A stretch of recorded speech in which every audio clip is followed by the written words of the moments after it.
Nothing ever happened between them that we could prove, but we kept our eyes on the group because of it. The FSB operates externally? I thought they were like our FBI. Aaron said, Seriously? Yeah, seriously. I guess that answers the question of whether you're CIA. The FSB is the Russian security apparatus that took over from the KGB. They started out like your FBI, but they're much, much more like the old KGB now. If you were a spook, you'd know that. Like I told Shoshana, I'm not in that racket. I deal in sub-state terrorist threats. I don't follow state security organizations unless it has to do with terrorism directed at the United States. So my knowledge is limited to what you would expect. You and the Mossad, Iranian IRGC, Saudi Arabian Mukhabarat, that sort of thing. Aaron said, They weren't on my radar either, until they started connecting with Palestinian terrorists. The FSB has grown deadly, with no moral restraints, and a lot of organized criminal connections. Their roots run deep through the government as well. It's run by Vladimir Malikov, known as Vlad the Impaler, an old KGB hand who thinks Stalin was soft. Staring past Aaron, thinking, Pike nodded his head. That name rings a bell, but I have no idea why. It'll come to me. He focused back on Aaron. Okay, so this Berlin group is somehow involved with my Boko Haram guy.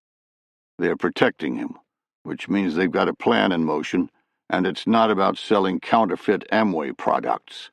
They're going to attack someone. Aaron said, Perhaps. So you should want to help me here. Help me stop them. No, I should not. This isn't my fight. I have other priorities. Anyway, whatever plan they had in motion was destroyed by Daniel and Shoshana. There will be no attack. Maybe. Maybe not. Why do you know so much about this Vlad guy? Because we do not trust him. He's linked to terrorist events. Precisely. So you should want to help me get rid of the Berlin group, beyond killing the Syrian. You stopped the symptom, but I'm talking about halting the disease. Why are you asking for my help? You're the mighty United States.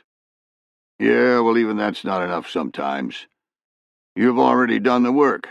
You could give me a lead to Yuri right now if you wanted, couldn't you? Aaron said nothing for a moment, considering. Then, as a matter of fact, Vlad the Impaler is here, in Istanbul right now. He doesn't know we know because he thinks he's clever, but we track him fairly closely. Pike considered that. Your point is, it's not a coincidence he's here? He's got something to do with the meeting you broke up? I'm not saying anything. Maybe he's just here for the food and the women. He's meeting someone tomorrow at a restaurant that's about a quarter of a mile from the Russian consulate. He never strays far from there when he's in town. I can give you the specifics of the meeting, but that's it. How do you know that? Aaron smiled. Your NSA is powerful, but not the only agency in the world with collection capability. We can do a thing or two ourselves. We intercepted an email about the same time you were interrogating Shoshana. Can you get me the selectors? Give me something to track on my own? The email address, phone number, ISP, anything? No way. I give that to you, and it'll be compromised within 24 hours. The United States isn't the best at keeping secrets, and we'd lose our ability to monitor him. Does he travel with a smartphone or some Soviet-era brick cell phone? Do they even have smartphones in Russia? At least tell me that. Yes, he has a smartphone, and yes, it accesses the Internet, although it's encrypted. He pursed his lips as if to stop something from coming out and reconsidered. It's a Russian country code. That's all I'll tell you. Thanks, Pike said. Will your people be on him tomorrow? No, like I said, I have other priorities. Electronic monitoring is good enough to keep tabs on him. Aaron heard a muted vibration. Pike removed his phone, said hello, and exited the bedroom. Daniel said, "Why are you helping him?" Aaron put a finger to his lips, then one to his ear, wanting to hear the conversation. It wasn't much. "When did we get it? Did you tell him you needed help? That we need 3? Okay, Retro's fine. Cut Shoshana free and get out of there. I'll call you in a minute with a location." By the time he re-entered, Daniel had prepared a disposable flash drive with the intelligence from the meeting and the videos. Pike said, "Looks like you're not the only one with other commitments." Daniel handed him the drive, and Pike said, "Shoshana is free. She'll be back shortly." Aaron said, "Good. I appreciate working with a man who keeps his word. A fight between us would have been messy." "What would it take to get you to keep working with me? I'm not going to let this go, but my boss has other priorities. A vital interest to Israel, something that would cause my people to sit up and notice, like the Syrian did. Sorry, your man getting killed isn't vital." "You have a way I can contact you? I mean that you don't mind me having?" Aaron laughed. "No, I don't need the NSA up my ass." Pike said, "Come on. Make one right here. An email account. You can burn it in a week, and I'll be the only one using it." Aaron agreed, and in seconds he'd created a Gmail account and passed it to Pike. "Now your NSA can keep tabs on both of us." Pike smiled, held up the flash drive, and began walking to the door. "Thanks for this. Sorry I ripped Shoshana off the bike." After he'd gone, Daniel said, "What was that all about?" "Getting Shoshana home." "Why'd you help him?" "Because that fucker Yuri killed our countryman. I can't prove it, but we ended up picking the pieces of a Palestinian suicide bomber off the streets of Tel Aviv. Yuri had contact with him. Don't worry. Nephilim will cause them some much-needed trouble, but we won't be seeing him again. He's good, but he's no match for Yuri and Vlad by himself." "Nephilim. That's a bad omen. Bad name." "Stop it with your damn superstitions. Did we hear anything about breaking the second encryption?" Daniel snapped his fingers and said, Yes, we did." He bent down to the computer and began rattling the keyboard. "I forgot about it because of your call, but we have the pinpoint location. We can get the drive tomorrow." Chapter 45. I called Jennifer as soon as I was out of the room, telling her to come across to the Bealus side of the Straits. I decided to stay right here in the Conrad, figuring getting away from all of the action in Old Town was probably a good idea. Also, the Russian consulate was on this side of the strait, just down the street from Taksim Square. Aaron had said the meeting was within a quarter-mile of it, giving me another reason to remain here. Jennifer said, "So you finally figured out that all of the pubs and bars are over on that side, huh? I wondered how long that would take." I smiled. "You've been keeping that from me so you could stay near all the old shit. Anyway, I figured you could use a stiff drink." Softly, barely loud enough for me to hear in my phone, she said, "I'm okay." I said, "I saw the video. I saw what happened. I'm sorry." She said nothing. I continued, "I have a picture of the man who I think chased you. We'll find him, I promise." She said, "I'm not so sure I want to do that." "You don't have to be afraid of him. I'll take care of it." "Pike, that's not what I'm afraid of." This wasn't something I wanted to address on the phone. I saw where she was going and knew her heart. She would never take a life for revenge, nor would she participate in an operation that resulted in the same. But that wasn't what I was doing. Well, not completely anyway. The fact remained that this Berlin group was focused on facilitating known terrorist organizations that were antithetical to Western civilization. They'd failed with Chiclet, but that didn't mean they'd quit trying. Reducing their ability to operate was nothing more than reducing a clear and present danger. I knew that Jennifer wouldn't see it that way, though. All she would see was my bloodlust. Since I'd brought her into the task force, Jennifer had been forced to do some pretty unsavory things. She'd killed in self-defense to protect her life, and killed offensively in support of task force objectives when her life wasn't in danger. But it wasn't until she'd attempted to manipulate me into slaughtering a man who'd raped her that she began to question herself. In the end, she deemed the man's death worse than the damage the killing would do to her psyche. After setting me in motion, she tried to prevent me from harming him because of her inherent moral compass. She'd failed. I changed the subject. Where's the thumb drive? I hadn't even had the time to check the initial report for the operational area, and now we had a pinpoint. Things were moving quickly, and I had to make this good or Kurt would have my ass. The only thing that had prevented a thorough reconnaissance, and thus potentially missing the opportunity to get the thumb drive, was the operation that had gotten Decoy killed.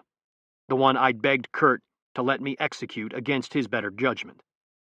Jennifer said, "It's on the railing near the Medusa head in the Basilica cistern." That means nothing to me.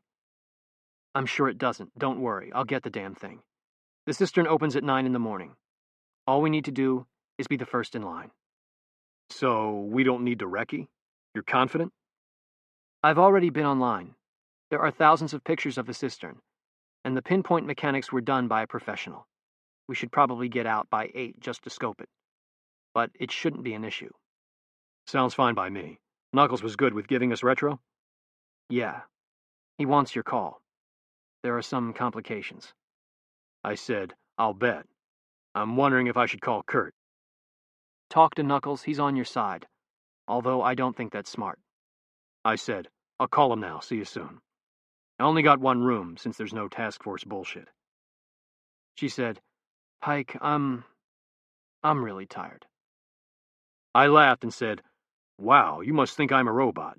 I'm just saving Grolier Services some money, since this is now off the government dime. There was a pause, then I heard, okay. I said, tomorrow's coming early. Get in bed and get some sleep. Room's under Nephilim. Where are you going? Talking to Knuckles. I'll get your luggage while I'm there. She took that in, then said, okay, see you when you get back. I said, you good? Yeah, I'm as good as I could be. But don't go bar hopping with Knuckles. I won't. I'll be back soon. Call if you want to talk. She said goodbye, and I went to find a cab, dialing Knuckles to give him a warning that I was coming. The drive over to our old hotel took longer than I wanted. We'd picked a spot on the European side, just west of the airport in a business district, which worked well for our cover, but was hell and gone from Beoldo, or Old Town for that matter.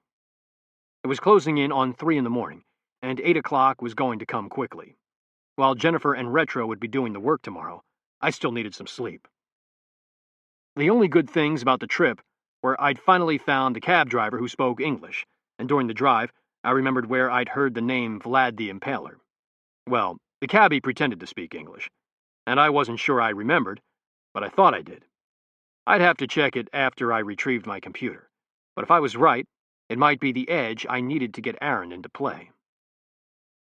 After a repeated conversation with the cabbie, where he responded to every damn thing I said with, yes, yes, I finally got him to locate the Doubletree Hotel.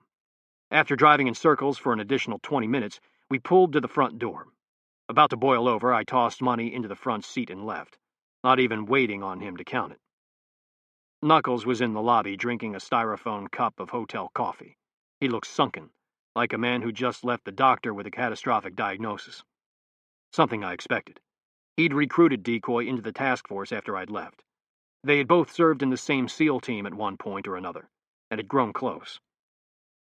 I shook his hand and said, how are you holding up? He said, I'm good. This bureaucratic stuff is bullshit, though. Our State Department is doing absolutely nothing to help me with the remains. You'd think he was a crack addict or something. I sat down at his table asking, Task Force? They're not willing to bring any pressure. Too delicate. He sat down and said, Too much heat with the death of Turbo and Radcliffe because they'd already brought pressure in that incident. They're afraid something will split out of this mess, exposing them. Someone will make the connections if they press again. What's the status? He took a sip of coffee, then leaned back in his chair, looking at the ceiling, his head resting on the top spar. Best case, I get him home in 2 days. I said, "You know I'm not coming with you." He sat back up, saying, "You need to think about that, Pike. Kurt is on the warpath. It's going to get messy. I mean, it's going to get messy for you. You've pushed things before, but this is outright mutiny." I said, "I know. I probably should let it go, but I'm not. Those fuckers have killed 3 of our men, and came damn close to killing Jennifer. I can't let it go. You know you're losing the Rockstar bird. Along with the package, I'm taking it with me." "Yeah, I know. But I'd appreciate it if you let me rate it before you left." "What have you learned?" I filled him in on the Israeli connection and the probability that the whole thing was designed by a Russian kill squad out to protect Chiclet. "So you think there's something more going on with Chiclet? That he's on his jihad?" "I think he was about to run amok, but I'm pretty sure the Israelis chopped off his nuts on that. They believe the Syrian they killed was bringing in a Sarin Arty round.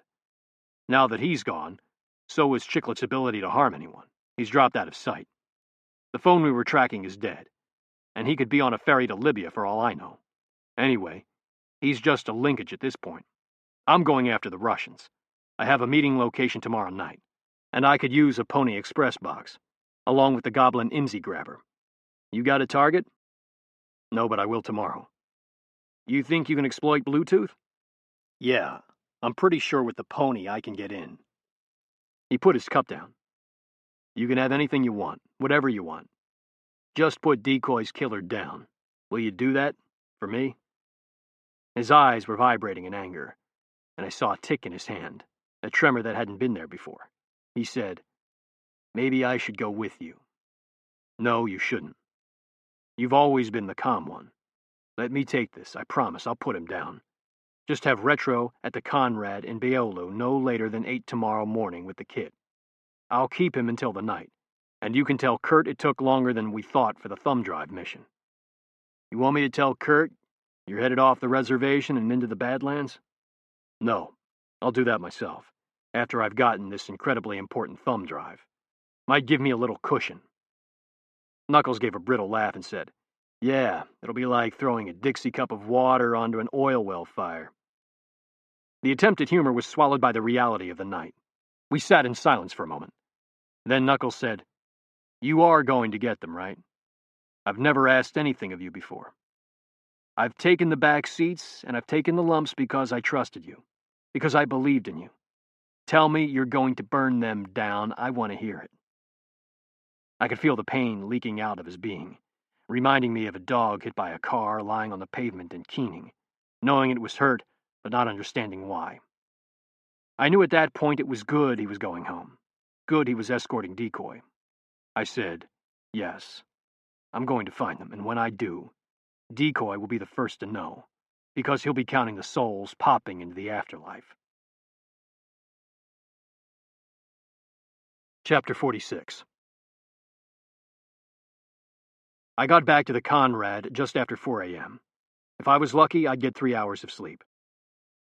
I snuck into our room, making as little noise as possible, which was difficult, considering I was dragging all of our luggage from the other hotel. I saw Jennifer's slumbering form and paused. When she didn't move, I sat down and booted up my laptop, the soft glow filling the room. I pulled up the files Kurt had sent me dealing with how important the thumb drive recovery was, and saw what I had hoped I would. A connection that might get me an ally in Aaron. I shut down the laptop, shucked everything but my underwear and t-shirt, and crawled into bed. As I was pulling the covers over me, I felt the mattress tremble, as if someone was lightly tapping it. I stopped all movement, and heard Jennifer weeping. The sound ripped a piece of my soul out. I pulled her close and whispered soothing nothings in her ear, telling her everything was going to be better tomorrow. Not believing a word of what I was saying, but hoping she did. Chapter 47.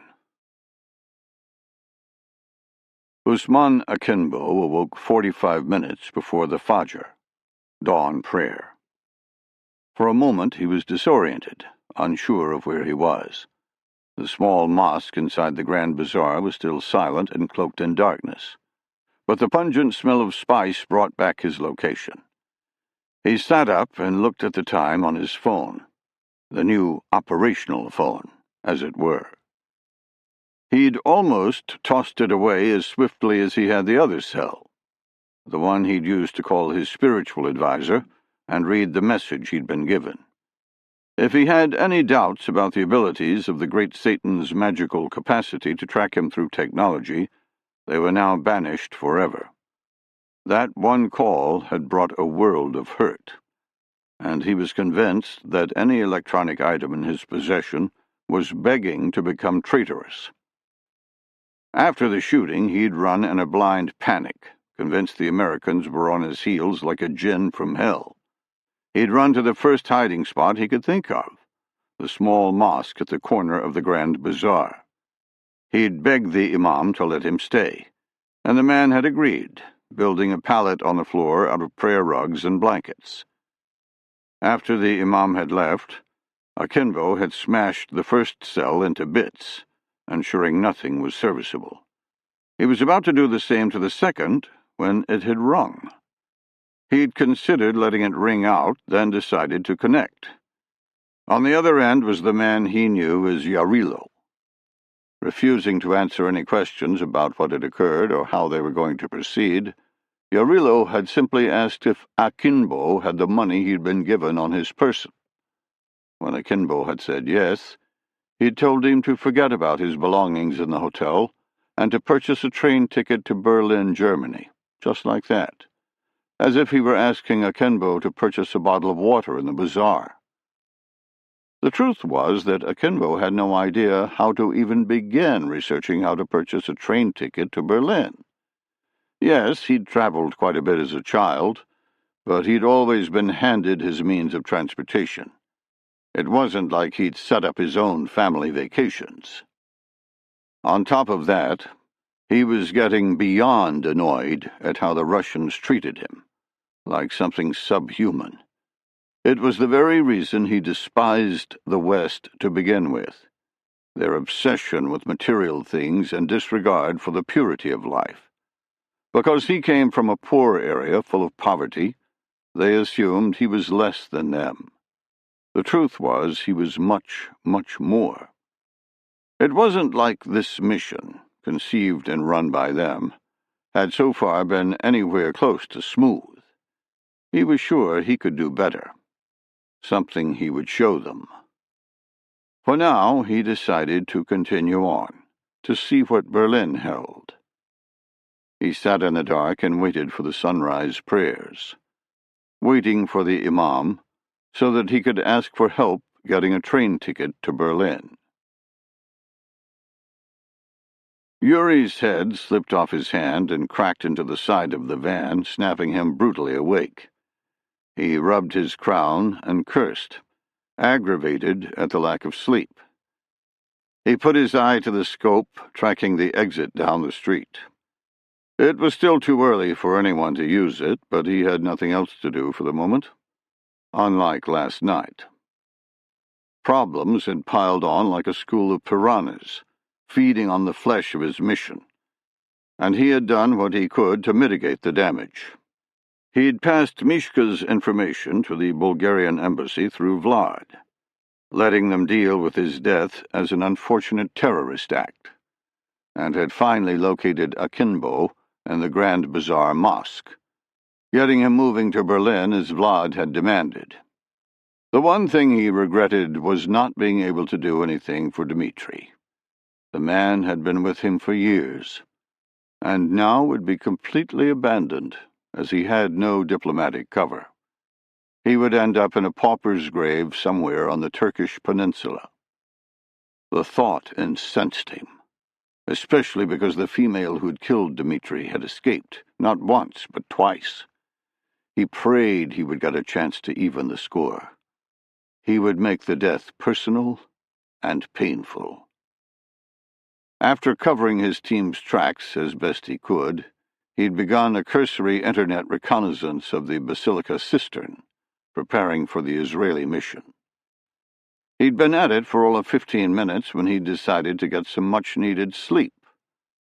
No sooner had his head hit the pillow when Vlad had called and told him the trigger was met.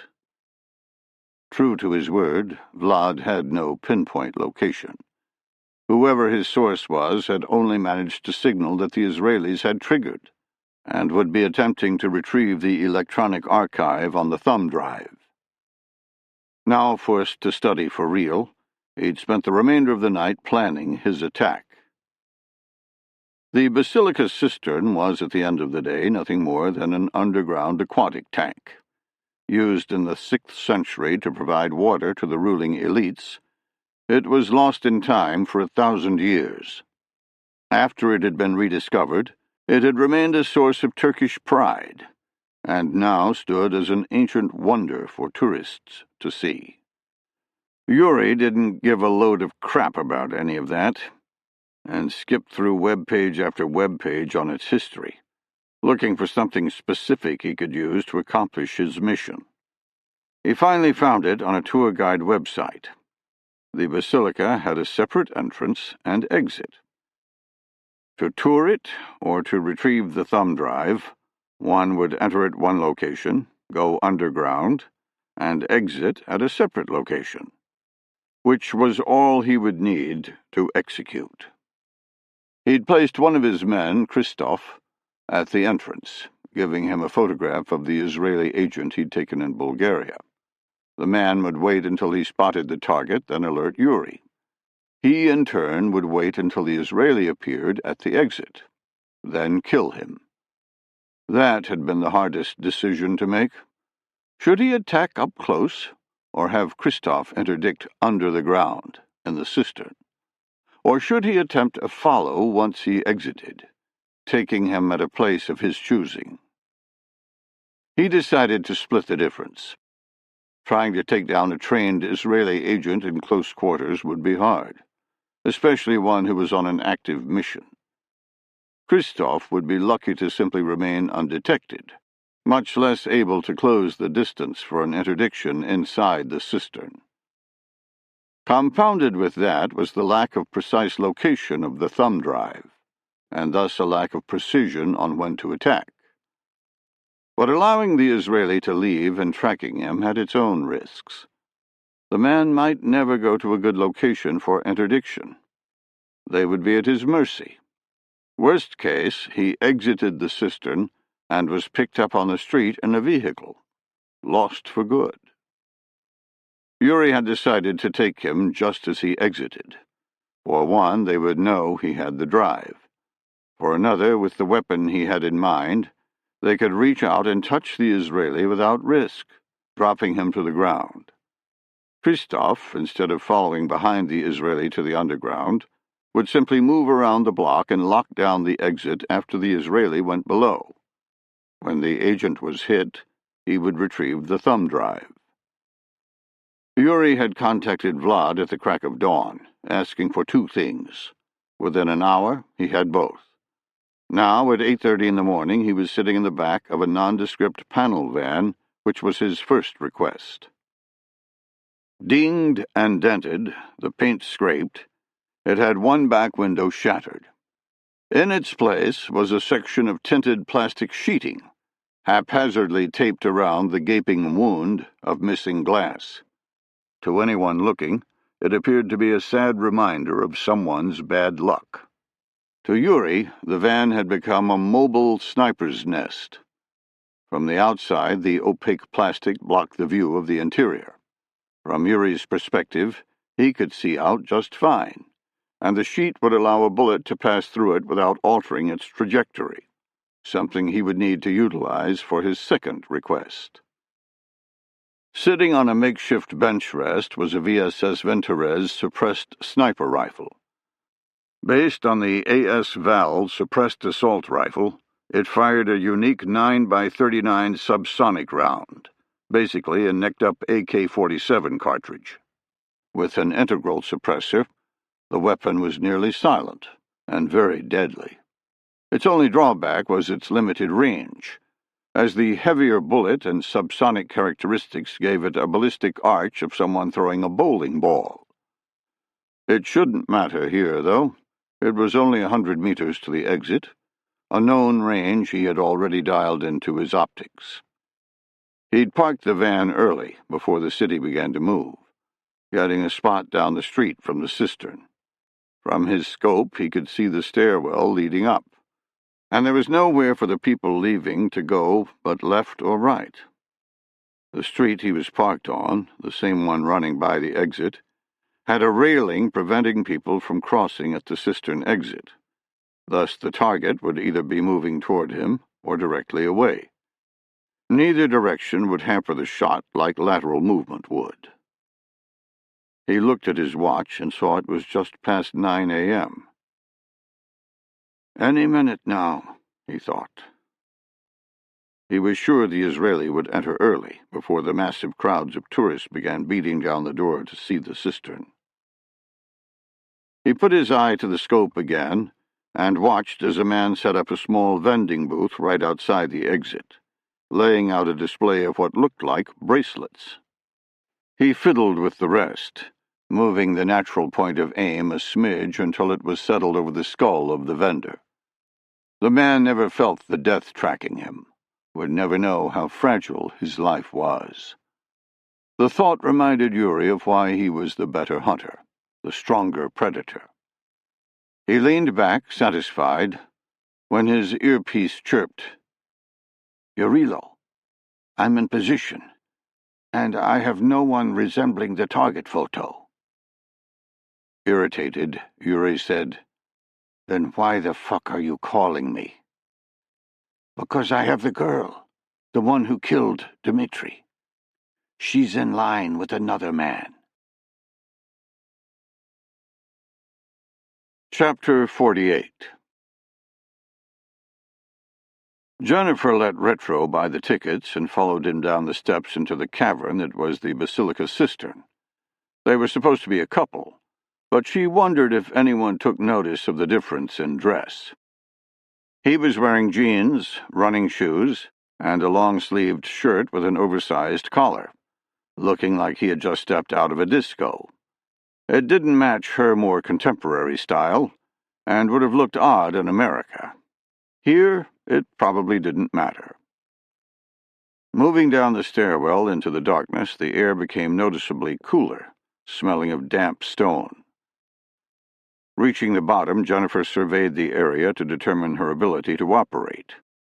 She liked what she saw. The Basilica cistern was basically a giant cavern, the roof held in place by dozens of columns, giving the appearance of a stone forest. Threaded throughout was a cement pathway built about a yard above the water, facilitating the tourists' ability to explore the majority of the space. The lighting was a soft glow offered from a smattering of incandescent bulbs, giving the cathedral a flickering Halloween crypt feel. The meager reflection off the black water reminded Jennifer of Gollum's sanctuary in The Hobbit, making her wonder if the koi swimming in the darkness were blind.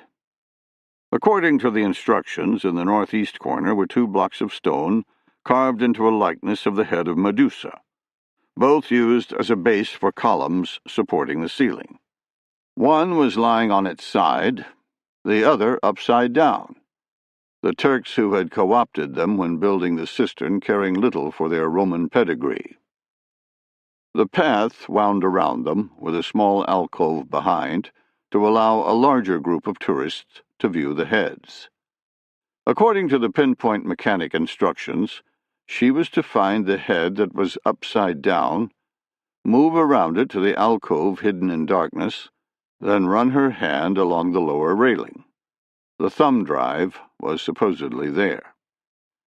Standing on the entrance to the pathway, Retro said, "You want to execute now or wait a little bit?" She was surprised at the question, as she always was when one of the men deferred to her opinion. But the amazement was a little less each time it occurred. The decline saddened her, as it reminded her of an innocence she'd once held, now being chipped away a piece at a time. One day she knew the surprise would be gone, and she wondered what shell of a person would remain when that happened. Last night had been a terrible reckoning. Decoy's loss and the action she'd had to take because of it ate into her like acid. She wondered if, instead of her becoming immune, the trauma was filling up and starting to overflow, that each action stayed with her forever, only to be buried by the next, until her soul was full. Pike's comforting the night before had stopped the weeping and lulled her to sleep, but that had only allowed her dreams to haunt her from someplace rotten. Perversely, she used this mission to tamp down her reaction to the last. Needing something else on which to focus her attention, she'd chosen to move further into the Taskforce embrace. She considered Retro's question and said, "I think we should wait a bit. I thought there would be a bigger rush." She'd wanted to get in early to beat whatever team or teams were also trying to get the thumb drive, but now she saw that the dearth of people was going to become a hindrance, not a help. The only thing on the pathway right now was a smattering of security guards. In order to access the alcove without looking suspicious, she needed a herd of wandering tourists to block her action. Retro tossed his head to the right and said, "Let's do a touristy thing and read a couple of placards. That'll kill some time." Looking where he indicated, Jennifer saw a makeshift photography studio with a rack of costumes to the left of the camera. Next to it was a sign of some kind describing a piece of the cistern. She nodded, and they meandered toward the edge of the platform, fending off the photographer trying to sell them a tourist photo, the Turkish version of the ghost town Western picture. They read the plaque for a minute or two, and the tourist floodgates opened.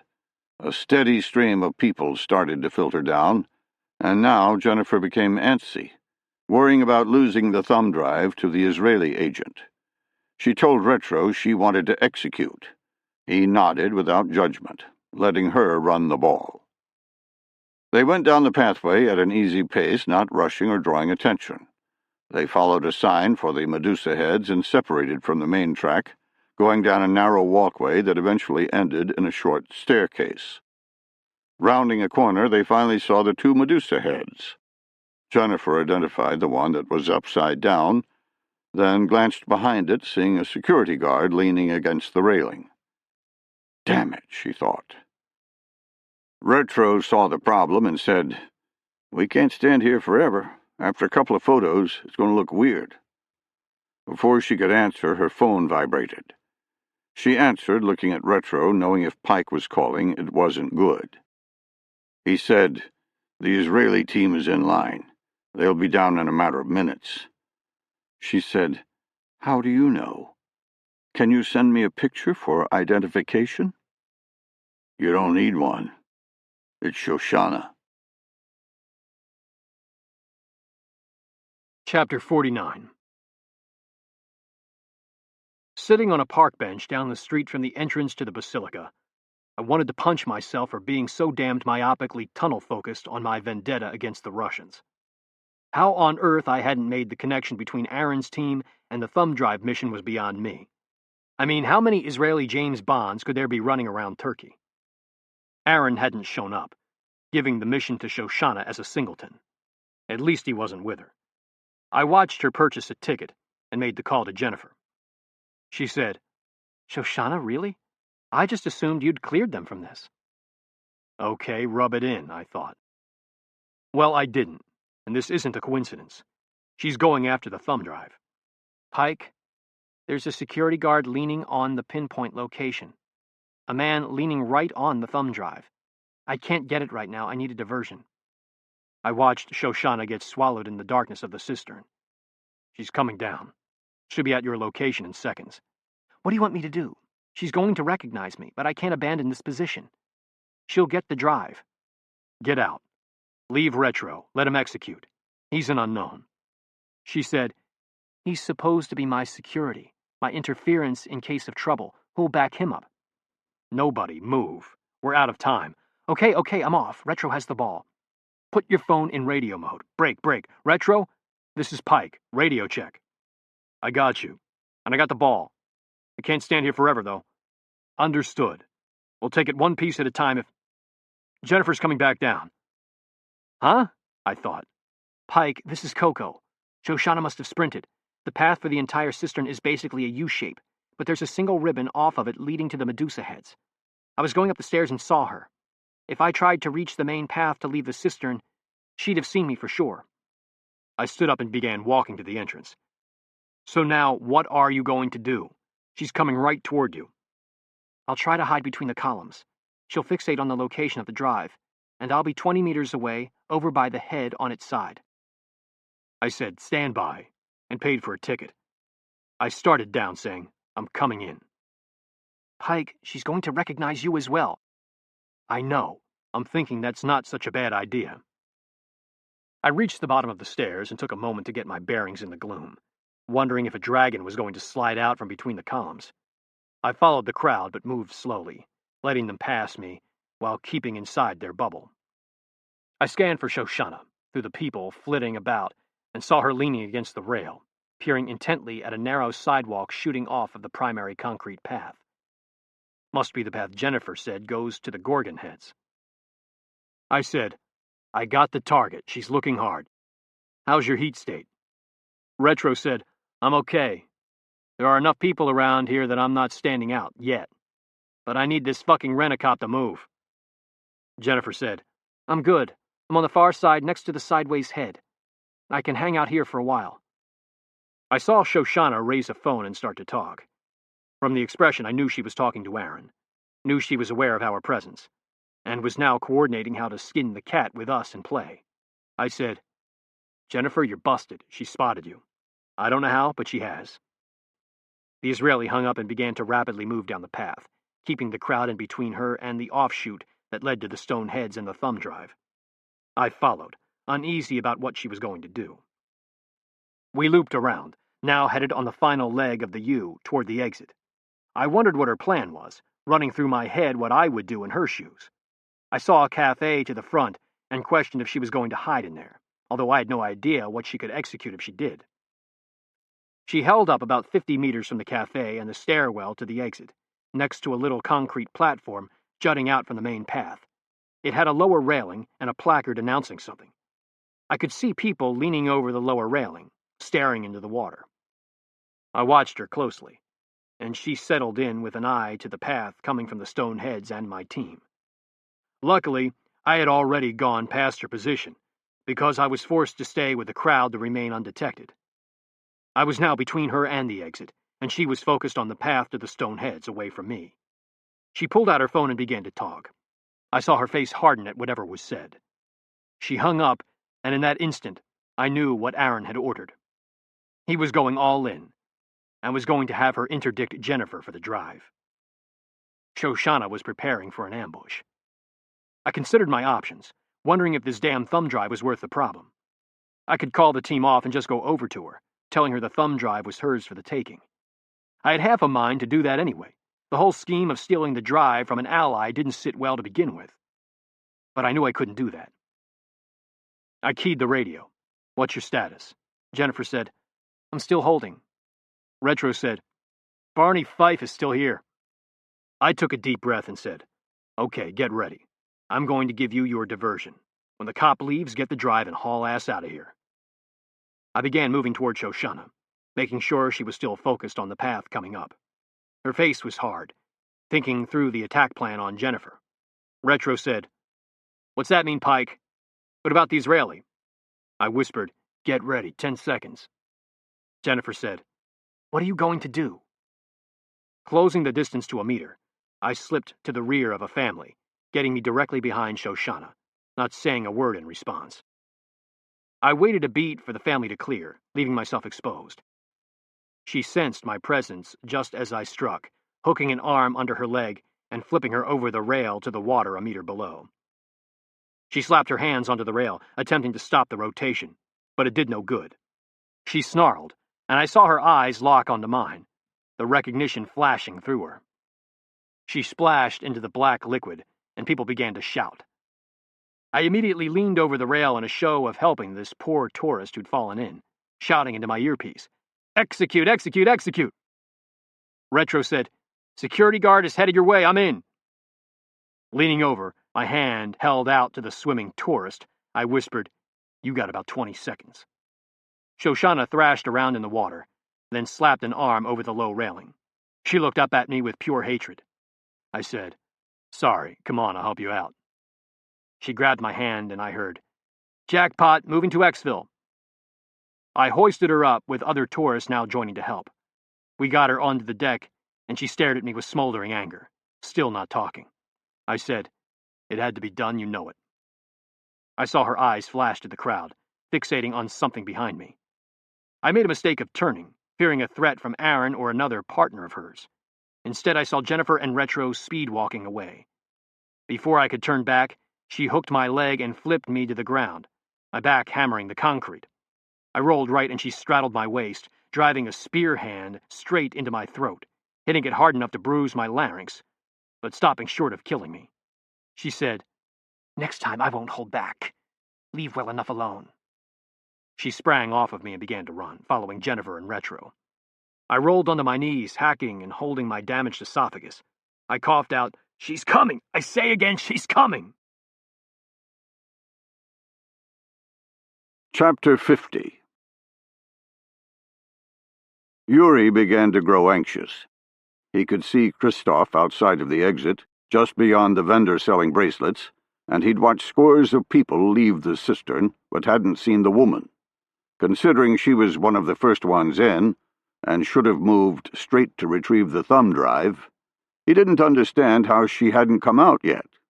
Too many others had leisurely roamed the cistern, and were now moving on to other tourist destinations. He said, "Are you sure she couldn't have come back out the entrance?" Christoph said, "No, they wouldn't let her. And anyway, that's very poor tradecraft.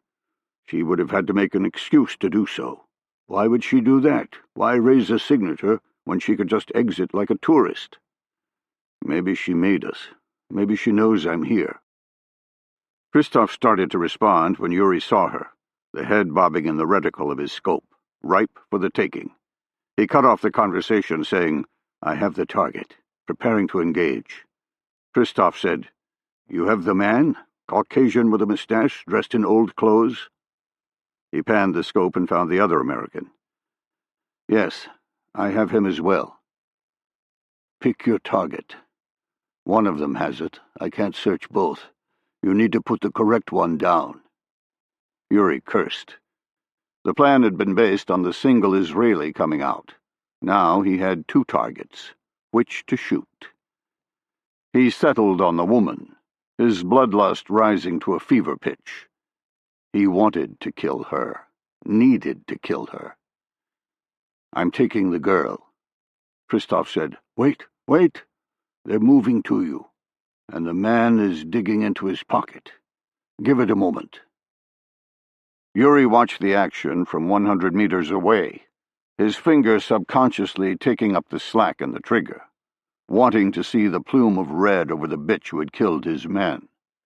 The man held out something, showing the girl as they rapidly moved away from the cistern exit. He cursed again, the mission taking priority over his desire for revenge. He shifted focus, settling the reticle on the man, compensating for the range with the mill dots in his scope. He said, "I see the drive in the man's hand. Shooter ready." Christoph said, "Send it." He gently pulled back on the trigger and felt it break. There was a soft clap, and the weapon cycled. The recoil was negligible, and the target remained in view of the scope. In the split second between the trigger breaking the plane of no return and the subsonic round exiting the barrel, an unknown woman tackled the man from behind, grabbing his hair and jerking him off of his feet. He saw the round strike, but instead of splitting his head, it hit the man in the shoulder. The pair tumbled to the ground, falling behind a row of trash cans, the woman's upper torso the only thing in view. He centered the weapon and squeezed again. The round's impact lost. He saw Christoph arrive, attempting to get the drive, blocking a further engagement. The woman who had tackled the man drove the palm of her hand into Christoph's nose, and Yuri saw him recoil in pain. He cracked another round, feeling the slight recoil and seeing the plastic puff out once again. The woman rolled, the bullet missing, and the bitch who had killed Dmitri entered the fray, jumping on Christoph, grabbing his arm, and rotating it in a direction it was not intended to go. Yuri flipped the selector switch to automatic and squeezed the trigger, peppering the impact zone with rounds, not caring if Christoph was one of those hit. I bounced onto the sidewalk at a dead run, racing to the tangle of people on the ground, praying that Shoshana hadn't been so pissed that she'd forced Retro to hurt her, or worse, that she'd harmed him. For some dumb reason, I genuinely liked her, and I didn't want to escalate this little Easter egg hunt into harm on either side. It just wasn't worth it. I closed on the tangled mass and saw a third man behind a garbage can, nose bloodied, and Jennifer on him cranking his arm in a debilitating joint lock. I was close enough to hear it pop, and definitely close enough to hear him scream. What the fuck, I thought. Shoshana ducked behind the cans, holding her arms over her head. Then I saw the dust kicking off of the brick wall. Retro sat up, his expression a daze, his shoulder a mass of red. The realization hit home, and time slowed, like the final step off of a high dive.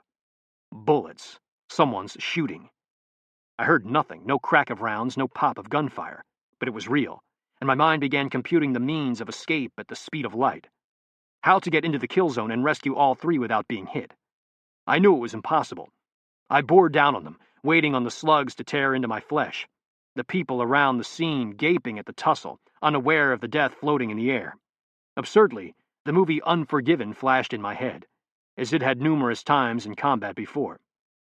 In the climactic scene, when Clint Eastwood was asked how he knew whom to kill first, because the gunfighter always knew, he'd said he was just lucky. Then he'd said, "But I've always been lucky." That scene raced once more in my head as I slid into the vortex, praying that I would be lucky yet again. I rammed into Shoshana, ducking low behind the cans. She whipped around, trying to strike me. I parried the blow and said, "Get Retro on his feet." I turned without a word and hammered the guy Jennifer held, striking him right above the nose and bouncing his skull against the stone. I felt a round impact the wall next to my head and ducked, slamming Jennifer into the pavement behind the cans, out of view from the sniper. I screamed, "Forward! Get to the building!" The garbage cans worked fine for concealment, but offered no protection. Eventually, a lucky round was going to come through and hit one of us. It was counterintuitive, but our closest cover was running into the gunfire, and I knew by the lack of noise the killer was shooting subsonic, which meant the bullets were coming out in an arc, hell and gone from a flat supersonic round. Any change in distance would give us an edge, as it would force him to compensate his hold for a kill. Shoshana had Retro to his knees, and I threw him over my shoulder. Hearing him bellow, he could run. I had no time to triage him, and didn't want to find out if he was wrong.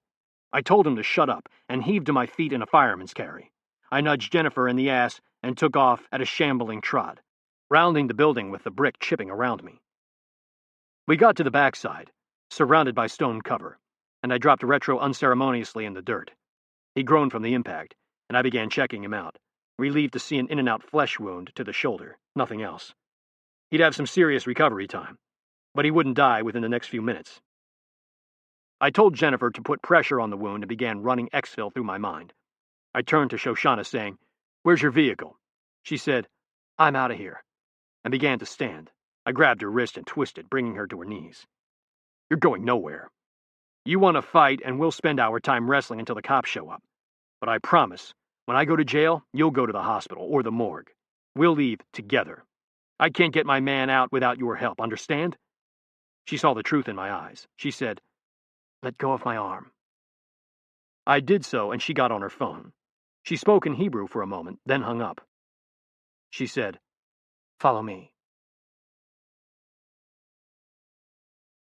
Chapter 51.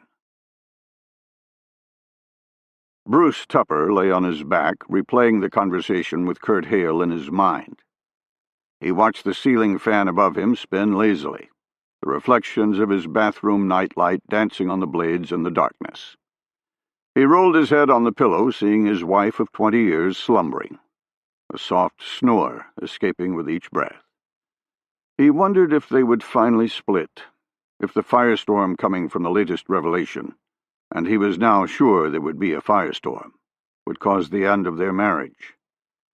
15 years ago, he'd been prepared for the cost, willing to take the separation about as badly as someone totaling his car in an accident. Some sense of loss, but not catastrophic. Tonight, it brought a sense of melancholy. He'd actually grown used to her. If not love, at least he liked her company. And the sex hadn't hurt. 20 years his junior, Lilith wasn't a looker by any stretch of the imagination, but she had been willing to explore, and that had always been something that brought him back.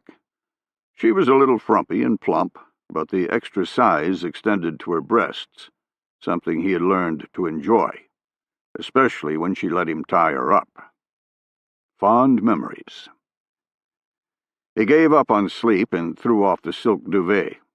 He slipped out of bed, putting his arms in a bathrobe, as he padded down to the second floor to his art room. He clicked the outdoor lights and illuminated a balcony that overlooked the Potomac River, one of the very few mansions that did so. He looked out of the French doors, but at 3 a.m. it was too dark to match the sunset he'd been painting with the landscape outside the glass. He prepared a palette of paint anyway, mixing the yellows and blues until he was satisfied. At the end of the day, he had the terrain. The rest was his imagination anyway. Working the paint mindlessly, he wondered if the thumb drive had been recovered. Given the time change, it should have been. He considered making direct contact, but decided not to. 1, it was terribly risky. 2, he didn't want to give those assholes any leverage. Right now, they still considered him in the stronger position. If he kept groveling for information, that might change. One thing was for sure. He was no longer willing to sacrifice his life for the mission. When he was starting out, he never would have dreamed that one day he'd become the head of all U.S. intelligence. He had acted accordingly, working as if the sword of Damocles were hanging over his head, sure that each day was to be his last. That attitude had given him freedom, and he had operated with commensurate risk, not caring how close he was walking to the edge. Now the world was markedly different, beginning with the fall of the Berlin Wall. The demise of the Soviet Union, the mighty USSR, was a clear demarcation in the life of Bruce Tupper. Before that time, he conducted his work out of patriotic zeal. After the wall fell, it was a confusing new world. His whole life had been dedicated to the matching of wits in the Cold War, something that no longer mattered with the crumble of the hammer and sickle. For a time, he did nothing. He simply coasted along in the bureaucracy, wondering where his career would go, wondering, with the loss of the Soviets, if he shouldn't simply leave. He eventually realized that he needed to refocus. Leaving wasn't the answer. Yes, the USSR was gone, but the United States still faced turbulent times, and he could actually help with those new threats. Something he would never have dreamed while the USSR was around. But his focus shifted from patriotism to personal survival. That one thing superseded everything else, even his marriage. And now that survival was threatened by a rogue element of an illegal counterterrorist organization he had no control over. Because the FSB had killed their men, the Taskforce was going to take revenge, and, in so doing, exposed that Bruce Tupper was working for the FSB. The irony was incredible. He was the most highly placed mole the United States had ever allowed. His climb higher than the defunct KGB could have even dreamed, and he was now at risk because of the actions of his new FSB masters, an amateurish operation the KGB would never have conducted. Before the fall of the wall, his case officers had assumed he would last a year, maybe 2. Just making it through the CIA training would be considered a coup. Instead, he'd not only finished, he had thrived. His one misstep had been Ali Salama, the Red Prince, which had almost caused his discovery. Ever since then, he had towed the line, ensuring he would never be investigated for anything. Too much had been put into his infiltration, and he'd come way further than he should have. Born in Canada to a Soviet diplomat, he'd spent his first 16 years in North America, his father following one diplomatic post after another, all attached to the Soviet embassy in Ottawa. By the time he was 17, he spoke Russian with a North American accent, and spoke English like an American from the Midwest. His father had finally been reassigned home, and he'd immediately been snapped up by the KGB. Not that he'd minded. The sense of importance was exhilarating, the praise lavished on him intoxicating. He'd gone through 4 months of rudimentary training on tradecraft, and then been inserted into the United States on his own. Using the name of an orphan who had died years before, he never saw his family again. Uncommonly intelligent, and with the help of an underground Soviet machine, he'd achieved a scholarship to the University of Virginia, graduating summa cum laude. He'd applied to the CIA with everyone holding their breath, waiting on him to be caught. He had not been. He served diligently, doing what he could, becoming the star of the Soviet crown. With the fall of the USSR, Bruce not only lost the purpose of his existence, but the anchor of his life. Adrift and petrified, he was now going to be discovered without anyone having his back. He began to work for the CIA for real, proving his worth and ostensibly dedicating his life to U.S. security. Eventually, he'd grown comfortable in his role, the duality of working to enhance the security of the very state he'd undermined previously, causing no issue. He'd bumped into Lilith at a White House function, a woman 20 years his junior, but smitten with his cloak and dagger past, and he'd found another reason to continue. He'd asked her to marry, more a function of his perceived safety than any feelings of true love. Well, that and the sex. Then a KGB man had taken over the presidency of the new Russian Federation, one of the handful that even knew he existed. The rest had been killed or purged in coup after counter-coup, and somehow this one had ended up as president. Bruce had had a good 10 years before the knock on the door. When it had happened, it had shocked him to his core. At the time, he was a deputy director of the CIA, and the contact had made him feel like the ground was shifting under his feet, his reality crashing into a new one. Luckily, his placement and access were so high that he was treated with kid gloves, spending his time shaping U.S. efforts instead of directly passing information. Like he had when he'd facilitated a high school dropout's ability to steal an entire library of NSA secrets, then successfully flee to Russia. When the CIA had purchased the original secrets from Boris, he'd been caught off guard. Informed at an intelligence update, he'd been petrified that his true secret would be exposed. He was relieved when the greatest leak had been his efforts with Ali Salama and the connection to the 1972 Munich Olympic massacre. He found it ironic that the head of the FSB, his counterpart in the Russian intelligence architecture, was the case officer for the Red Prince on the opposing side. Neither had known about the other, as often happened in the wilderness of mirrors. When he'd learned of Boris's second potential sale of information to Mossad, he'd passed that information along to Vlad, in the hopes that he would interdict it. But the Russians had already killed members of an organization he didn't even know existed, and because of it, Bruce Tupper stood to lose everything. He could control all aspects of paramilitary activity in the guise of Director of National Intelligence, using his position to sway anything in the panoply of the U.S. intelligence community, as he had with Edward Snowden, but could do nothing about an organization outside that system. especially an organization with men like this Pike Logan. Even the damn Oversight Council he'd just been informed existed couldn't control him.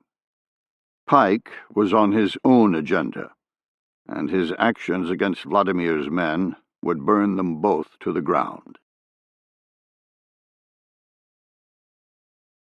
Chapter 52. I pulled up my email and was pleasantly surprised to see a message from Aaron. After the mission at the Basilica Cistern, I figured there was a 50-50 chance he'd blow me off. Jen, he responded to the email. Looks like we're a go. She gave me an incredulous look. She said, "After what we just did to them, you must really want that thumb drive." Maybe it's Shoshana. She's probably smitten with me. Happens all the time. Jennifer rolled her eyes and said, "She's a lesbian, Pike. I'm pretty sure she's not smitten with you." Wanting to spark a little jealousy, that was the last thing I expected to come out of her mouth. I said, "Why would you say that? How do you know?" "I just do. I knew it the minute I talked to her. I don't know how." I closed the computer and said, "So you think she's smitten with you?" She punched my shoulder and said, "No, you jerk. She's not smitten with anyone. They want the thumb drive." Squinting my eyes and looking at the ceiling, I said, "That's too bad. We need someone from their team on our side. She needs to be smitten. Man, we could use Decoy for this. If anyone could change your stripes, it would be him." I smiled and saw Jennifer's face grow dark, the humor falling flat. She said, "Pike, that's not—" I rubbed her shoulder, saying, "I'm sorry, that was too soon." A grim smile floated across her face, and she said, "It's okay. Decoy would agree. I'm just glad we're not making jokes about Retro." After the shooting, we'd hobbled along behind Shoshana as fast as we could, me with Retro over my shoulder, watching her vanish into the cloistered neighborhood next to the Blue Mosque, weaving down one alley after another. While Retro was bleeding pretty freely from his shoulder wound, he finally convinced me to put him down. Well, not through his voice, but through me growing tired of running with him on my back. It turned out he could use his legs just fine. We turned a corner to see Shoshana sitting in a van, a scowl on her face. Daniel was behind the wheel, also looking pretty grim. We piled in and Daniel goosed the engine, skipping forward and asking where we were going. I directed them to Knuckles' hotel, while Jennifer treated Retro. She cut a hole in his shirt, and he complained about the damage. Shoshana said her first words at that point, snorting in disgust. "You care more about your clothes than the operation, typical. And that damn shirt is 20 years out of date and quite possibly the ugliest thing I've ever seen." I smiled, glad for the conversation away from the thumb drive. I said, "Everything he wears is 20 years out of date. He shops at thrift stores."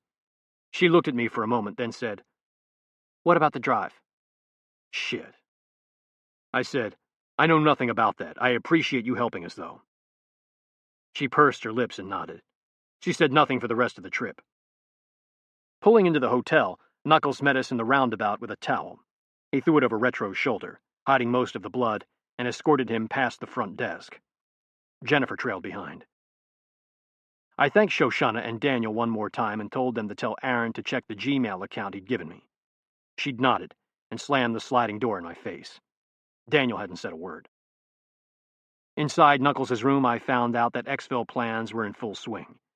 Brett would take Retro and the Rockstar Bird to Landstuhl, Germany. They'd meet a Taskforce liaison who'd get them into the military hospital located there. He'd get treated as a military member, then continue home once he was stabilized. Knuckles would wait here and fly home with Decoy's remains via commercial air. That left me and Jennifer to continue to track the men who had caused all of this pain. Both Knuckles and Brett asked if I wanted them to remain behind. I told them the same thing. No. Brett said, "What about weapons? This is your last chance to ransack the Bird for equipment." I said, "Yeah, I know, but I don't want to get you guys in trouble. I'll keep the kit Retro bought. I need that for the next step," and he had no sensitive items. Taking NODs, thermals, or weapons would cause you guys to pay a price, and I'm not going to do that. Brett said nothing for a moment, waiting on Jennifer to clear out of earshot. He looked around to ensure nobody else could hear, then said, "I get all this task force accountability bullshit, but I can get you some black weapons that nobody can trace. Nobody." Brett had come over to the task force from the CIA's Special Activities Division, so Lord knew where the weapons he was talking about came from. I smiled, gratified by the support. I hear you, Blood, but I don't need the help. I'm good with the electronic stuff Retro brought. It's a bare minimum, but it's enough. What are you going to do, spit at them? I leaned back, checking to see if Knuckles could hear me. Not because I was afraid he'd turn me in, but because I wanted to protect him. When I saw I was clear, I said, "Back when we started the Taskforce, before you joined, we put some caches around the world. We had no idea what we were doing, just flinging shit all over the place because money was no object. Burying kit in a multitude of countries to give at least a little cell of capability around the world. We learned early on that hiding all that shit was a waste of time. There were easier ways to get operational capability in-country. We hardly ever used any of it." Brett said, "And there's a catch here?" "I'm not sure. There's a task force guy whose sole job is servicing the catches. Pretty sweet gig if you can get it.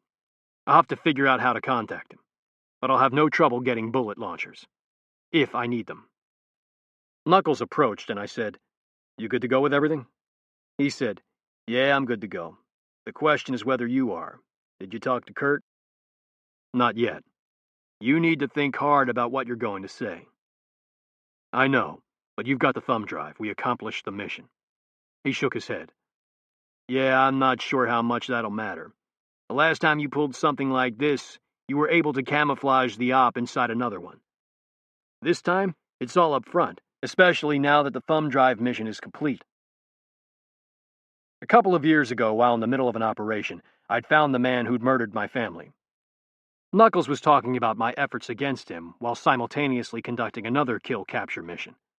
While I'd stepped off the path for a span of time, I'd eventually come back and gained operational authority from Kurt and the Oversight Council. This time, I was going to thumb my nose at them from the get-go, which wouldn't be a comfortable conversation.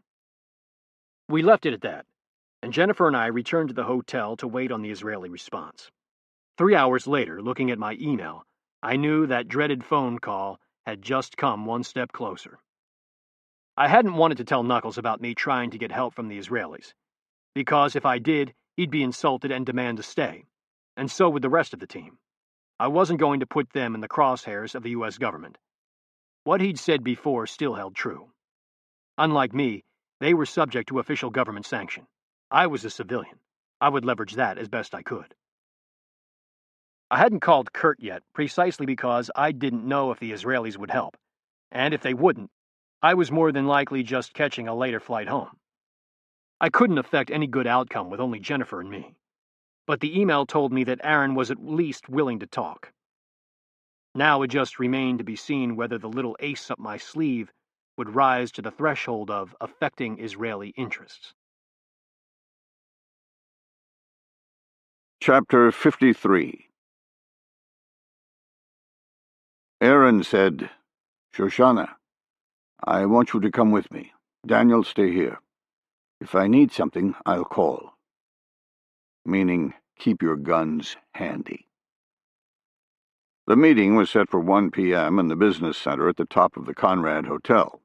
Aaron had tried to establish the link-up in his own hotel room, but Pike was having none of that. Not that that was surprising. Aaron wanted the thumb drive, and wasn't above physical coercion to get it, something he was sure Pike understood. The executive lounge was a good choice to thwart those efforts. It was close and neutral territory. But most of all, it was staffed by members of the hotel concierge and security.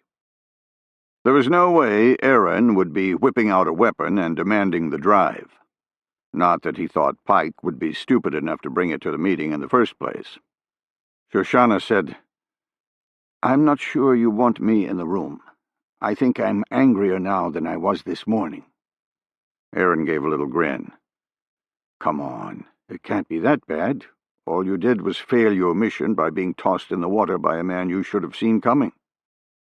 Incensed at the comment, she said, "I get the chance, and I'm going to kill that man. I should have done so in the cistern." Daniel said, "And why didn't you? It's bad luck to allow him to continue. The cards said someone would die. You can't alter destiny. All you did was put us in danger." Someone is going to die, and it should have been him. Erin saw her eyes flash and knew a fight was close. Shoshana did not take criticism lightly, and she and Daniel butted heads more than they didn't, especially when Daniel's superstitions came into the discussion. He personally didn't care about Daniel's beliefs, but they tended to aggravate Shoshana. It was a volatile relationship that worked well under duress, but was a constant headache for Erin when bullets weren't flying. She took a step toward him, saying, "Keep your ridiculous superstitions to yourself." Erin interrupted. "Stop it, both of you. What's done is done. Why do you think he wants to meet? Did he say anything in the vehicle?" Shoshana said, "No. He said they didn't get the drive. Nothing else." "You believe that?" "No way. They got it. If this is about the drive, then it's tied into what he wanted before. Vengeance for the men he lost. A trade. Maybe." Erin saw the time and said, "I guess we'll find out shortly." Shoshana slipped a small .380 automatic behind her back and followed him to the door. Once inside the elevator, away from Daniel, Erin asked, "Why did you let him live?" She glanced away and said, "I don't know. Perhaps because he didn't kill me when he had the chance. Maybe it was my destiny." She spat the last words out with sarcasm, then much more softly said, "Maybe I'm getting soft." Erin didn't think so. While he scoffed at Daniel's juvenile beliefs, he would never admit to anyone that he had his own superstitious thoughts about Shoshana, that he believed Shoshana had an ability to see through others' souls, to discern hostile intent through her mind alone. It was silly, but he'd seen her in action, enough to begin to believe it to be true, watched her go through shoot-or-no-shoot situations, making decisions that had confounded him given the evidence that was available, but had ultimately proven correct. She'd been kicked off quite a few different teams because of it, ending up with him. She was the only one in the group who wasn't originally a Samson member. While the Israeli IDF had female members in combat roles, they still weren't in any of the Sayeret Special Forces units. Strangely enough, she'd been a helicopter pilot in the Israeli military, then had joined the Mossad when her conscription had ended. He didn't know her story beyond the fact that she'd been pretty damn effective on some cross-border missions, and then had become controversial. She'd allowed herself to be used as a honeypot, sleeping with a Palestinian terrorist, then had refused to implicate him, saying they were targeting the wrong man for reasons she couldn't articulate. She'd become a pariah after that mission, and had come to him as a Mossad forced replacement a few years after the Samson element had transitioned from a Sayeret to the Kidon mission. When she'd landed on his team, nobody had wanted her. Word on the street was that she simply didn't have the mettle to accomplish the mission. Initially, Erin had assumed that the Samson team's enemies in the Mossad had dumped off some dead weight. After working with her for over a year, Erin had learned just the opposite.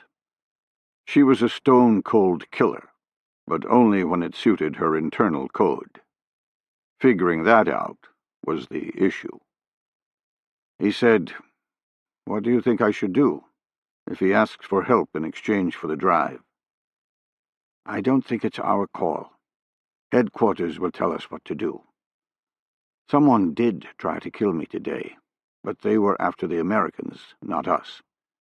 At the end of the day, that thumb drive isn't going to rise to the level of turning a Samson team loose against a Russian threat.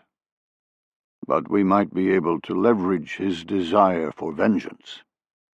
She said nothing for a moment, considering his words. The elevator reached the concierge level, and she said, "No way.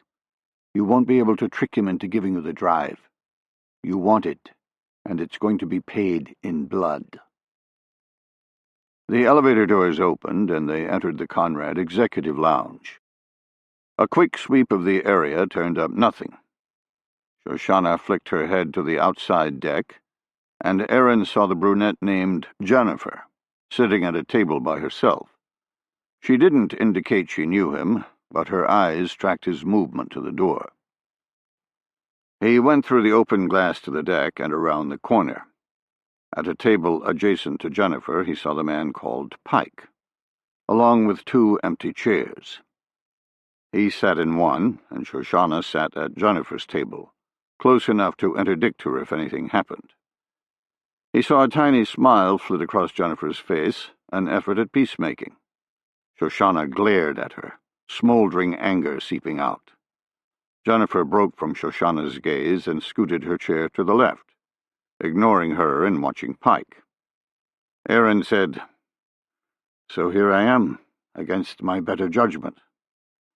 "Yes, here you are. I appreciate it." "What do you want?" "You know what I want. Help in interdicting a known supporter of terrorists."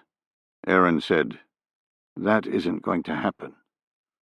"Look," said Pike. "As Shoshana knows, my man was shot today by those same Russian assholes.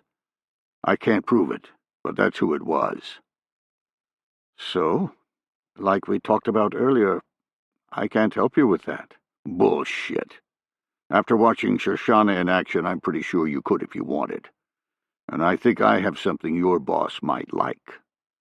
"Let's quit dancing around the topic. You have the thumb drive, and you want to use it to leverage us as some mercenary force. What I don't understand is why. I'm flattered with the request, because we really are better than your bloated special operations forces. But that doesn't explain why you're asking." Pike's answer surprised Aaron. "I don't have the thumb drive, and I'm not using that as leverage. I'll quit dancing as well. The death of my men by the Russians is something my command is willing to forgo. I am not. What I'm doing is off the books. I'll get no help from the United States. I want help from you." Aaron smiled, outwardly showing confidence. But inside, Pike's words confused him. Without the thumb drive, there was no leverage. "Why on earth would I help you kill Russians when you have nothing I want?" Pike said, "But I do. That thumb drive you were after was offered to us first. I have some of the information from it, and I think your boss would be very, very interested." Aaron shook his head. "There's nothing you can tell me that would get my country to take on Russia. We already know how they support terrorist groups antithetical to our nation. We know all about Assad and Iran. No matter how specific your information is, none of that will cause them to engage in hostilities against Russia." Pike said, "You remember 1972? The Olympics?" The words hung in the air for a moment. Aaron saw Shoshana lean forward, now extremely interested. He glanced her way, telling her to calm down with his eyes alone. He was unsure how Pike knew to push that button, but was convinced more than he had ever been that Shoshana had some ability that extended into the ethereal plane. Some ability to see into Pike, even if she didn't realize how she did it. Pike noticed the glance and said, "So you guys are interested." Aaron said, "We aren't interested, but Shoshana is. Do you know anything about that history?" "Just what I've read." He waved his hand at her, commanding her to relax. "Shoshana's grandfather was the wrestling coach, the first one to die in the Olympic dorms." Aaron smiled. "So you've got her attention, but not my commands. Why do you mention this? It's old history." Pike pulled out a sheaf of documents from a backpack at his feet. "These are from the file the U.S. gleaned, a duplicate from the thumb drive you were trying to get. The man you called Vladimir the Impaler is mentioned throughout. He's in charge of Yuri, the man who killed my men here in Europe, and almost succeeded in killing me. I want your help in destroying him and his hit team." Aaron flipped through the paper, saying, I believe you, but I told you there's nothing that will convince my command to do such a thing. Pike said, he has a long history of killing. A long, long history. Read the file, and I think you'll change your mind. Why? Because Vladimir the Impaler murdered your athletes in 72. The Palestinians were the tool. He was the one wielding it. He ordered the deaths of your men. He crushed your hopes, he caused your pain. And now he's done the same to my team. You told me he's meeting tomorrow with Yuri, and I want your help to build a pattern of life. Aaron saw Shoshana leaning forward to hear Pike's words, the bloodlust clearly evident on her face. The Olympic massacre had been the reason she'd joined the Mossad. Through melancholy stories passed down from her grandmother and mother, it was a touchstone that transcended all others, a pain she had long ago vowed to rectify. He saw her assimilate what Pike said, and knew she wouldn't even need to read the words on the pages he had passed. She had already sensed it in Pike, already seen the truth, and now understood why she'd left him alive. Aaron read her face, and knew Pike had just won. Shoshana was going on the warpath, whether he followed or not. Chapter 54. Staring at the small portable monitor, Jennifer said, "Vladimir's here, moving to the elevator." I relayed the call to Daniel, then looked at the screen in time to see him enter the car, lost from view. A few minutes later, Yuri entered, our color Wi-Fi camera giving much more definition to his features than the cheap security crap used next to the bazaar. He had 4 other men with him, only one of whom I recognized. The one who had attacked Retro after he'd been shot. He wasn't hard to spot, because he had a bandage on his face where Shoshana had clocked him. Or maybe it was from my punch. Yuri poked the elevator button, and I got a full view of his face. Coal black eyes and skin as pasty as a chalk outline.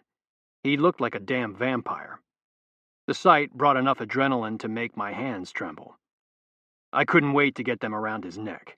But unfortunately, that wouldn't happen. I was relying on my new friends to execute, a compromise I'd worked out with Kurt. After I'd secured the help of Aaron and his deadly little sidekick Shoshana, I'd made my fateful call to Taskforce headquarters.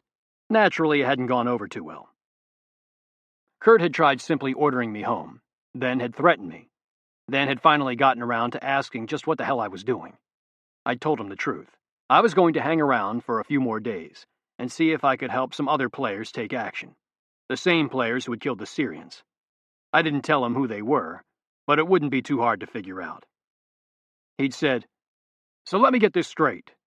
You're not going to kill anyone." I didn't say that. My skills might come in handy. "Damn it, Pike, you will not execute any lethal operations with Taskforce assets. Do you understand?" I could feel the frustration vibrating through the phone, like he was screaming at a dog who refused to quit digging up the yard, knowing his words were doing nothing and hating it. Through the aggravation, I also sensed a little support, something I hadn't expected. I said, "Can I execute non-lethal operations with Taskforce assets? Truthfully, sir, I don't have any Taskforce weapons, only tech kit. Can I use that?" "Why?" "To develop a pattern of life so that someone else can execute. No Taskforce fingerprints. No killing. Absolutely not. The intel I'm working came from outside the Taskforce, and all I want to do is refine it for the other players. Let them handle the lethal aspect." "How did you get them to play? Why are they doing your bidding?" "Let's just say we have mutual interests, like killing the Syrian the other night. I want them gone because they killed our men, and coincidentally, they want them gone for doing the same thing." "Are you saying the Russians have killed Israeli agents as well?" Well, I guess my partners are no secret, I thought. I went all in. Not agents, athletes. They found out that the Russian guy in charge of the hit team facilitated the 72 Munich massacre. I heard nothing for a second, his mind running over our successful thumb drive mission, and the fact that I had held the information. Then, And how did they find that out? I said, I don't know. They are the Mossad. Did they find out the DNI? About his involvement? The sarcasm came through loud and clear, along with the fear. We'd been as close as brothers over a multitude of combat actions. Well, at least as him as the older brother to my younger brother antics. And for the first time, I heard him asking if I would compromise national security for a personal agenda. Like I actually had that in me. It was a little depressing, but, given what I'd put him through, understandable. Of course not, sir. They aren't that good. I heard him sigh. I wasn't sure if it was because he was relieved about the protection of the thumb drive information, or whether it was because he was wondering how on earth he'd been saddled with the likes of me. He said, I can get you 48 hours, pattern of life only, understand? Yes, sir, perfectly. I have a meeting tonight, and all I'm going to do is interdict the conversation. Keep me abreast of what's going on, at least make it look like you're listening to me. Give me a reason to help you. Roger that, sir. I'll shack up a complete sit rep when I'm done. With the time change, you should have it before you go home tonight. After that phone conversation, I felt a hell of a lot better. It was a clear indication that Kurt wanted the killers of Decoy, Radcliffe, and Turbo as much as I did, and it gave me a boost of confidence that he was willing to let me continue.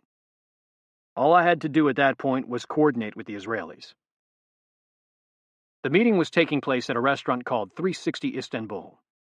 It was a hot little joint on the top floor of an old multi-use apartment building on the Beyoğlu side of the strait.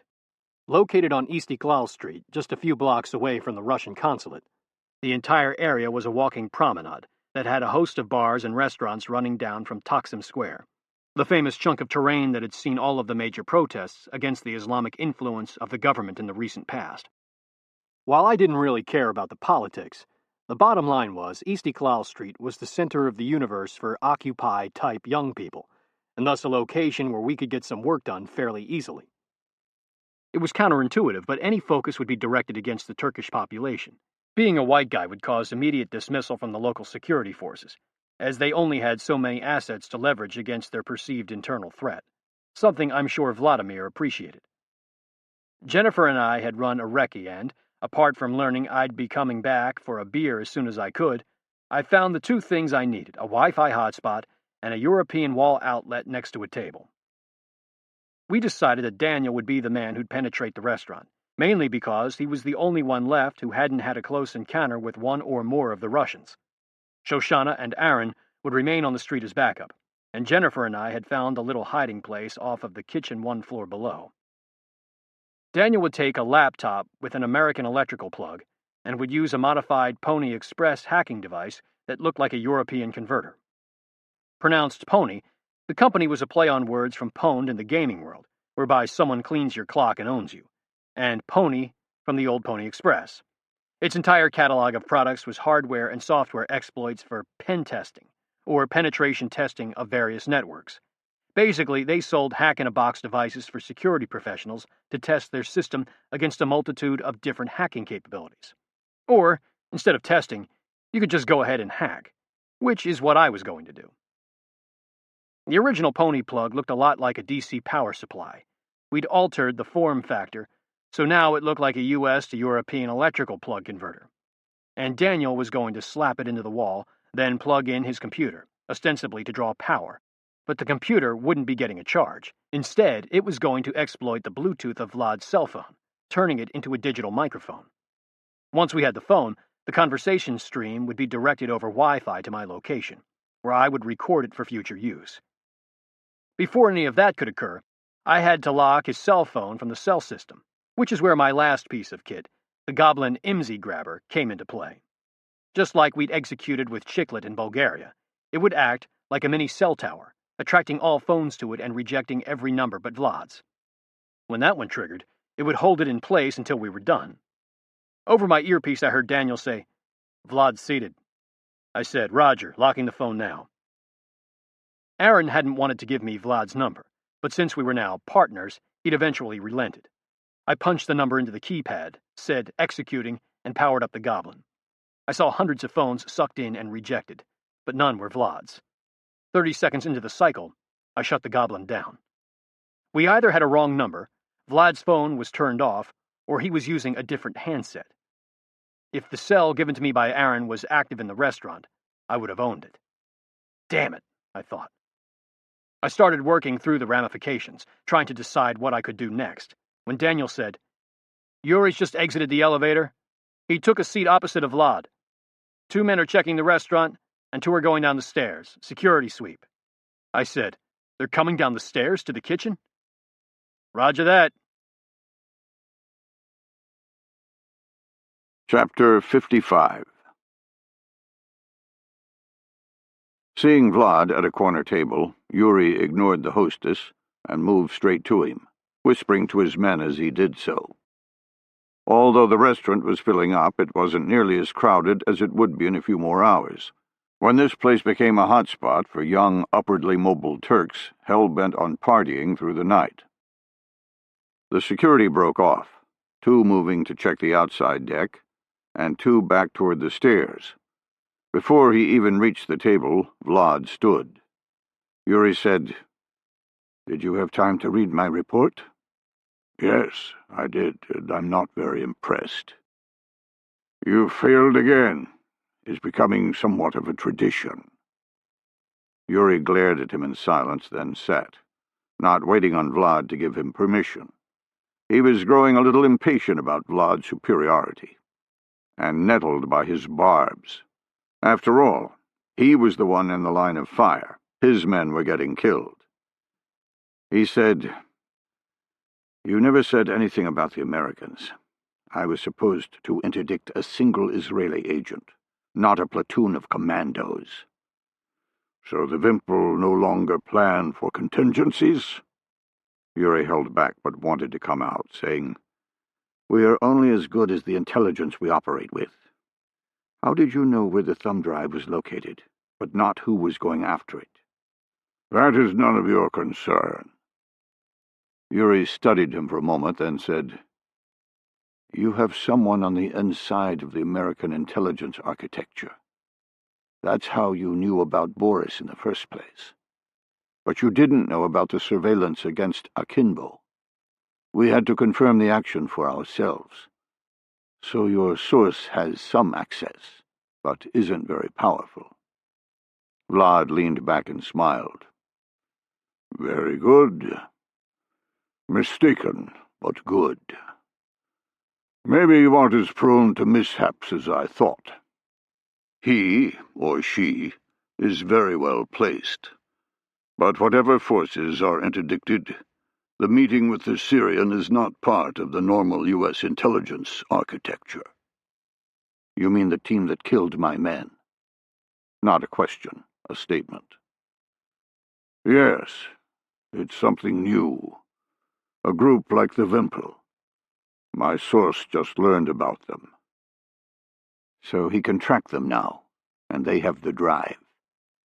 Get him to give me a thread, and I'll get it back for you." "No reason to bother. The U.S. already had the drive. Like you said, it's how I knew to get you on Boris in the first place. When the CIA gleaned the first copy, my source informed me about it. Why the Americans went out of their way to prevent the Israelis from getting the second copy, I don't know. But they did our work for us. The damage with the U.S. had already been done." "But what about my men?" "Casualties of war. Anyway, the Americans are going home with their tails between their legs, taking their drive with them. Your attack was enough. I don't need you to worry about the drive anymore. I need you to get back on Akimbo." "I don't get that. Why? We don't have the chemical munitions. Why did you send him to Berlin?" "You remember planning for Barbarossa, too, before the wall fell?" "Of course. That's what the Wimpel existed for. After a full-scale invasion from NATO, I would infiltrate Western Europe." "And what would you do once you were there?" "Sabotage, guerrilla warfare, that sort of thing." You mean with sticks and rocks? Or with an RA-115S? Thor's hammer? Yuri was unsure what to say.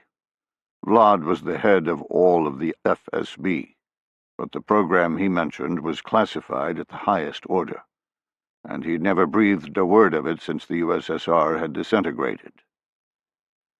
Vlad waited a bit, then said, "It's okay. Remember, I have your file. I know you were on the team that practiced parachuting with the device, and I'm not going to ask you what your target was. All I need to know is that you can put it into operation." Yuri nodded, unsure what to say, afraid to open his mouth. Vlad said, "A device such as that will still accomplish our mission. We can't lay the blame on the Syrians with the chemical weapon, so we'll lose the chance to embroil the U.S. in that country. But we can still cause them to sink in the quagmire of Nigeria." Yuri found his voice. "But they're all gone. Destroyed when we were afraid of them falling into enemy hands during the riots and coups of the 90s. Long gone." "Not all. There's one that we couldn't get out. It was cached in a very delicate location, and when the Berlin Wall began collapsing, we couldn't react fast enough. Actually, we didn't think to act at all, since we were worrying about other things. The rest of the devices were in Soviet control. This one was simply hidden." "You think it's still there?" Vlad scoffed. "You think if someone would have found an RA-115S, it wouldn't have made worldwide news? Yeah, it's still there." Yuri felt his phone vibrate. He pulled it out, seeing nothing but a text advertisement from Vodafone. Vlad said, "I'm sorry to inconvenience you. Please, by all means, play with your phone." Yuri said, "Sir, my men are conducting a security sweep. It might have been an alert." "And is it?" He set the phone on the table and said, "No." Then Vlad's words sank in. "You want to give a nuclear bomb to a savage like a Kimbo? Even a small one like Thor?" Vlad said, "No. You remember your training? Remember how delicate those devices were? How they had to have constant power and all the other restrictions? The device is still there, but it's degraded by now. It'll just be a small explosion of radiological waste, what the West calls a dirty bomb. It may not be a nuclear explosion, but the radiation poison will be just as effective. It'll cause the United States to react in a frenzy. Make no mistake, they'll end up invading Nigeria because of Boko Haram. We'll be blamed. Nobody else had a program like Thor's hammer." "Not true. Any nuclear power can be blamed. Once it goes off, the only thing they'll know is that radiological material was blown apart by conventional explosives. Material they could have gleaned from a multitude of places." Yuri considered his words, then moved on to the next problem. "You have a detailed description of the location? Berlin is a big place." Vlad slid across a sleeve of papers, yellowed with age. "These are the original cache instructions. Of course, that was close to 30 years ago, so you'll have to improvise once you get there. The place is now a museum." "And the arming, timing, and PAL control for the weapon?" "I'll need those as well. They're in the cache instructions." Yuri leaned back and asked, "What's the target?" Vlad slid across a brochure. When Yuri saw the first page, he said, "Here? Not in America?" "No. Much easier to get the device into that country, especially with a Kimbo. You'll have to get him new documents. But you have that capability in Berlin, correct? I mean, you were called the Berlin Group for a reason. Yes, sir, I can do that. Why here, though? This is global, not American-centric. Vlad tapped the page. Read the specific target. You'll see why it was chosen. Yuri studied the package, then began to smile. Vlad said, "So you see, it's poetic." Yuri said, "Well, I don't know if it's poetic, but it'll get the U.S. going. No doubt about that. Any time you include their little Jewish lapdogs, you'll get an exponential reaction." Chapter 56. Hearing that 2 men were coming down the stairs was the last thing I wanted. I knew Yuri or Vlad would be worried about security, but didn't figure they'd do some sort of check all the mailboxes and pull up the manhole covers security review, which is why I'd manipulated the lock to an old storage room next to the kitchen, right below the meeting site. Just great.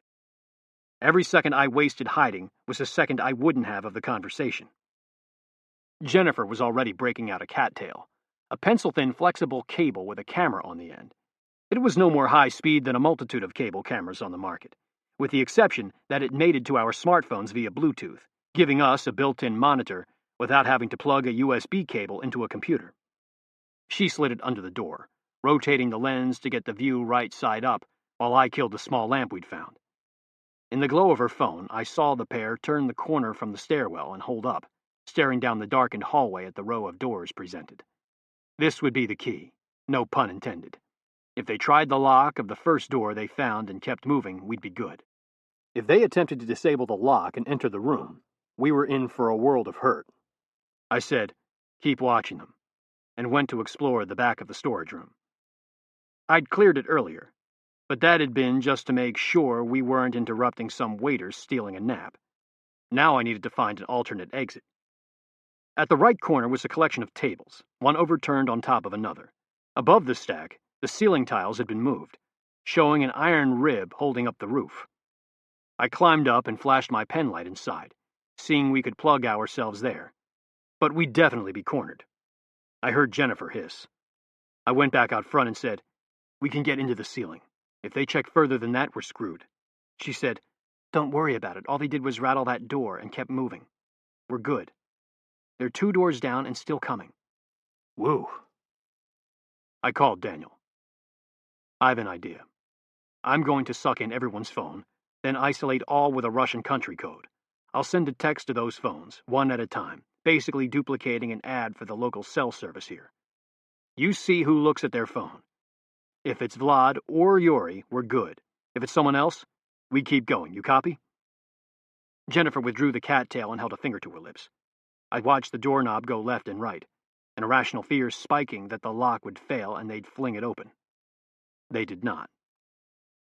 She stuck the cattail back under and gave me a thumbs up. I said into the radio, "Daniel, you copy?" He said, "Roger, standing by." I fired up the Goblin, and it began to do its work. Within 15 seconds, it held 6 phones with Russian country codes. I pulled up the text messaging on my smartphone, scrolled until I found the Vodafone ad I'd received earlier, then typed the exact same message into the Goblin. I targeted the first phone and hit send, knowing the message would register with some weird number like 404-05. It would look real. Daniel said, "Security man at the other table just looked at his phone." Roger. I targeted the next one on the list. Daniel said, "Nothing. Might be the guys walking around down here." I hit the third, and Daniel said, "Yuri just looked at his phone and set it on the table." Bingo. I rejected the other phones and kept his. I said, "You're a go. That's the phone we want." I read off the number, and he went to work. A minute later, I was getting Russian over Wi-Fi, all of it recorded for posterity. I was proud of myself for solving the problem, right up until the conversation ended a mere minute later. "That was quick," I said. "What's going on? I have no more voice." Daniel said, "Vlad stood up. He's leaving. Yuri's still in his seat." Damn it. Okay. We stay until Yuri clears the area. Once that's done, we can break down.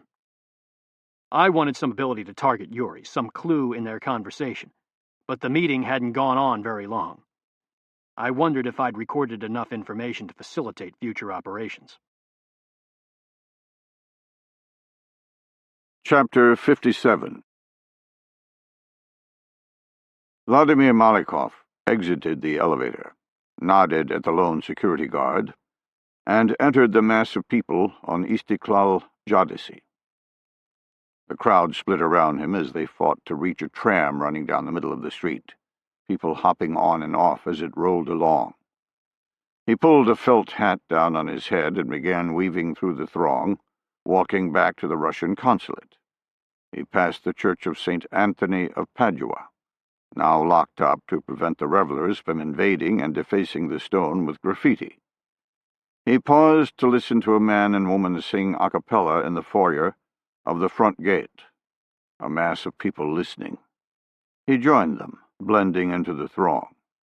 He pretended to enjoy the entertainment, as if he gave a shit about their voices, but really used the pause to conduct a quick surveillance check.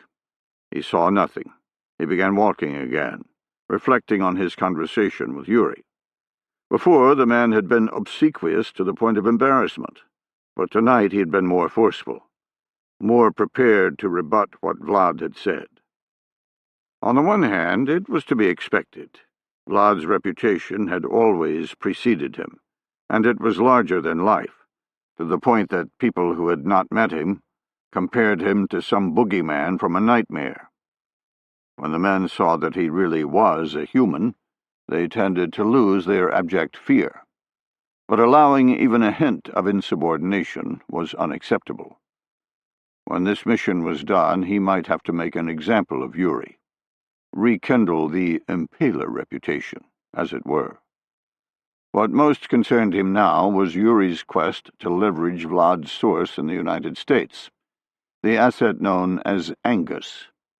Clearly, he wanted vengeance for the loss of his men, and he wanted the asset to set the Americans up for him.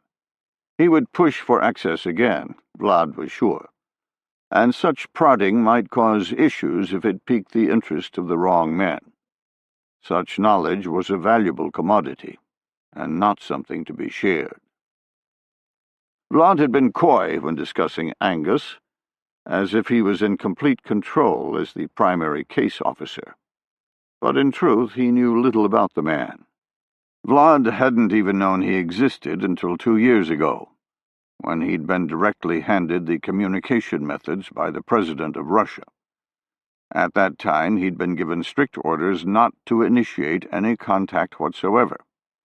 His only job was to respond and report. Since that time, he'd learned of Angus having facilitated Snowden Calypso's escape to Russia, the collapse of the U.S. planned military strikes on Syria, and a host of other national strategic intelligence priorities. But he still didn't know where the asset worked. It had to be somewhere very high up, since the President of Russia was the one who had passed the connection. But if so, how is it he didn't know about this new U.S. team?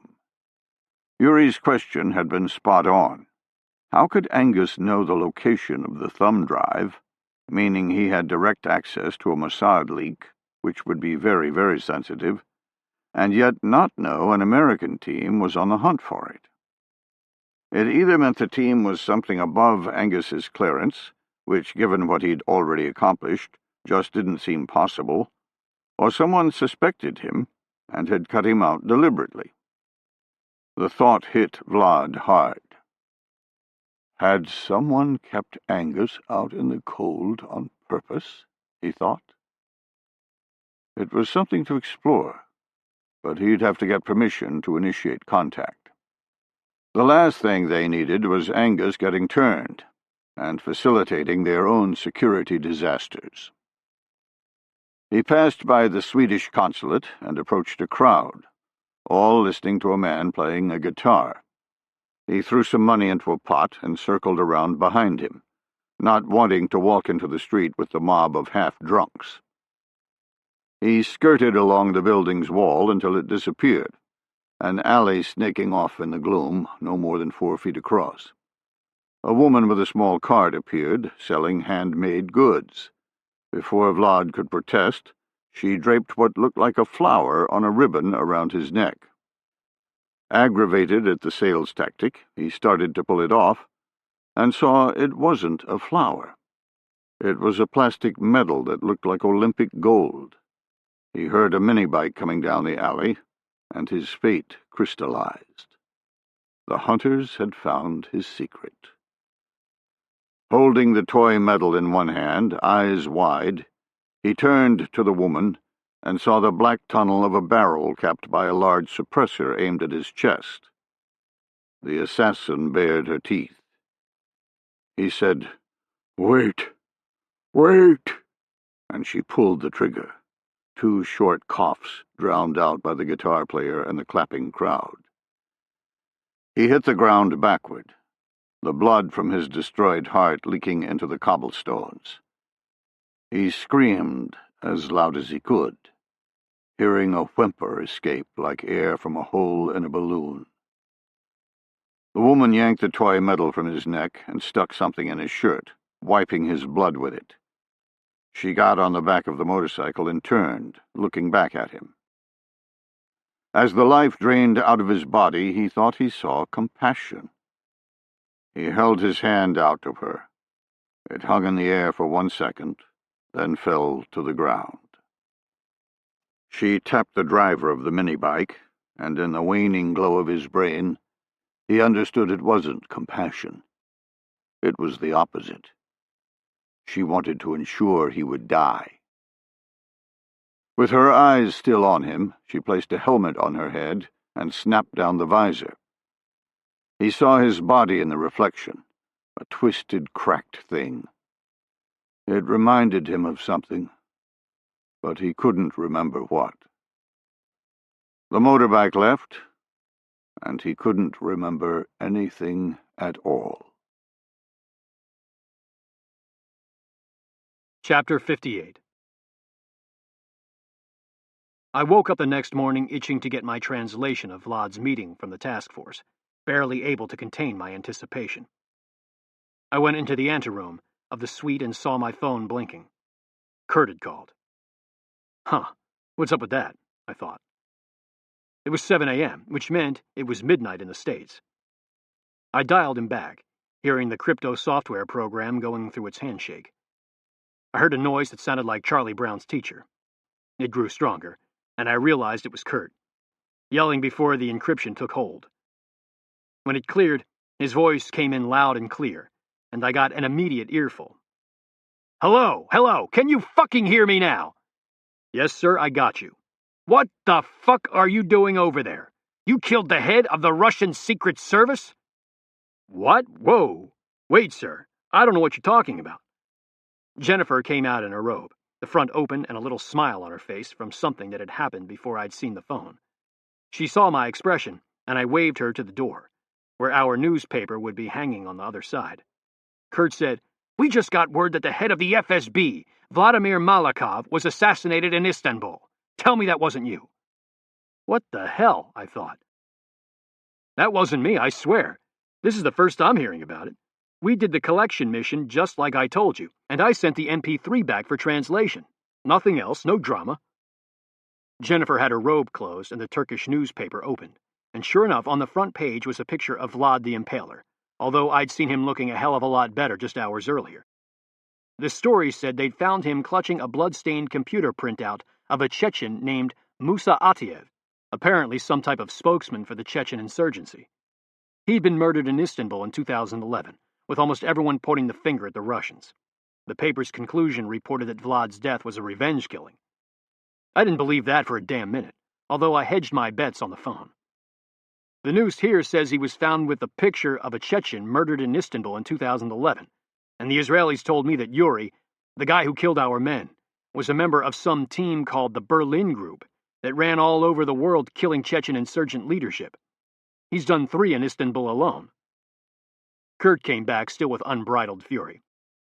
And you want me to believe this has nothing to do with you passing off classified information to the Israeli Mossad? You talk to them about a Russian, and he conveniently ends up dead 12 hours later. Sir, I'm telling you, I had nothing to do with this. Nothing. It's either a revenge hit, or it's something outside my control. Outside your control is what worries me. I said, Sir, let me get back to you. Okay, Pike. You send me a message as soon as you figure out what the hell is going on. For now, I'm not mentioning a damn word about your plans to the council. The news story stands until I hear otherwise. I said, Thank you, sir. But he'd already hung up. I turned to Jennifer and saw she'd heard enough of the conversation to understand. My anger was reflected in the fear on her face. Fear of what I was about to do. I said, Those motherfuckers, they took my information and completely ignored us. They conveniently facilitated our mission to keep us occupied while they killed Vlad. I was throwing on my clothes as I spoke, the anger building up. Jennifer began dressing as well, attempting to tamp down the flame. Pike, it looks bad, but you don't know. It might be them, that's all. I sat down and put on my boots, cinching the laces as if I were trying to garrote someone's neck. Bullshit. I don't know. Those bastards undercut us. She threw on her sandals, hopping on one leg and following me to the door. I think you should calm down. I'm sure they have their side of the story. I flung open the door and stalked into the hall, saying, Let's go hear it. I knew the location of at least one Israeli room from the night I'd seen the videos, and it was only 2 floors above me. I ignored the elevator, banging open the door to the stairwell and taking the stairs 2 at a time. I heard Jennifer's sandals clacking right behind me. I broke out into the hallway and went into a light jog, fueled forward by my sense of betrayal. I reached down, and Jennifer grabbed my arm right before I brought my fist down. Pike, stop. I started to rip my arm out of her grasp, pissed at her interference, when her eyes caught mine. No longer wearing the brown contacts, they were gray ice and shooting sparks. She said, Calm down. Anyone else? And that wouldn't have made a shit's worth of difference. With her, it caused a complete deflation of my anger. She slowly shook her head back and forth, and all 215 pounds of me turned into a bowl of Jell-O. I fucking hated it. I pulled her hand away from my arm and said, Okay, damn it. I won't go in swinging, but I'm going to give them a piece of my mind. Can you live with that? She squinted her eyes, unsure if I was telling the truth. I filed the look away, surprised and happy to realize that she didn't understand the depths of her hold on me. I could bluff and get away with it. Something to remember. She said, Go ahead, but you turn into an ass, and I'm taking over. I banged on the door, my entire attack plan decimated by some acrobatic chick I'd had the misfortune to meet a couple of years ago. I am pathetic. There was a flash in the peephole, and I heard the chain being removed. When it opened, I saw Aaron. He said, Pike, a surprise. Why are you here so early? Chapter 59. I pushed the door, throwing him back. I said, Cut the shit. You fucking killed the head of the FSB because of information I gave you. You didn't coordinate with me. You didn't inform me. You didn't do a goddamn thing but ignore me. I cleared the door, allowing it to close, and saw Daniel and Shoshana deeper in the room. Daniel's arms crossed behind his back. I knew what that meant. Aaron said, We had no such agreement.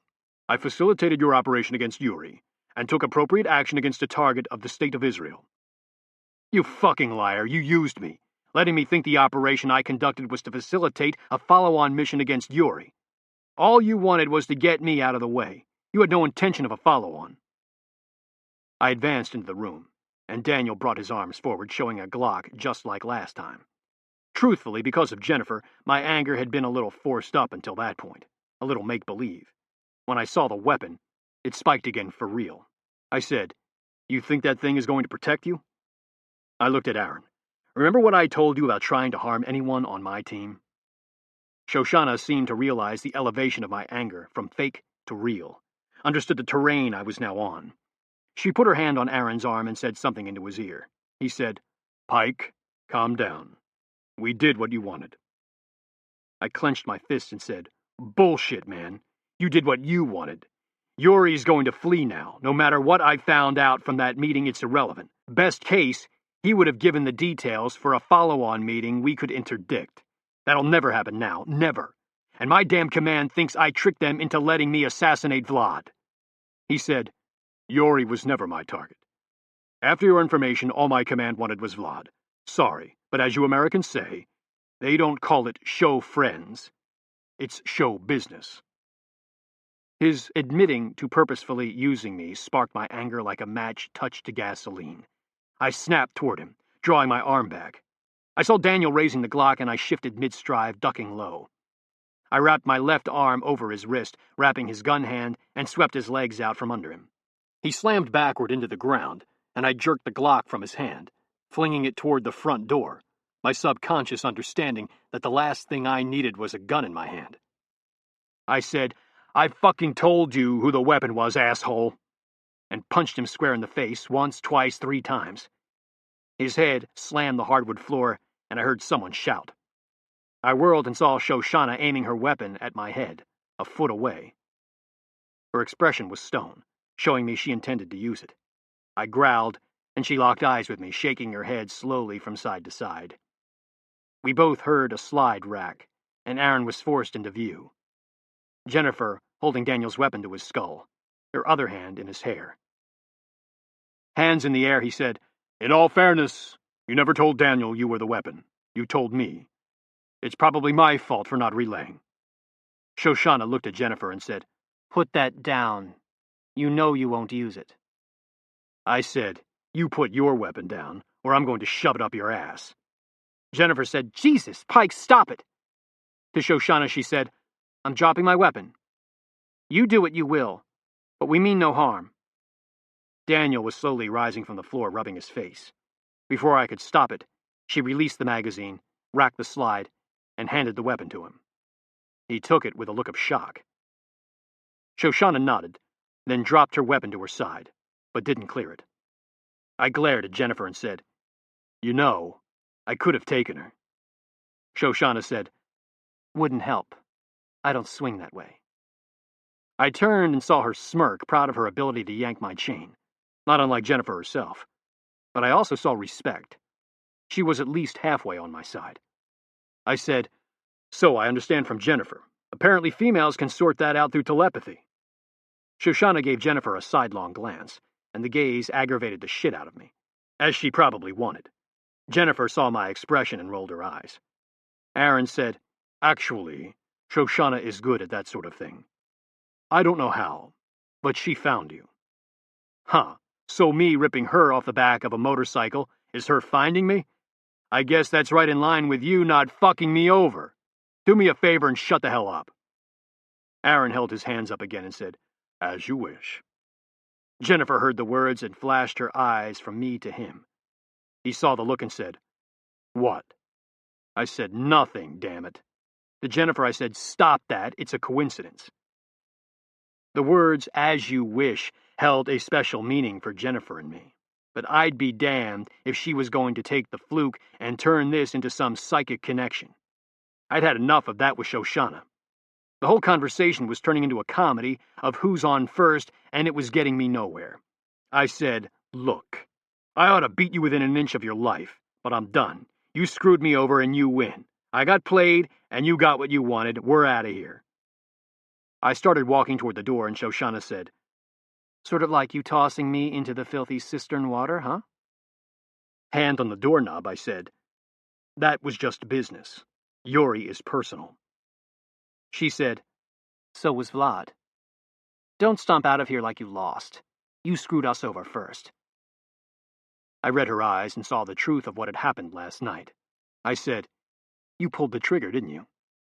And you know what I mean. I trusted you. The ghosts of my men trusted you. This isn't just business. Of anyone, I thought you people would understand that. She started to utter a smart retort, but the words died on her lips after she saw the real pain on my face. She looked at Aaron. He said, I'm sorry, Pike, I truly am. You would have done the same in my shoes. I opened the door and let Jennifer out. Shoshana stepped forward and said, We don't leave here for another day. Behind her, I saw Daniel glowering with his Glock, and Aaron stone-faced. Not a lot of encouragement. I said, "So?" She glanced back at Aaron and said, "So maybe you can come up with something else that'll hit Israeli interests." I said, "Sure. I'd love to give you a shot at screwing me over again." She winked and said, "Maybe I just want another shot at Jennifer." The comment left me speechless, my mouth opening and closing with nothing coming out. She closed the door in my face. Chapter 60. Yuri felt the wheels leave the earth and was embarrassed to realize he was relieved, happy to have lived long enough to get on an airplane out of Istanbul after the death of Vlad. He'd awoken this morning thinking of Akimbo and the various contingencies that could occur, the usual amount of mission planning that happened this close to execution. He'd turned on the news and literally fallen into the hotel chair at what he saw, shocked to his core. Yuri knew that if anyone else was on the target deck, he was a front-runner. And if they could get to Vlad, they were probably tracking him right now. He'd ordered an immediate evacuation for his team, sending most on their way to Berlin, but he kept his communications expert with him in Istanbul. He'd already given them a brief the night before, right after he'd returned from his meeting with Vlad, preparing them for the journey to Berlin. All he'd done this morning was speed up the process. Originally, he'd decided on travel by train because of the lax border crossing he'd witnessed coming from Bulgaria, which would facilitate the infiltration of their weapons and communications package into the European Union. The odds of discovery were virtually nil, since there was no chance of a Russian being selected for a random search at the Bulgarian border. Once across, they would be in the EU and not subject to another search for the rest of the trip. He'd remained behind, telling them he'd come via commercial air later in the day. In truth, he was unsure if he would follow, even unsure if the mission was still a go after Vlad's death. But he had to get them out of Istanbul, and Berlin was as good as anywhere else, in fact, better. There were a few hard rules that Yuri always followed while in Istanbul, especially since his targeted killing of the Chechens 2 years ago. One of those was to never enter the Russian consulate because of the risk of association and the subsequent lack of invisibility. But the assassination of Vlad overcame any fear of discovery. With his control dead, he needed to get inside to the secure communications room, and he had no illusions about ever coming back to Istanbul. It was a risk, but worth the reward. He was granted access without incident, and as he expected, the consulate was vibrating from Vlad's death, with people scampering about and phones ringing. Before long, he was brought to the secure room. He closed the outer door, then entered a shielded room within a room called the Bubble. Using an ancient secure telephone, he dialed his old control, but someone he didn't know answered. After a brief conversation, he hung up and dialed another office. Once again, he was connected with an unfamiliar FSB officer. He left his name and location before disconnecting.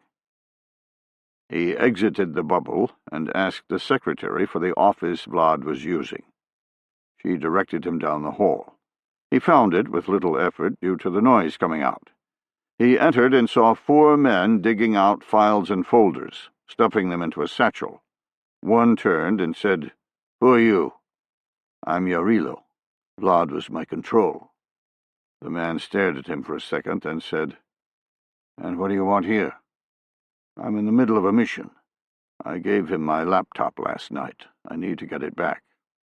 "We've already been to his hotel. The only laptop was an FSB one." Yuri had no idea if a separate laptop existed, but thought it a good bet. Vlad's American asset had contacted him somehow, and he assumed it was through the massive data flow of the Internet vice, something like a phone call that the NSA could suck up and trace. He was also betting that the asset was so protected that he would be firewalled from just about anything and anyone else at the FSB, meaning a communication method air-gapped from whatever malicious eavesdropping software would surely be installed in an issued FSB computer. Yuri said, "Have you seen one here?" Before the man could answer, the secretary entered, meekly saying, "Yarilo? Are you Yarilo?" "Yes." "You have a phone call in the bubble. Someone from the president's office." The men in the room quit working at her words, the mention of the president bringing them up short. They watched him leave in silence. He retraced his steps, wondering who on earth would call him here.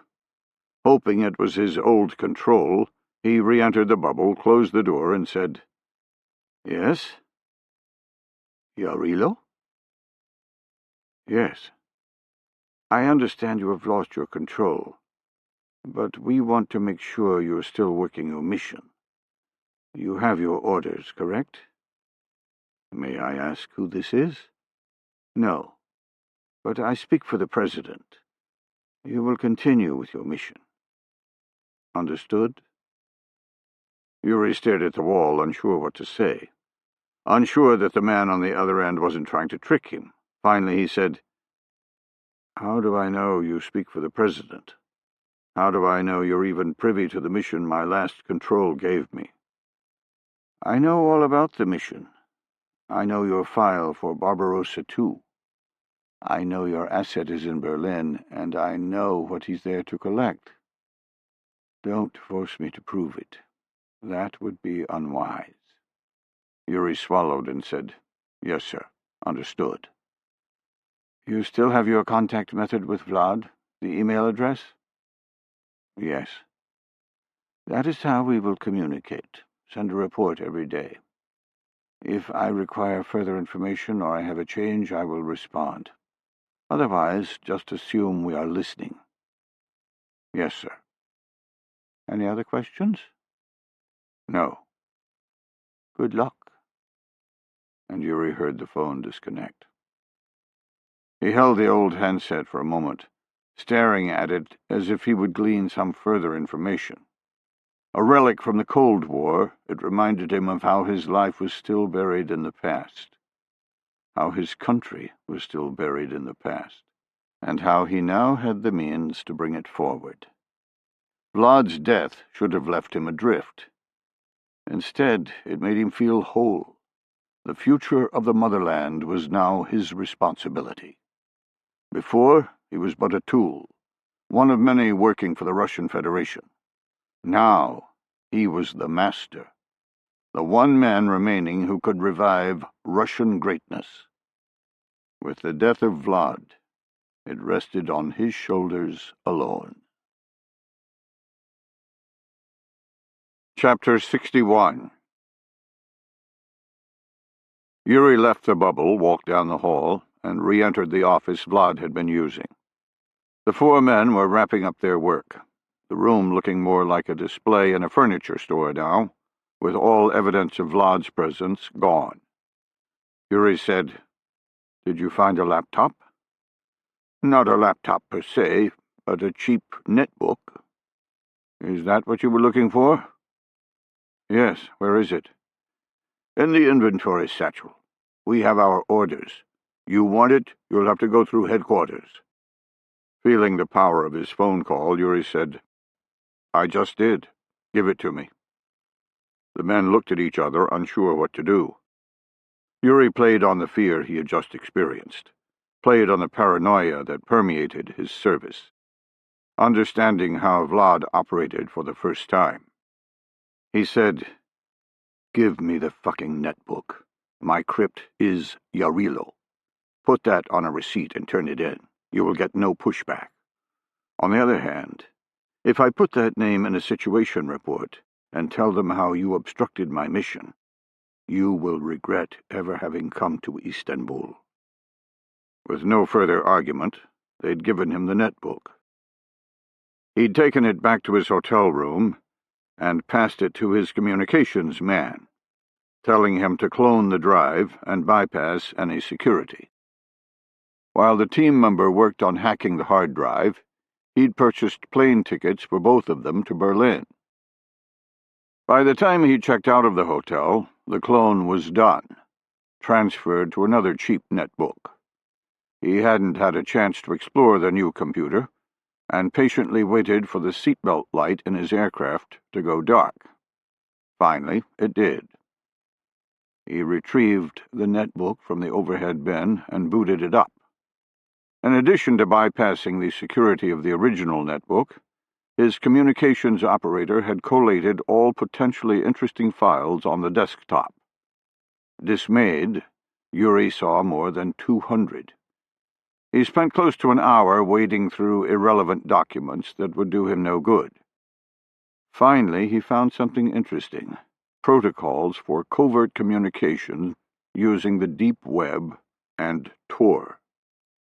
Vlad was from the old generation of chalk markings and physical dead drops. While he could leverage technology, it had always remained somewhat foreign.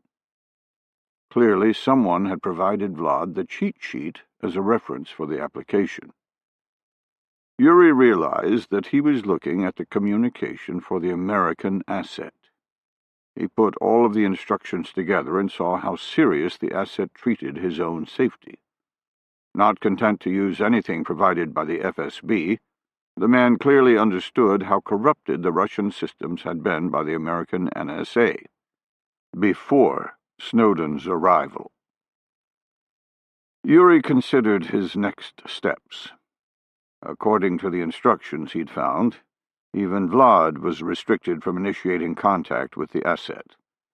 He was allowed to receive the intelligence the asset sent, but could never attempt to task the man for anything. Clearly, the FSB was afraid the asset would vanish if pushed. The thought gave Yuri some hesitation, but he made a decision, one that would reverberate far deeper than he intended. He connected to the in-flight wireless and began the laborious process of establishing his own NIM email account. Once that was done, he accessed the Tor network, then the Blofeld SMS service, typing out a simple message. An introduction. He took the SMS URL and placed that into an encrypted email on the NIM remailer network, working through a labyrinth of layers. Finally complete, he stared at the screen, seeing nothing but a URL and an email message. Innocuous to anyone looking, but as volatile as the weapon he was about to retrieve in Berlin. Well, potentially to him, anyway. He knew if he let the message fly, he might be causing his own death. He was playing in an arena at the highest level of his government, a place beyond anything he'd participated within before, and a government that had no compunction about killing. Yuri, more so than most, knew that because he himself was one of their tools of destruction. Yuri's finger hovered over the Enter key, knowing if he hit it, the asset could very well disappear forever, or worse, contact the FSB about his disloyalty. It was a risk, but Yuri couldn't accomplish his second mission without the asset's help, exterminating the team that had killed his men, specifically the female. He thought about Dmitri falling from the scaffolding, screaming all the way down. Replayed in his mind the pathetic attempt to catch the body, the force driving him into the ground as Dmitri's head exploded on contact with the stone. Remembering the promise he'd made as the female assassin ran out of the museum. The promise to skin her alive. And he hit send. Chapter 62. Kurt Hale wondered how Bruce Tupper would present himself in his first formal Oversight Council meeting.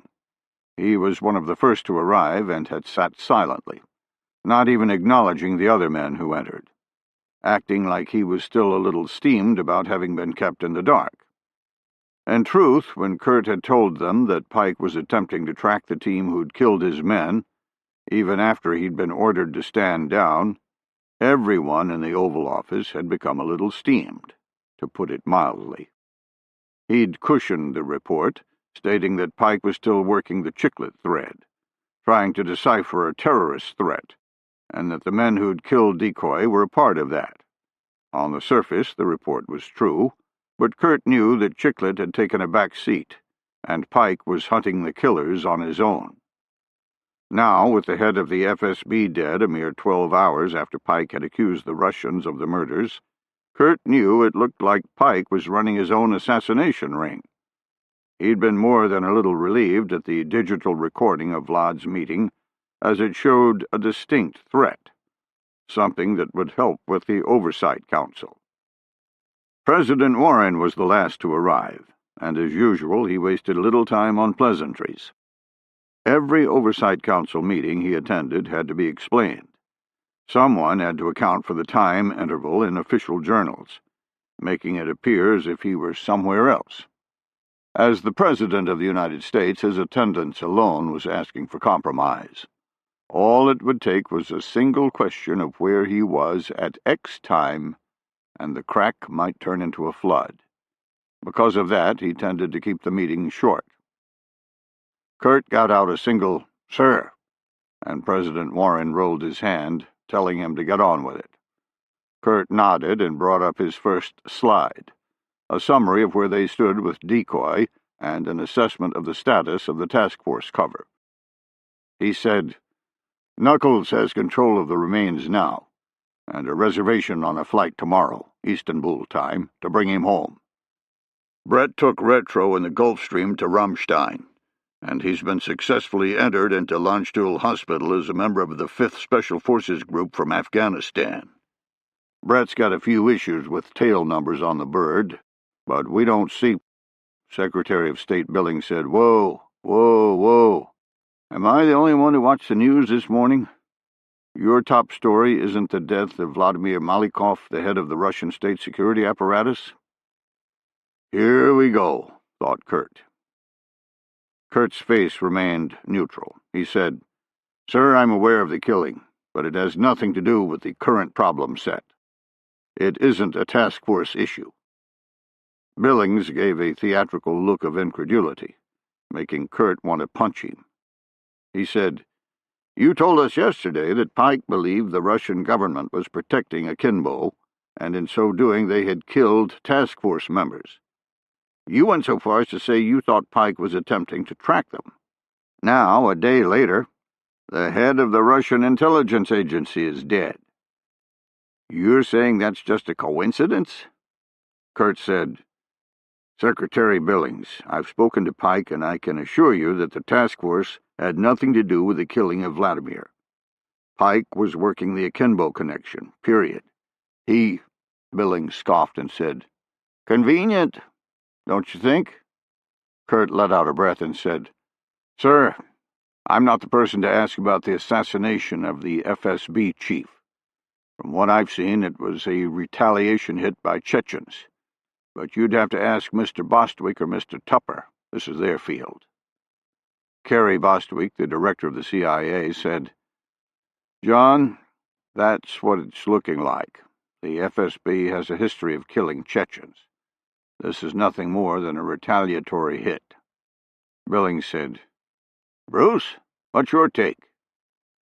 Kurt thought Tupper looked a little green, but given the amount of information he'd been read onto in the last few days, he understood the emotion. Tupper said, "I believe their mission's just caught up to them, like the killing of our chief of base at Camp Chapman in Afghanistan.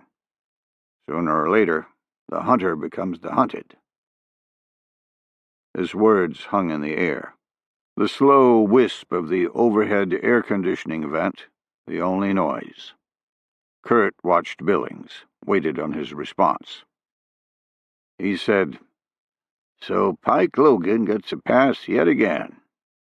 He looked at President Warren. "Sir, we're not going to continue this charade, are we? Does the fact that this asshole runs amok without any oversight scare the shit out of anyone besides me?" The statement was the segue Kurt wanted. He said, "Secretary Billings, Pike continued working the associations with Akimbo even after Decoy's death, and he's found a distinct threat. I understand your reticence, but if he hadn't taken the initiative, we'd be in the dark. Bullshit. Jesus, that's what you bastards always say. Every time someone dies, it's for the greater good.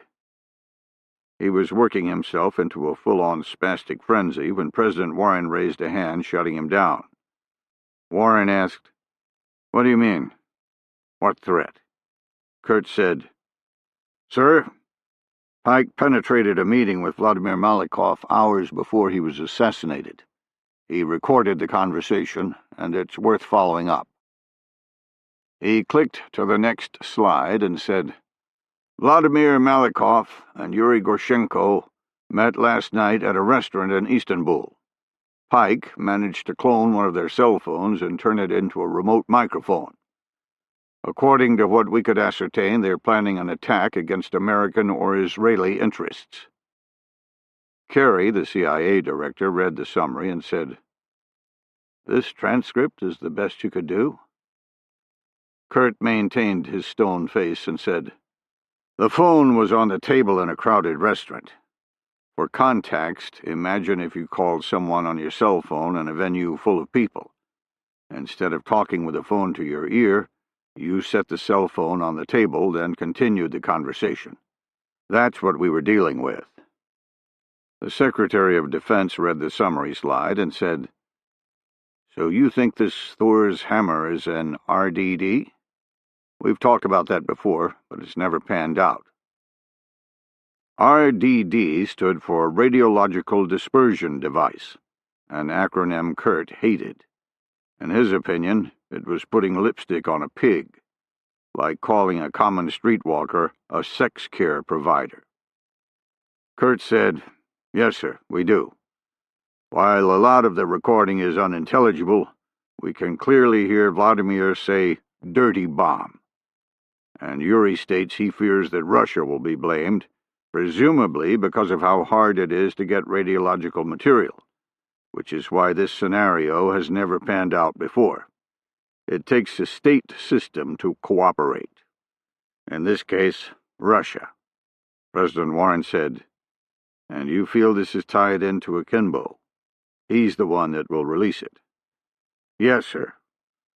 He's not mentioned by name, but they do discuss procuring documents and providing funding, and he was the linkage that led to the meeting in the first place." The President's National Security Advisor, Alexander Palmer, asked, "What's the target?" "We don't know. They specifically mention that the target is not in the continental United States, and also mention striking Jewish lapdogs. Initially, this would indicate Israel is the target, but the reason given for ignoring the U.S. is our security. Getting radiological material into Israel would be exponentially worse, so we don't believe it's either country. At this time, all we can do is exclude the two. We can't get any more refinement without further exploration." "Why? What does Russia gain by facilitating Boko Haram?" "Most of that answer is tied up in the target. We can't analyze why they would do it without knowing what they want to hit. But rest assured, Russia would hurt the U.S. any chance it can get." Carey nodded and said, "I agree. Russia has never become a real democracy, and it's now ruled by a bunch of KGB thugs. If they see a benefit, they'll kill innocents without issue." Palmer said, "What about interdicting the material, short-circuiting the whole plan?" "Same problem as the target question. All we know is the stuff is somewhere in Berlin. They mention a museum, but that's it. Actually, we don't even know if it's in Berlin. It might simply be close enough to use the city as a base." President Warren said, "What are you recommending?"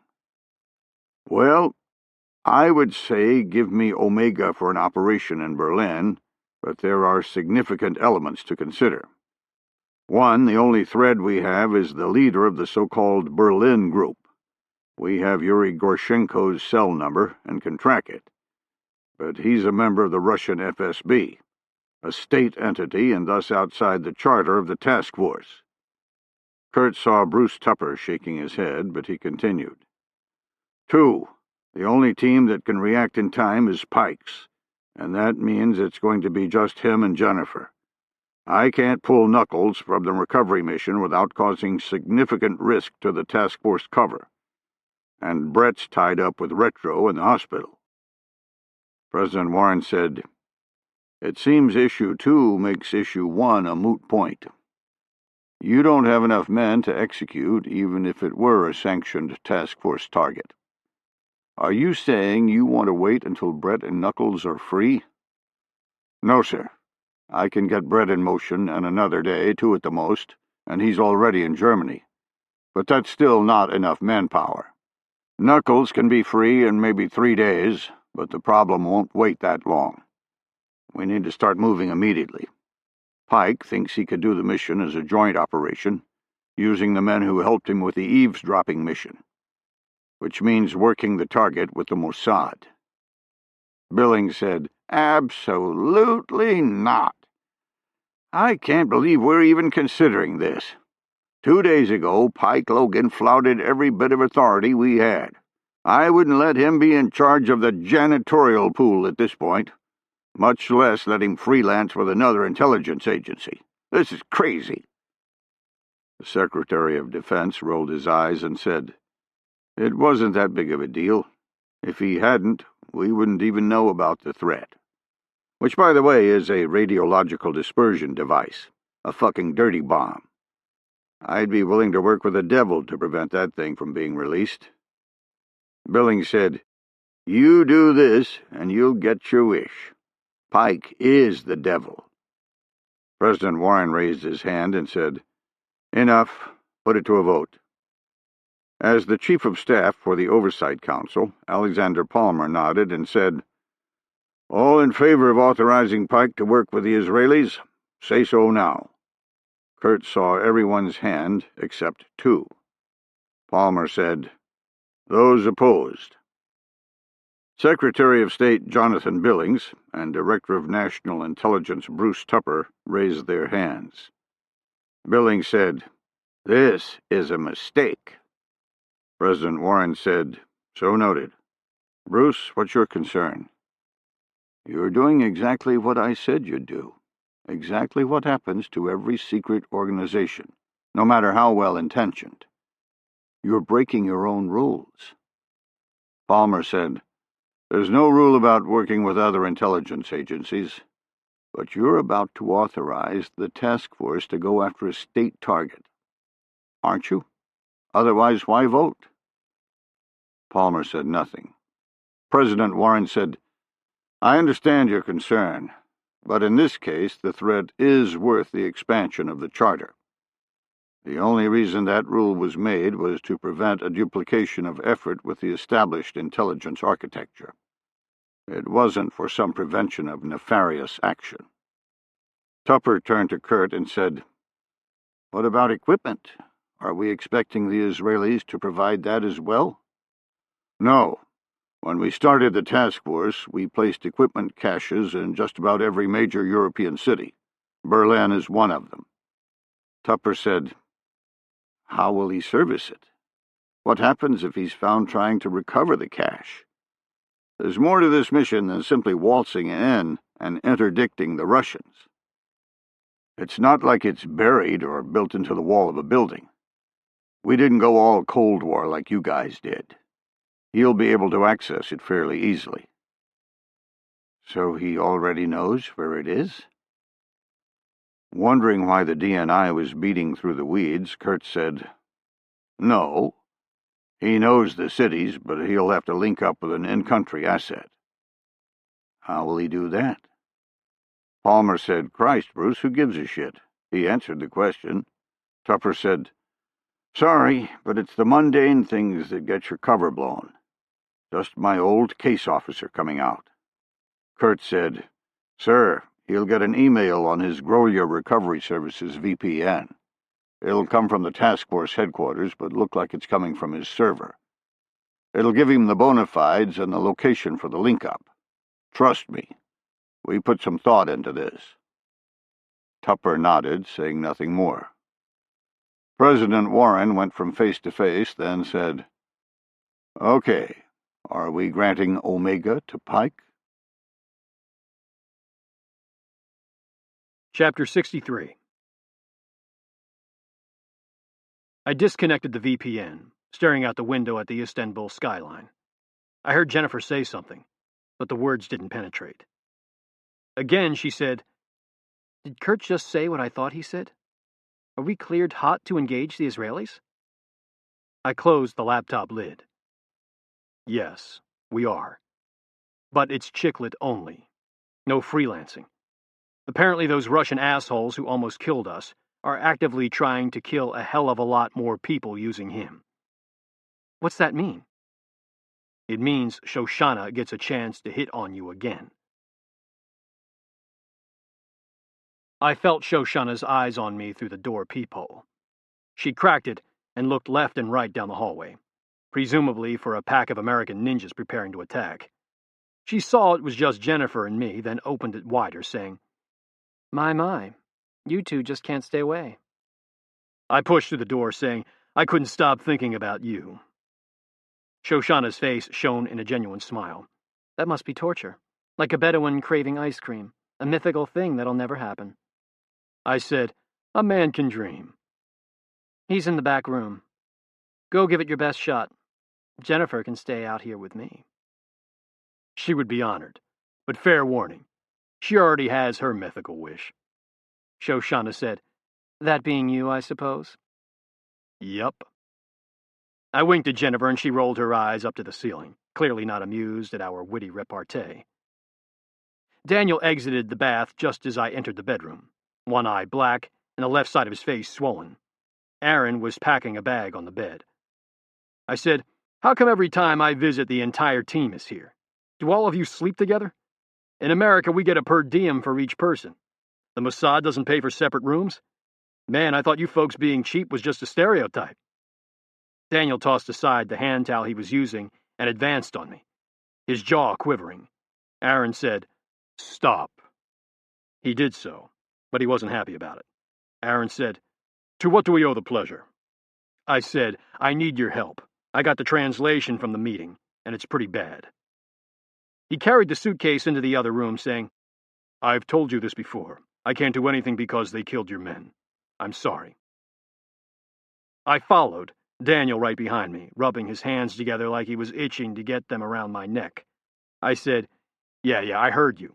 It's not show friends, yada yada yada. I'm not here because of my men. Vlad and Yuri weren't stopped by your interdiction of the Syrian." I now had his full attention. Aaron said, "What do you mean?" "I mean Yuri's on the hunt regardless of you smoking Vlad. He's executing a plan, and if we don't interdict it, a lot of people are going to die, specifically Jewish people." "How do I know you aren't just saying that? Telling me a lie to manipulate my team? Because unlike you, I wouldn't do that. If I'm lying, you can keep Jennifer." Aaron smiled at my words. Shoshana tried to maintain a stoic face, but she couldn't. Even Daniel let a small grin slip out. Only Jennifer failed to see the humor. Aaron said, "I'll have to send a message back before I can do anything.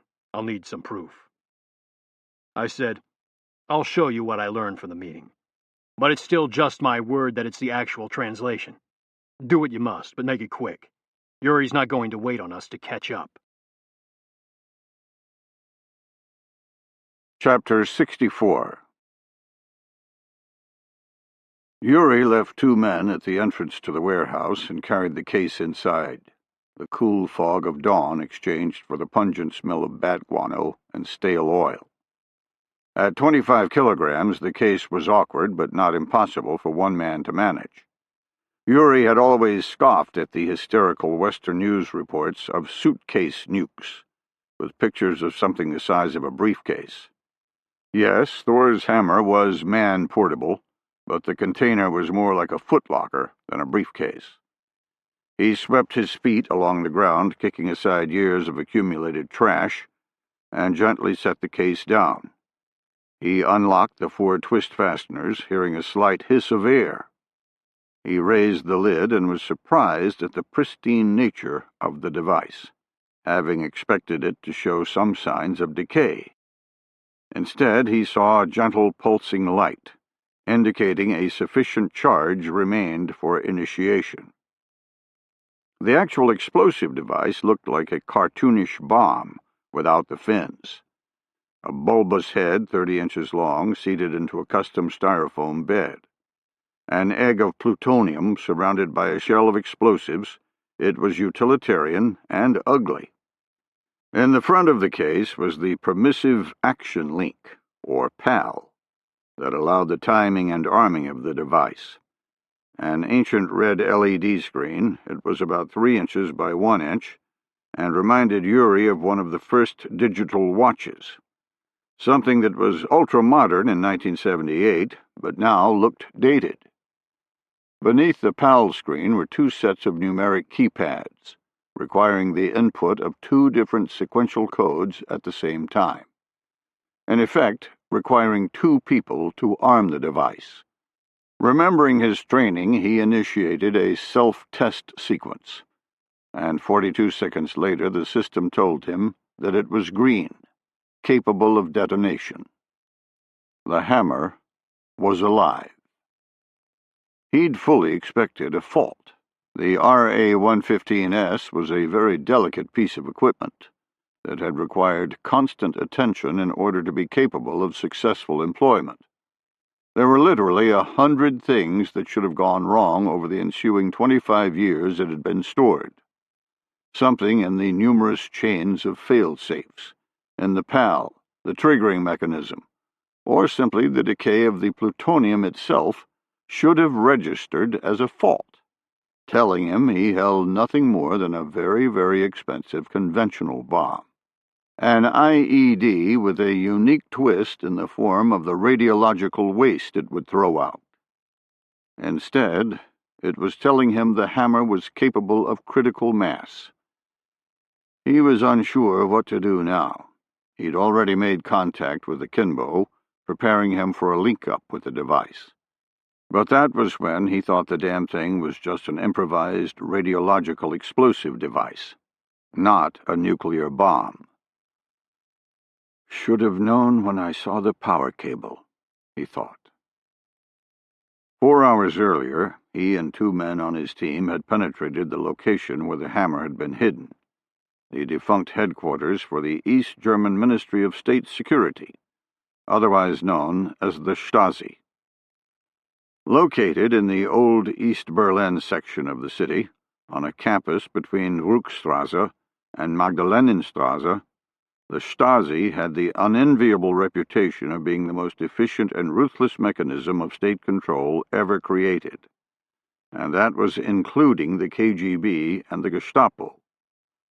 Yuri had been to the headquarters exactly once, when on a tour using the cover of a USSR diplomatic flunky. That had been years ago and did him little good now, since according to the pinpoint mechanics of the cache instructions, the weapon was behind a panel ostensibly in place to serve the electrical system. Along with the device, the headquarters building housed the Stasi Museum, with displays on the 1st, 2nd, and 3rd floors. Run by a non-profit, it wasn't a tribute, but a warning for future generations. Yuri had executed a quick reconnaissance and found the rest of the campus being used for storage or rented out by other companies. Modern capitalists turning the fearful history of the Stasi into a mundane office complex. Luckily for him, the least amount of security was in Building 1, the headquarters, as apparently the non-profit couldn't afford much more than an old guard who looked to be about 70, armed with nothing more than a whistle. Beyond that, all he would have to contend with were standard door locks. Maybe they figured the association of the Stasi alone would keep people out. Building 1 was in the center of the campus and was the tallest structure on the compound. 8 stories of utilitarian communist brick and concrete built into an unimaginative rectangle. The primary entrance in the center of the building was also the museum entrance, with the rest of the building off-limits and not used. This, of course, would be exactly what Yuri would leverage. Given the dilapidated nature of both wings of the headquarters, it had taken little effort to defeat the locks and penetrate the building away from the museum. Following the map he'd been given by Vlad, he'd descended below ground level, using a wall-mounted ladder to gain entry to a sub-basement. He'd removed an access panel to an electrical junction box and had found the weapon. In among the myriad electrical cables running up, down, left, and right, he saw the RA-115S on a custom-built shelf, looking like it belonged there, still attached to a power source, still gently blinking in the darkness as if it were 1984, waiting to be employed by another Vimple team. He'd disconnected the power cable and retraced his steps, struggling to carry the heavy box up the sub-basement ladder. He'd rested for a moment, then had exited the building. He and Christoph were picked up by the team, driving the hour and a half to the abandoned Soviet Air Force base in Magdeburg, Germany. They'd scouted the base earlier while looking for a secure location to give Akimbo the instruction he'd need for the device. Driving among the cracked and faded Cold War buildings, Yuri had picked a warehouse set off the end of the flight line, its position providing early warning for anyone attempting to interfere. Now, watching the self-test light smugly blinking green, telling him the box held much more explosive power than he intended, he was unsure of his next steps. Chapter 65. Bruce Tupper heard his wife in the hallway, forcing him to tap the laptop keyboard. By the time she entered, he was playing a game of computerized chess. Wearing a worn terry-cloth bathrobe, she faked a theatrical scowl and said, "I thought you were working. When are you coming back to bed?" "Soon, honey. I couldn't sleep." "Problem at the office?" She knew not to ask anything more specific. He said, "Yeah, something that's still spinning in my head, keeping me awake." She opened her robe and said, "Come back to bed. You don't have to sleep. I'll take your mind off of it."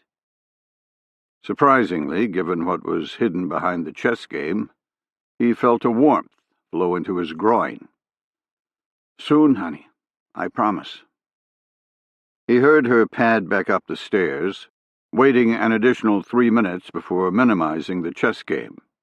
Behind it was a message in the Blowfield SMS window, ready to be encrypted into a URL, asking the source on the other end where and when he would prefer to ambush the American team. Tupper couldn't manipulate a damn thing the Taskforce controlled, but it didn't mean he was powerless. As the Director of National Intelligence, it was his job to arbitrate the allocation of intelligence assets, from top-secret MASSENT satellites to the omnipotent SIGINT capabilities of the National Security Agency. In this case, he'd issued instructions to intercept email traffic from Grolier recovery services, layering it deep within the bureaucracy of the NSA. The only question now was whether he would replace them with instructions of his own. In effect, setting up an ambush. He'd been relieved when he'd found out about Vladimir's death, not really caring about the impact to Russian intelligence. He was much more concerned about his own secret, and Vlad being gone cauterized a potential leak. The relief had been short-lived, however. It vanished when he received contact from an unknown agent on the special system he'd devised. At first, he thought it had been Vlad reaching out to him from beyond the grave, a message sent before he'd been killed. As soon as he read it, he knew that wasn't the case. It was an introduction from Yuri Gorshenko, the assassin working for Vlad whom Kurt Hale had spoken about at the Oversight Council meeting.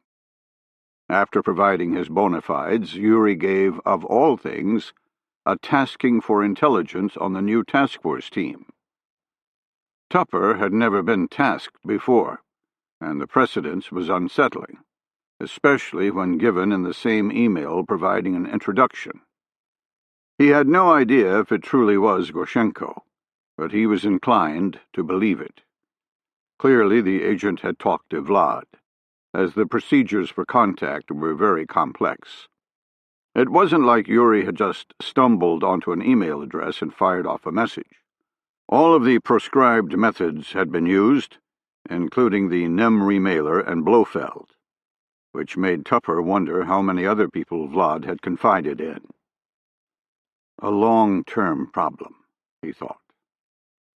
The immediate decision was whether he should help the Russian agent or remain on the sidelines, whether he would choose the United States or the Russian Federation. If he did nothing, the task force would probably locate Yuri using his phone, and if that happened, Pike would kill him, erasing yet another thread. But there was a risk, a chance that Pike and his new friends might actually capture the agent. After hearing about Pike's past actions, he couldn't see that happening. But if it did, Tupper was under threat of significant exposure. The other solution was to work the problem from the opposite end, eliminate Pike himself. If Tupper set him up, walking him right into his own death, the threat of exposure would be over, at least in the short term. As he mulled the decision, he absently checked his message. He realized one thing was missing. He typed, "Destroy current phone. Being tracked." He read it one more time, ensuring his instructions were clear, then had the Blofeld application turn it into a URL. He placed the URL into a NEM email message, then stared at the screen. Stay or go? Go or stay? At the end of the day, it may be a moot point.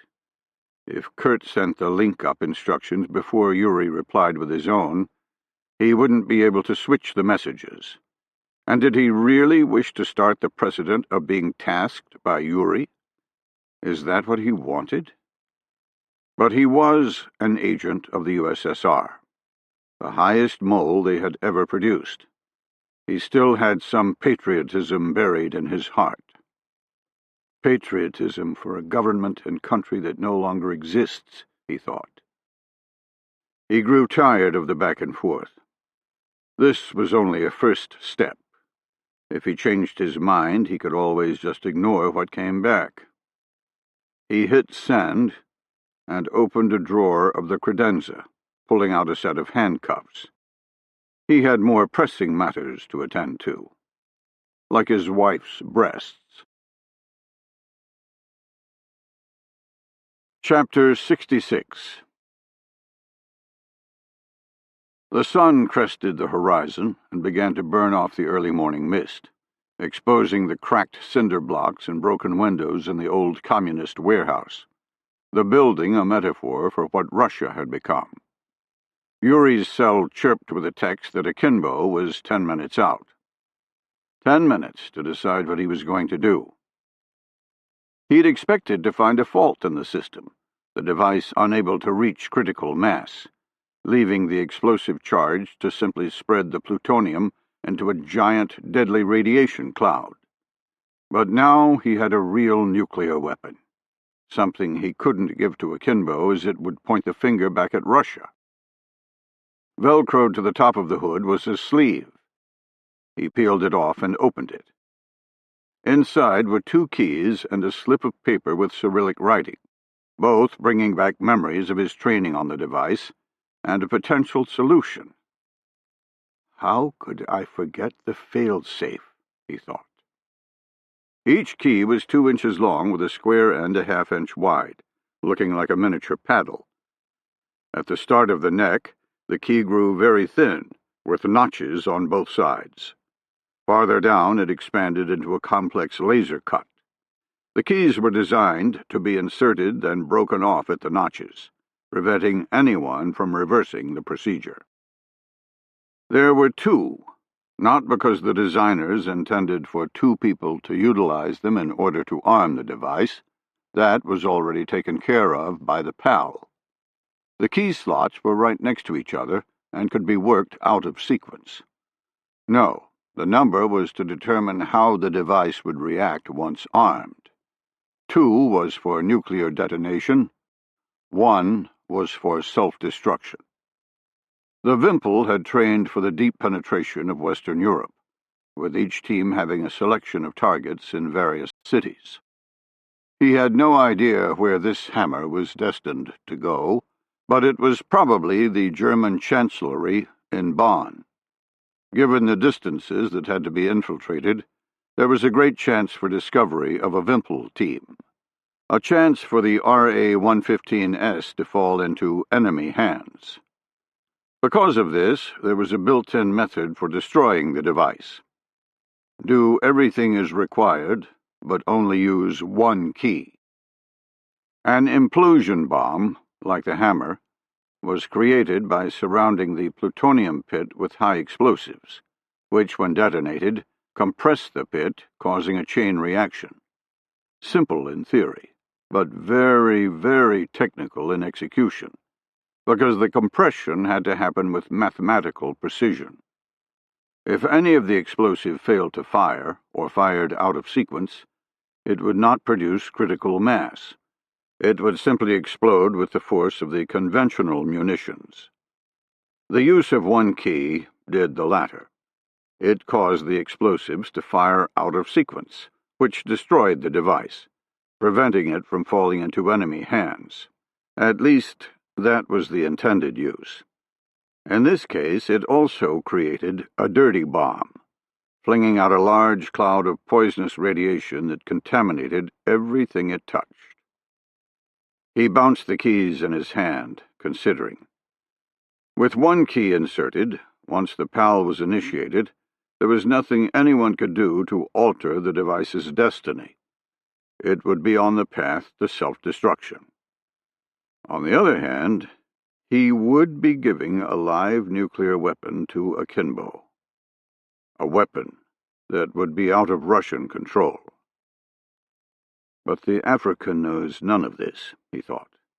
He has no reason to suspect. He heard tires crunch on the torn concrete outside and saw Christoph wave from the door. He said, "Get his passport photos first, then send him to me." 5 minutes later, Akimbo shook his hand, saying, "Yarilo, is that right?" "Yes, I'm here to help you with your mission. There are several critical things, so I need you to pay attention for the next few minutes."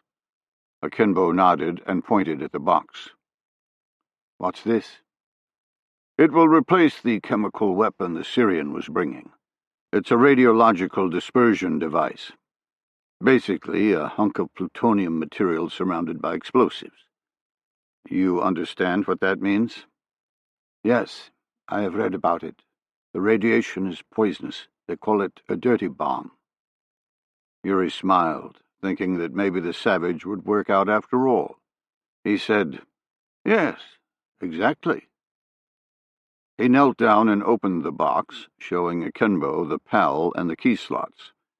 He said, "The screen there has 2 windows.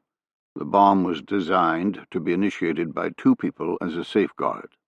Both key codes have to be worked in under 5 seconds, and each code has a sequence of 2 keys being pressed at the same time. The numbers on the pad itself and the one in the corner, which works like a shift key on the computer. You'll notice the shift key is out of reach of a single hand. In other words, it prevents one man from typing on both keyboards simultaneously." Wait, Akimbo said. "I don't have a partner. I only have myself." Yuri smiled. "I know, which is why I'm teaching you. I trained on these for a great deal of time, and on my team we never liked the 2-man rule. There may only be 1 man left for the mission. We learned a trick or 2, and I'm going to show them to you." Akimbo said, "What mission? I understood the weapon was created for me. But now you're talking about teams and 2-man rules. What is this thing, really?" Yuri wanted to knock him off of that line of questioning immediately. "It is what I said. I built it from the other parts I used to train with. That's all." Akimbo nodded slowly with his eyes squinted, and Yuri hesitated, a tendril of concern coiling at the back of his brain. Not dread or fear, only concern, but it was there nonetheless. Yuri began to work through the procedures, starting with the permissive action link dual pads. He showed Akimbo the codes passed to him by Vlad, then showed him the tricks of manipulating the keyboards. He taped a tongue depressor to the heel of his palm, wrapping the tape completely around his wrist, the wood sticking out like a deformed finger. Using that, he pressed the Shift key while inputting the code with his fingers. After Akimbo understood the concept, Yuri outfitted his hands with the tongue depressors. He said, "Work each hand individually. Then we'll start working them together. It's critical that you input the codes correctly. If you make a mistake on either hand, it will force you to start over. 3 such mistakes, and the pads are locked. It's a safety procedure to prevent unauthorized access. You will be unable to unlock them."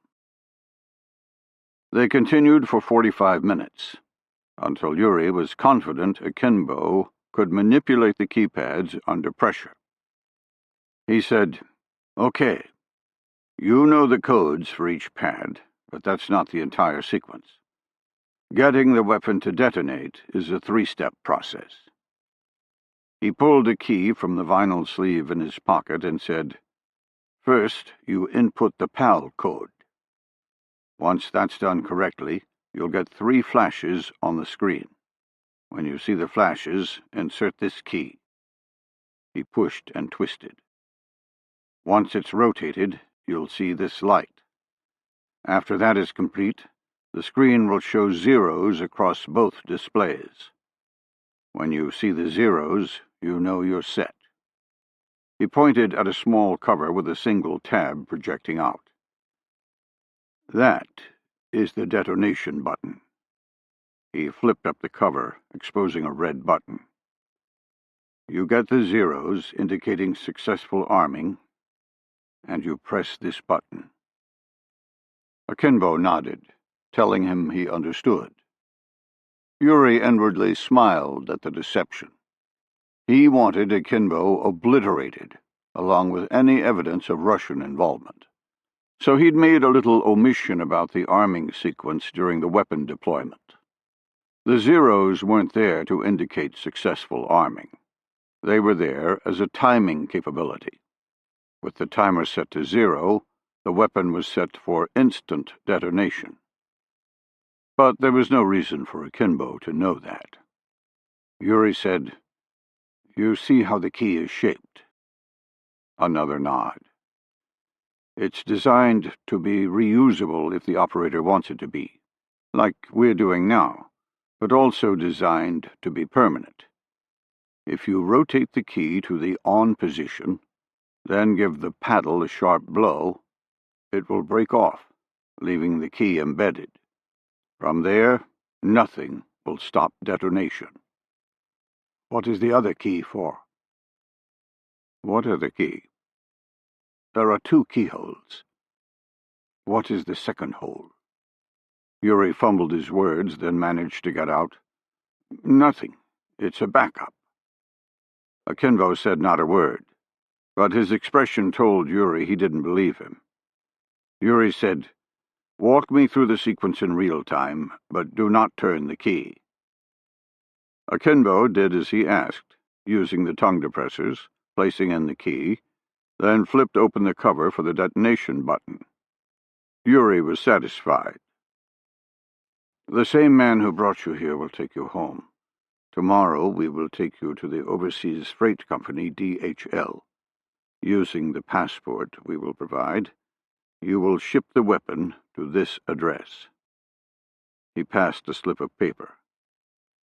"The man will then take you to the airport, where you'll board a flight to meet the weapon.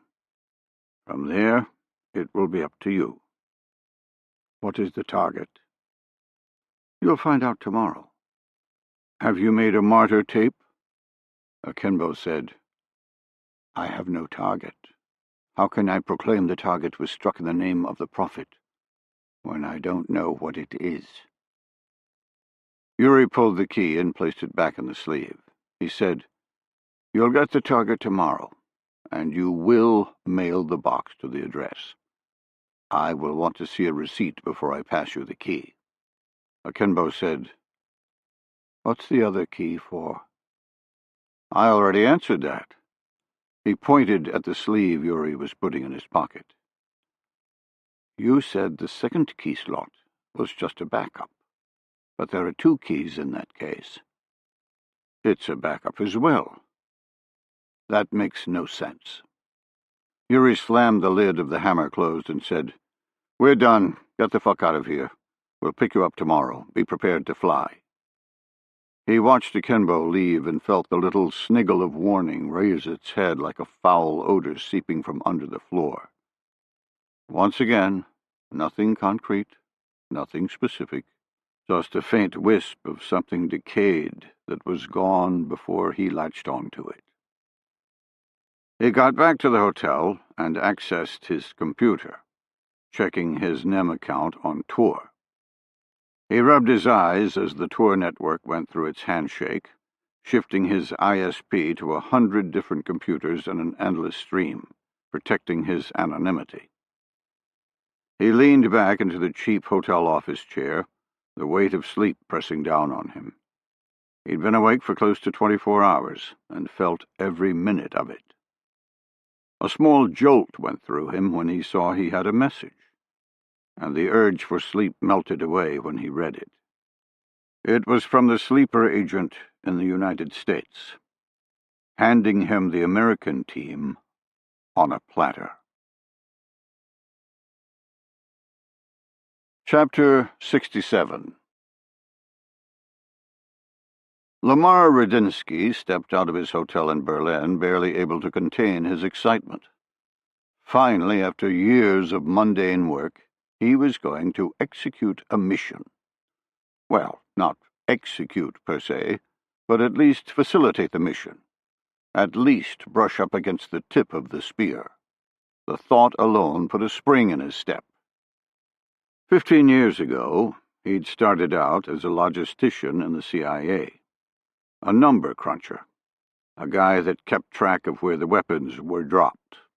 Actually, kept track of anything that was given away to the myriad of people the CIA dealt with. Medical supplies, radios, explosives, you name it. It was his job to track, because sooner or later some congressman would come looking. And he wouldn't be asking the questions because of his love of the CIA. He'd be looking because he wanted to put someone's scalp on a wall so that he could get reelected. Lamar had knocked around the CIA for over a decade before being recruited to his new super-secret high-speed organization, a counter-terrorist command that was going to really take the war on terror global. After the many read-ons and signing the myriad of non-disclosure agreements, he'd been told about his job, maintaining caches around the world. At first he thought he was being misled. The job description was like a Hollywood movie that depicted the truth of the intelligence world, but failed to take into account the reality of budget limitations. In films, money was no object to the spook world, with intricate safe houses and entire wings of aircraft sitting around just waiting to be used. Working with the CIA, he knew better. There was always someone counting the beans, and rarely was anything purchased in advance because it might be needed. There just wasn't that much leeway in the CIA. Far from building a Hollywood secret infrastructure, more often than not, missions were put in jeopardy by recycling something from a previous operation. That's the way it was in the CIA, but not in Project Prometheus. Here, money was no object. His entire job was to travel to various caches emplaced around the European continent and maintain them. Replace batteries out of date, rotate ammunition and magazines, occasionally replace communications gear with newer versions. Basically, ensure the equipment was ready for instant use. In truth, it wasn't unlike the giant armor packages kept in Germany during the Cold War, ready to be pulled out when the Soviet Union exploded through the Fulda Gap. The job was a dream one for him. A bachelor, he literally traveled all over Europe doing nothing more than checking on storage facilities. Like the guy who painted the Golden Gate Bridge for a living, when he reached the end, it was time to start again at the beginning. With the government paying him for travel and per diem, it was the perfect life.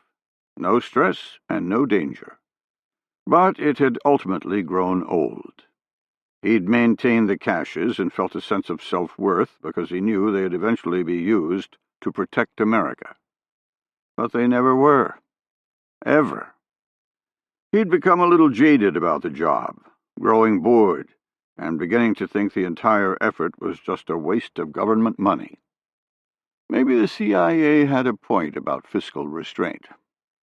Then yesterday he'd received the request for bona fides for a team in Berlin. He'd almost been unable to contain his excitement. Finally, a link-up for recovery. He'd sent back the instructions and made his way to Berlin via rail. After arriving, he'd checked the cache one more time, even though he knew it was complete, then found a hotel near the link-up location, waiting in the room in anticipation. At 7 p.m., he exited the hotel, walking nonchalantly to the beer garden at the end of the street in the warm summer air. He entered and asked for a booth in the corner, afraid he wouldn't be able to get one with the gorgeous weather. He was in luck. The hostess, wearing a cartoonish alpine costume that caused her breasts to explode out of the top, led him to a spot situated deep in the foliage of the garden. Nothing more than a picnic table, it was the perfect place for a meeting. Off the beaten path, outside of view of the street, and away from anyone else in the restaurant. He pulled a newspaper from his bag and laid it out on the table, then placed a Houston Astros ball cap on his head. It was a signal for the man who entered that, 1, he was the contact waiting to meet him, and 2, that the meeting site was secure. He ordered a beer from Miss Tits-a-Lot and waited, knowing exactly when the contact window would open. At 14 minutes after 9 p.m., a man appeared carrying an umbrella in his left hand. There were, in fact, a few clouds in the air, but that wasn't why he had it. He advanced on the table, and Lamar saw he looked like a vampire. Very pale skin and jet-black hair. The man said, "Do they serve wine here?" Nervously, Lamar replied, "No, but they have a very good selection of local beer." Lamar relaxed when the vampire smiled, pleased at his success on the verbal bona fides. They shook hands, and Lamar said, "You're the first operator I've ever met." A waitress approached, silencing the conversation. The man ordered a beer to match Lamar's and waited. When the barmaid was gone, he said, "I don't want to screw around. Give me the instructions." Lamar was a little disappointed, wanting to learn a little bit of the world he was only allowed to skate around, wanting to be appreciated. He passed across a key and an envelope. "The location is a mini-storage facility. Full security and climate controlled." Vampire said, "You keep your weapons and communications in a rental lot?" "Seriously?" Insulted, Lamar said, "Yes, it's the best place. The equipment is camouflaged in crates. It's not like we have it lying on the floor, and the building has built-in security. There's no chance of compromise, and people are coming and going all the time to service the place. Of course, I suppose you'd know better." He finished his little statement of indignation, knowing, as a support guy, he was on the edge of upsetting an operator. He no longer gave a shit. Dracula could get as pissed as he wanted. He'd been traveling all over the continent for years just to facilitate this asshole's mission. Dracula could take his indignation and stick it. Lamar never realized the risk, never saw the death floating in the wind. He wanted to be a part of a real-world mission, but not in the way his future would play out. The pale man placed the envelope and key into a bag without saying a word. Then he pulled out something large. For as long as Lamar had worked for the CIA, and then the Taskforce, he had never seen a pistol with a suppressor attached for real. Like most of the world, he'd only watched them in action movies. Because of this, when Dracula leveled the weapon at him, his brain refused to assimilate that it was genuine. Refused to believe that someone from Project Prometheus would ever be a risk. Didn't understand that the man in front of him wasn't a part of his trusted brotherhood. He was still working to process the situation when his brain was split open by a subsonic hollow-point round, the bullet expanding in the tissue, creating an enormous wound channel, and failing to exit the rigid wall of his skull. Chapter 68. Akimbo flipped through the television channels one more time, mindlessly watching the screen with the sound off. 4 long hours before lunch. He had nothing to look forward to but more boredom. His operational phone split the silence, startling him. Aggravated, Akimbo let it continue to ring, debating on whether to answer. After 5, he snatched it up against his will. Yes? Are you ready to fly? Yes. What is the target? Where am I going? A car will meet you in 30 minutes. Be out front. Before Akimbo could say anything else, the phone went dead, driving a spike into his mood. He hated being at the mercy of the white Kaffirs for this mission. They were no different from any Western regime, corrupt and bloated, destroying every country they touched. And they touched them all. He packed one small bag and checked out of his budget hotel, the clerk asking if he needed the shuttle.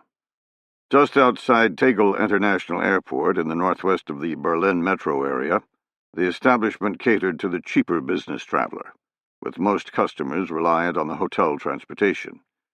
He told the clerk no, that he had a ride, and went outside to wait. The building butted right up to a 6-lane thoroughfare with no benches or other amenities. He considered going to the coffee shop inside, but decided to simply lean against the granite wall, his bag at his feet. He checked his phone to ensure he hadn't missed a text or call, then noticed a car slow. The man he knew as Christoph pulled to the curb. Akimbo picked up his bag as Christoph leaned over and flung open the passenger door.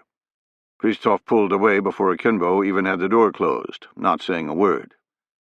Akimbo waited a moment, then said, "Where are we going?" Christoph said, "Just a short distance." Akimbo clenched his jaw at the terse answer and turned toward the window, watching the city pass by. Shortly he was lost in thought, recounting yet again what had happened yesterday, trying to puzzle out the device he'd been trained on. He was absolutely convinced that it wasn't something Yuri had cobbled together out of spare parts. He was by no means an expert, but one didn't have to be a demolition man to see the device was purpose-built, with everything fitting tightly together and lying on a custom bed of reinforced foam. There were no indications of improvisation, nothing taped down, no wires running loose or mismatched screws. On top of that, the security procedures were unreal. The dual keypads were almost impossible to operate, and not something he would have chosen if he were cobbling together a bomb out of spare parts, especially a bomb that was to be passed to another person. Even with no experience in working with explosives, he understood that simpler was better. Then there was the slip of the tongue about teams and missions. Yarilo was no ordinary soldier. If he was tasked with a mission, and his team had trained on the same device, it wasn't to blow up a NATO ice cream factory. It was something strategic, and if it involved that device, it meant the weapon was a strategic asset as well. Last night, using the laptop Vlad had given him, he'd Googled Soviet dirty bombs and fixated on the rumor of a so-called suitcase nuke. Nobody could prove or disprove they existed, with some Russians claiming they'd seen upward of 100 at one time, and that the old USSR had lost control of them. Others said it was just a myth of the Cold War, a rumor fueled by fear. He searched further and had found the W-54 SADM, or Special Atomic Demolition Munition, a backpack nuclear device. It wasn't Soviet, though. It was a weapon created by the United States in the Cold War. So they did exist, and if the United States had them, he had no doubt the Soviets had followed suit. He was fairly sure he had seen one yesterday. The final clue had been the separate initiation keys. The excuse of a backup key and a backup keyhole made little sense. The two keyholes were purpose-built, and he knew the purpose. Now all that remained was to get them. Christoph pulled into the parking lot of a roadside cafe and said, "You'll find Yarilo at a table in the outside section. Leave your bag here."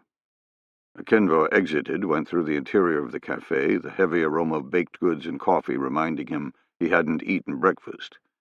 He found Yarilo at a wooden table in the back, hands around a mug of coffee and a folder next to him. Akinvo sat down, waiting on Yarilo to speak. He started right in without any pleasantries. "Inside this folder is a confirmation code for a flight to Brazil. It leaves at 2 p.m. today going through Amsterdam. Also inside is a new passport with a visa for Brazil. You will be on that flight." Akinvo said, "I'm sick of asking. Do you want me to pick my own target?" "No. Inside here is a detailed description. You still have the address I gave you?" "Yes." "That is your safe house. Before you fly, you will ship the weapon to that address. They know you're coming, but don't know when." He passed across another slip of paper. "This is their email address. You'll see it in the same domain as yours. Nobody from the U.S. will track it. When you land in Brazil, contact them." Akinvo nodded and said, "How will I ship the weapon?" "There's a bill of lading and a prepaid invoice in the folder. The weapon is categorized as tools. If you follow procedures, there will be no issues with customs. All you need to do is drop it off, fill out the delivery paperwork, and sign for it." "Where do I do this?" "You will be taken to a DHL storefront near the airport. You don't have to worry about that." Akinvo opened the folder and studied his passport, then the target. He nodded in agreement, saying, "This is good." Yarilo said, "I'm glad you approve. We've put a lot of research into helping you." He slid across a prepaid credit card. "That'll get you through until the attack. Pay attention to the expiration date, martyr." Akinvo saw that the card expired the same day as the execution of the mission, meaning he was supposed to die in the event. He had no intention of doing so. He said, "I see it. What is your point?" "I don't think I need to spell it out." Akinvo leaned forward and placed his hands over Yarilo's forearm, pulling him close. He said, "I will execute. I have not lost my focus. You people are the ones who lose the stomach for the fight at the first bit of trouble." Yarilo jerked his arm away and said, "You have 3 days to create your martyr video. Can you do that?" "Yes, but I would like a picture of the weapon to prove it was me, and not just someone claiming credit." "Can I do that?" "No, no way. The photo might connect my country to your actions. We are willing to help, but only so far." Akinvo thought, "Because someone will recognize the device for what it is. Someone will know it wasn't created in a basement garage, out of spare parts." Yuri continued, "There will be enough evidence found with the DHL shipment and your flight itinerary. The world will believe you. Akimbo said. "What about the keys?" "You'll get the key when you provide proof of shipment to the address I gave you. Then you'll go to the airport." "I'll get both keys?" "No, you only need one." "I thought the other was a backup." "It is," Yuri snapped. "Now, if you have no other questions, the next time we hear about you should be because of a radioactive cloud." It will be, Akimbo thought. A mushroom cloud. Chapter 69. The wheels touched down in Berlin, the old octagonal airport terminal in the distance. I glanced behind me and saw Jennifer leaning toward the window, once again enjoying the history around her.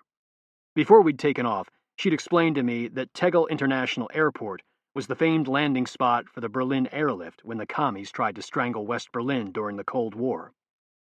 I turned on my Taskforce phone, more pressing things on my mind than the history of the place. We were going to need equipment and weapons, and Aaron's team had left theirs in Istanbul in order to fly commercial. They'd gotten approval to help us based on my voice cuts from the meeting at the 360 restaurant, but getting their infrastructure moving was only marginally faster than ours.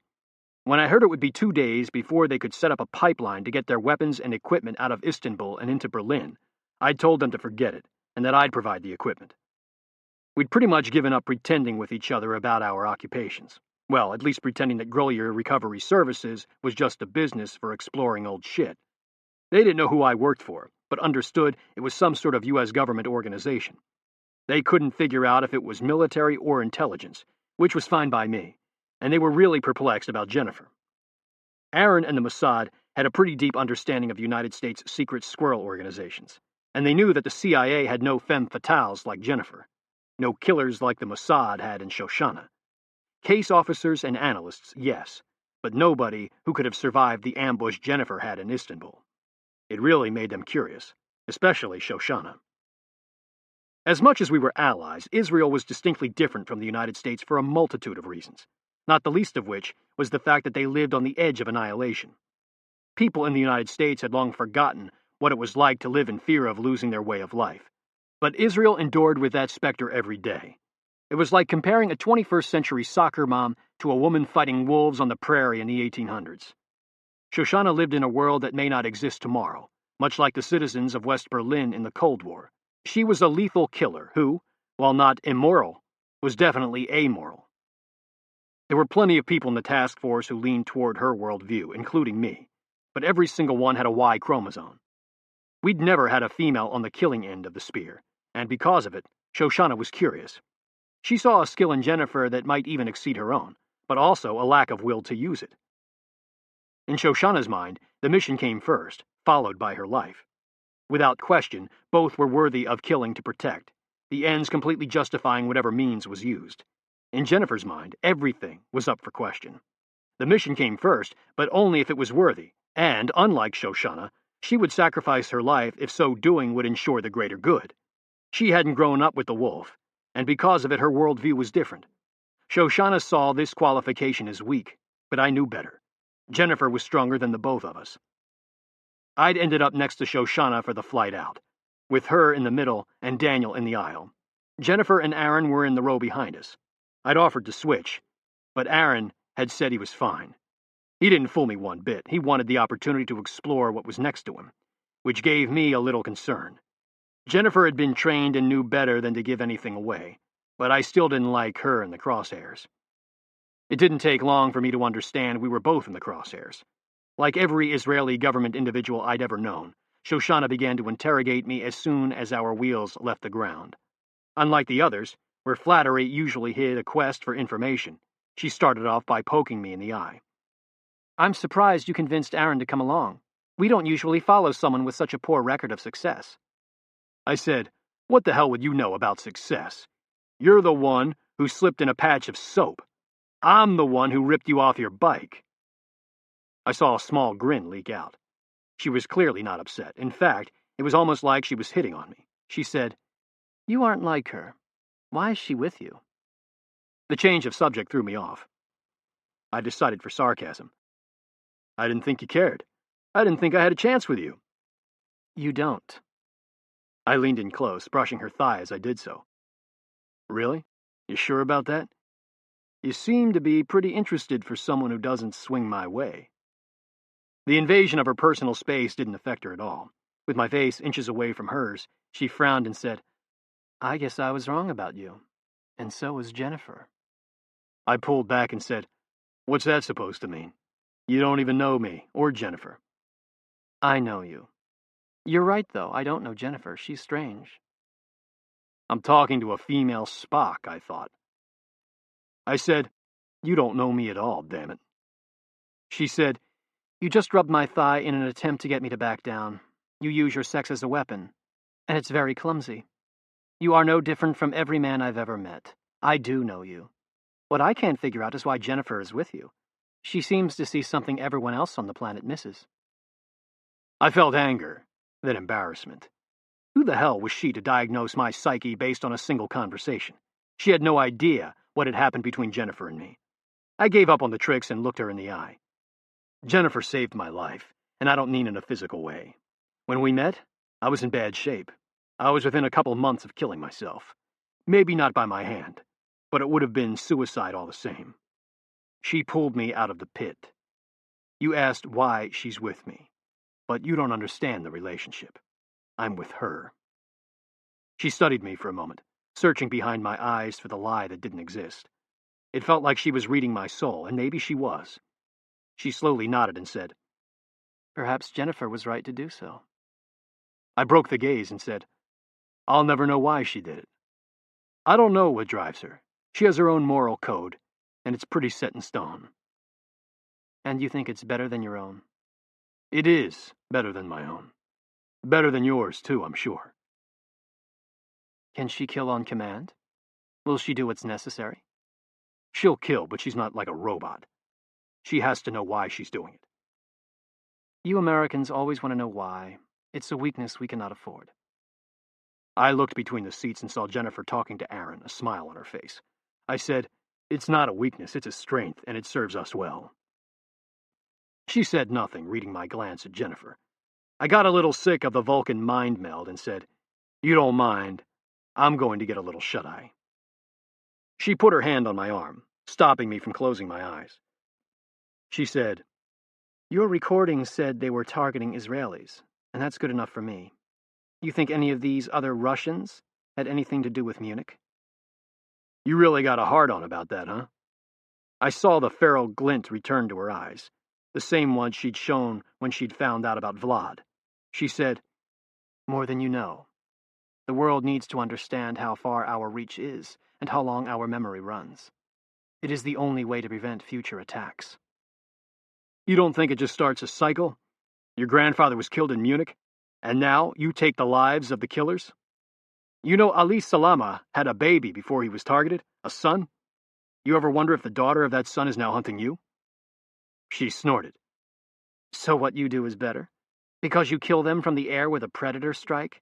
It's more humane than what I do? Don't insult me. Did you see a drone in Istanbul when I found you? And yes, I do wonder sometimes. In the end, I know there are things that can only be resolved through violence. Certain men only speak 556. And I'm more than willing to talk to them in their language.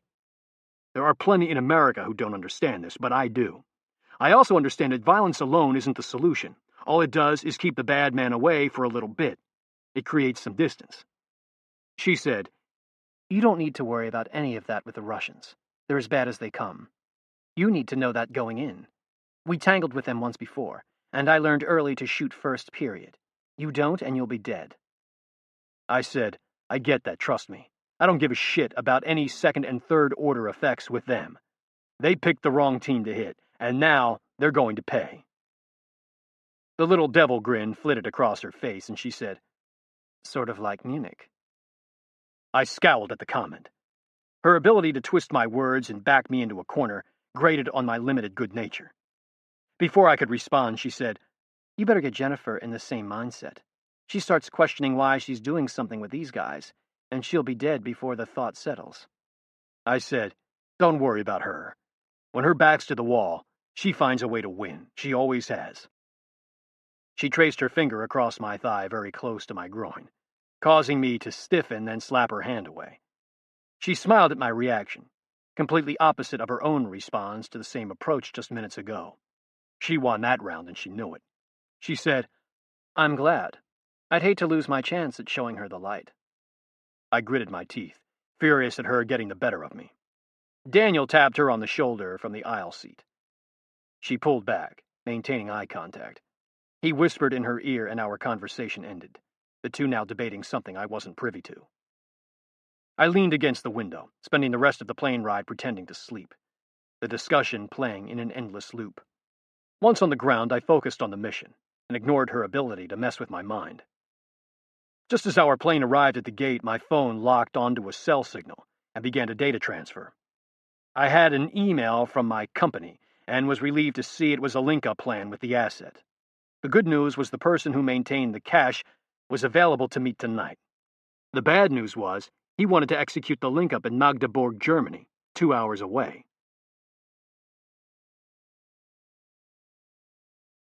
Chapter 70. When Akimbo exited the restaurant, he saw that Christoph had been replaced with a new man. He attempted to engage the driver in conversation, but all he managed to learn was his name, Oleg. Something that sounded as foreign to Akimbo as the heavily accented English the man spoke. Akimbo felt Oleg looked exactly like what a Cossack thug should be. A single thick bony brow and a coarse beard. The man's breath stank of boiled eggs and stale cigarettes, making Akimbo want to roll down the window. They rode in silence to the DHL storefront, Akimbo worrying the problem in his mind. How to get both keys. There was no question in his mind that the second key held the means of mass destruction. There was no other explanation.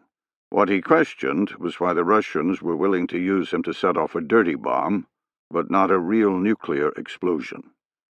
The only reason he could see for the self-imposed limitation was the fear that the world would understand Russian complicity in the attack. Like all the cowards in the West, they feared the wrath from using the device instead of embracing it. The truth was he hated the Russians as much as any of the infidel regimes. They all stank of boiled eggs and stale cigarettes, and they all needed to be cleansed. There was no such thing as coexisting in peace. He'd watched his village live in poverty since he'd been adopted. The people scraping by, trying to compete in a world that was inherently unfair. The South owned the oil, and because of it, they owned the happiness. Exactly opposite of what the prophet preached. There was no help from anyone who believed the West. No help from the Christians.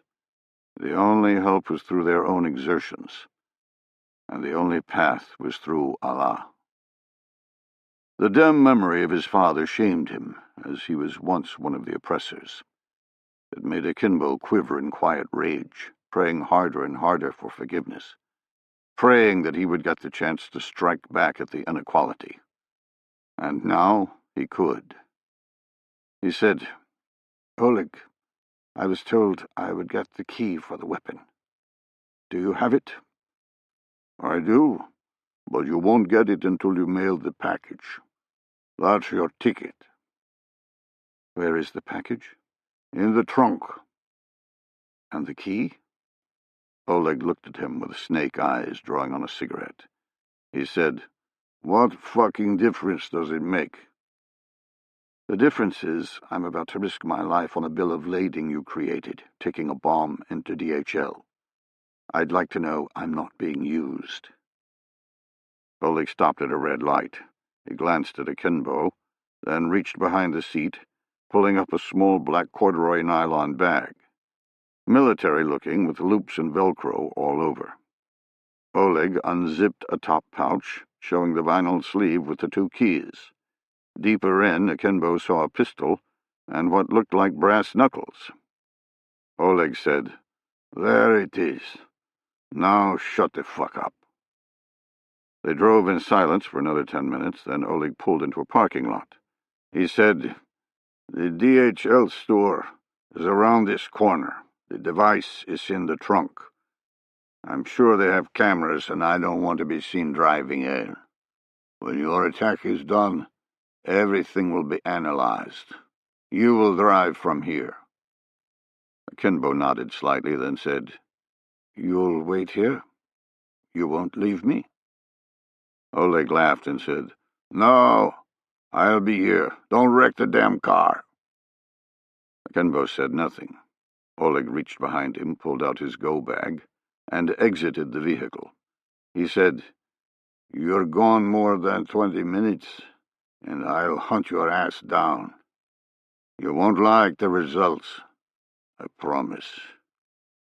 Akimbo put the car in drive without responding. He saw the DHL storefront as soon as he turned the corner.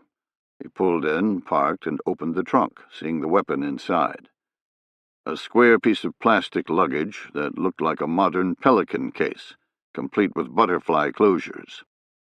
It was something that transported a myriad of innocuous equipment around the world on a daily basis, now secured with padlocks to prevent entry. He went inside, initially nervous, but he gained courage by watching the actions of others.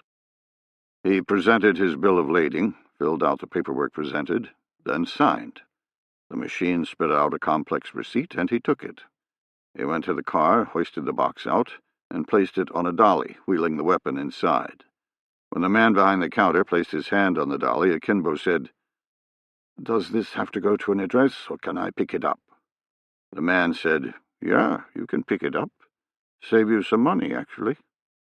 Akimbo smiled and said, "That would be better. The address I gave you isn't for sure yet. I'm worried about losing these tools, but I won't be able to pick the box up immediately." "Can you hold it?"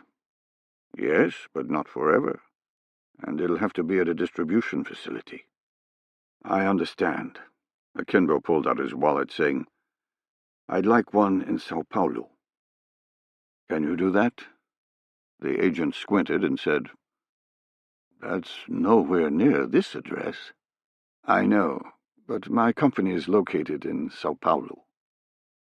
"Okay, if that's what you want, I need to redo the entire transport application, though." 8 minutes later, he was back in the car, slowly driving back to Oleg, and wondering what his next move would be. In order to get the second key, he needed to separate the man from his bag. What would do that? How could he get Oleg to turn his back and leave something that was as attached to him as a pacemaker? He pulled around the corner and saw Oleg standing next to the shell of a payphone, the phone itself long gone. He parked next to it and waited until Oleg was inside, then said, "Here is the receipt. Please pass the keys." "Keys? You only get one key." "What about the padlocks on the outside?" Oleg unzipped his go bag and pulled out the vinyl sleeve, saying, "Use bolt cutters. I don't have the keys for them." Akimbo took the single key and said, "Why can't I have the backup as well?" "'Cause your reeler said so. Let's go. Head to Tegel Airport. You got about 2 hours before your plane takes off." Akimbo pulled into the street, feeling his opportunity slipping away.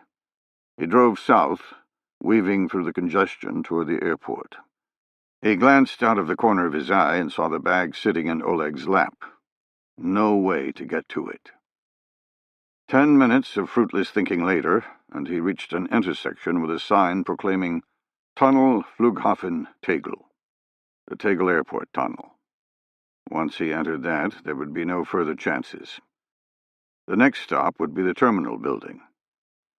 He glanced again and saw nothing had changed. Oleg held the bag on his lap and was gazing out the window. Through the glass, Akimbo saw a police officer mounted on a late-model BMW motorcycle. He returned his eyes to the front, seeing the light still red. The police officer jarred loose a single thought.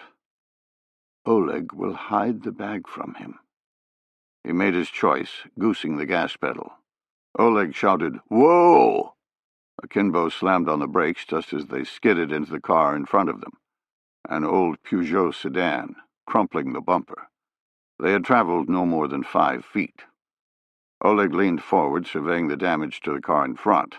He slapped the dash and said, "You fucking idiot! What the hell are you doing?" Akimbo said, "Police officer to the right. He's coming this way." Oleg stuffed the bag under the seat and said, "Stay here. Don't say a fucking word." He pulled the rental agreement from the glove box and exited, waving at a police officer. Akimbo waited until they were talking, then reached beneath the seat. He unzipped the top pouch, slid his hand in, and took the second key. He left the vinyl sleeve as camouflage for what he'd done. He heard someone tap on his window and jerked upright, seeing the driver of the Peugeot staring at him curiously. He palmed the key, wondering what the man had seen. He rolled down the window and said, "I'm so sorry. Very sorry." The man said something foreign, and Akimbo pointed at Oleg and said, "I don't speak German." Oleg took over, speaking German to both the driver and the police. 20 minutes later, he came around to the driver's side, watching the police officer motor away. He slapped Akimbo's head, telling him to get in the passenger seat. He sat behind the wheel and pulled out his bag, zipping open the pouch. He saw the sleeve and closed it back up. He put the car in drive and entered the tunnel, muttering under his breath. 2 miles later, he pulled into the departure lane outside of Terminal A. He said, "Your flight is KLM. You do know how to get on an airplane, don't you? No chance of you causing it to crash into something, is there?"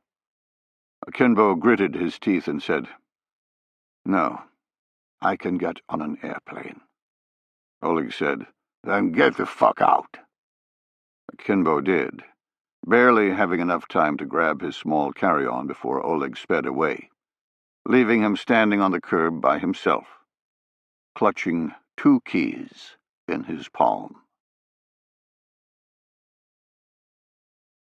Chapter 71. Yuri handed across the locker key and the envelope of instructions he'd gleaned in the beer garden the night before, saying, "Tell me the bona fides again." Oleg said, "Simple. 1, right time, right place. 2, the designated link-up enters the cul-de-sac alone, turning off his lights. From inside the headquarters office, I flash twice with the pen light. 3, he responds with 2 flashes from his headlights, then approaches the door. 4, he knocks 4 times. I reply with 2, then open the door." "Good. Get him inside and subdue him. Do not under any circumstances kill him. Remember that. Capture only. We'll kill them once we round up the entire team. It could be the female coming in. If it is, rest assured the male will be close. We're lucky, we'll shut this down in 1 night." Oleg nodded and said, "You're not worried about them getting the locker key and the real instructions?"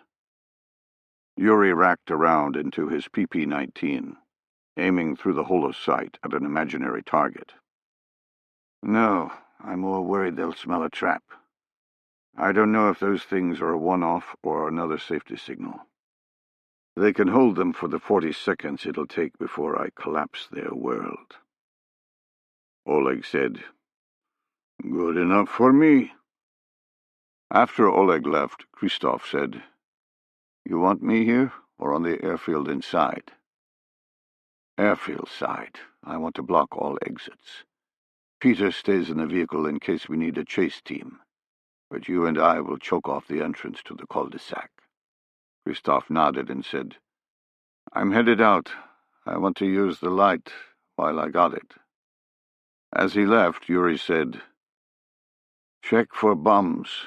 We don't need any witnesses." Christoph said, "Will do," and slammed the door. Alone in the dilapidated building, Yuri's thoughts shifted from the Americans to Akimbo. He considered sending a message to his cryptic presidential contact about the status of the mission. He decided not to. Better to do his own cleaning. There was no reason for the FSB to know that Akimbo now had the means to initiate a nuclear explosion. Not yet, anyway. Oleg had come back with his story of the accident, cursing Akimbo and generally bad-mouthing his bad luck to be assigned to handle the African savage. Good-natured bitching until Yuri had to ask for the receipt and the key. What he got was the receipt and the vinyl sleeve. The Cyrillic instruction for the key's use was still inside the pocket, but the key was history. In a panic, Oleg had ripped the car apart to no avail. The key was gone. It could have ended up on the side of the road, but Yuri knew it had not. Akimbo, the savage they thought was so stupid, had taken it. Reeking of fear, the sour odor wafting out as Oleg flapped his arms in the air, he'd begged Yuri to let him fly to Brazil, let him get it back. Yuri had declined, although he did think about killing Oleg for his stupidity. Instead, Yuri had contacted the control of the safe house in Brazil.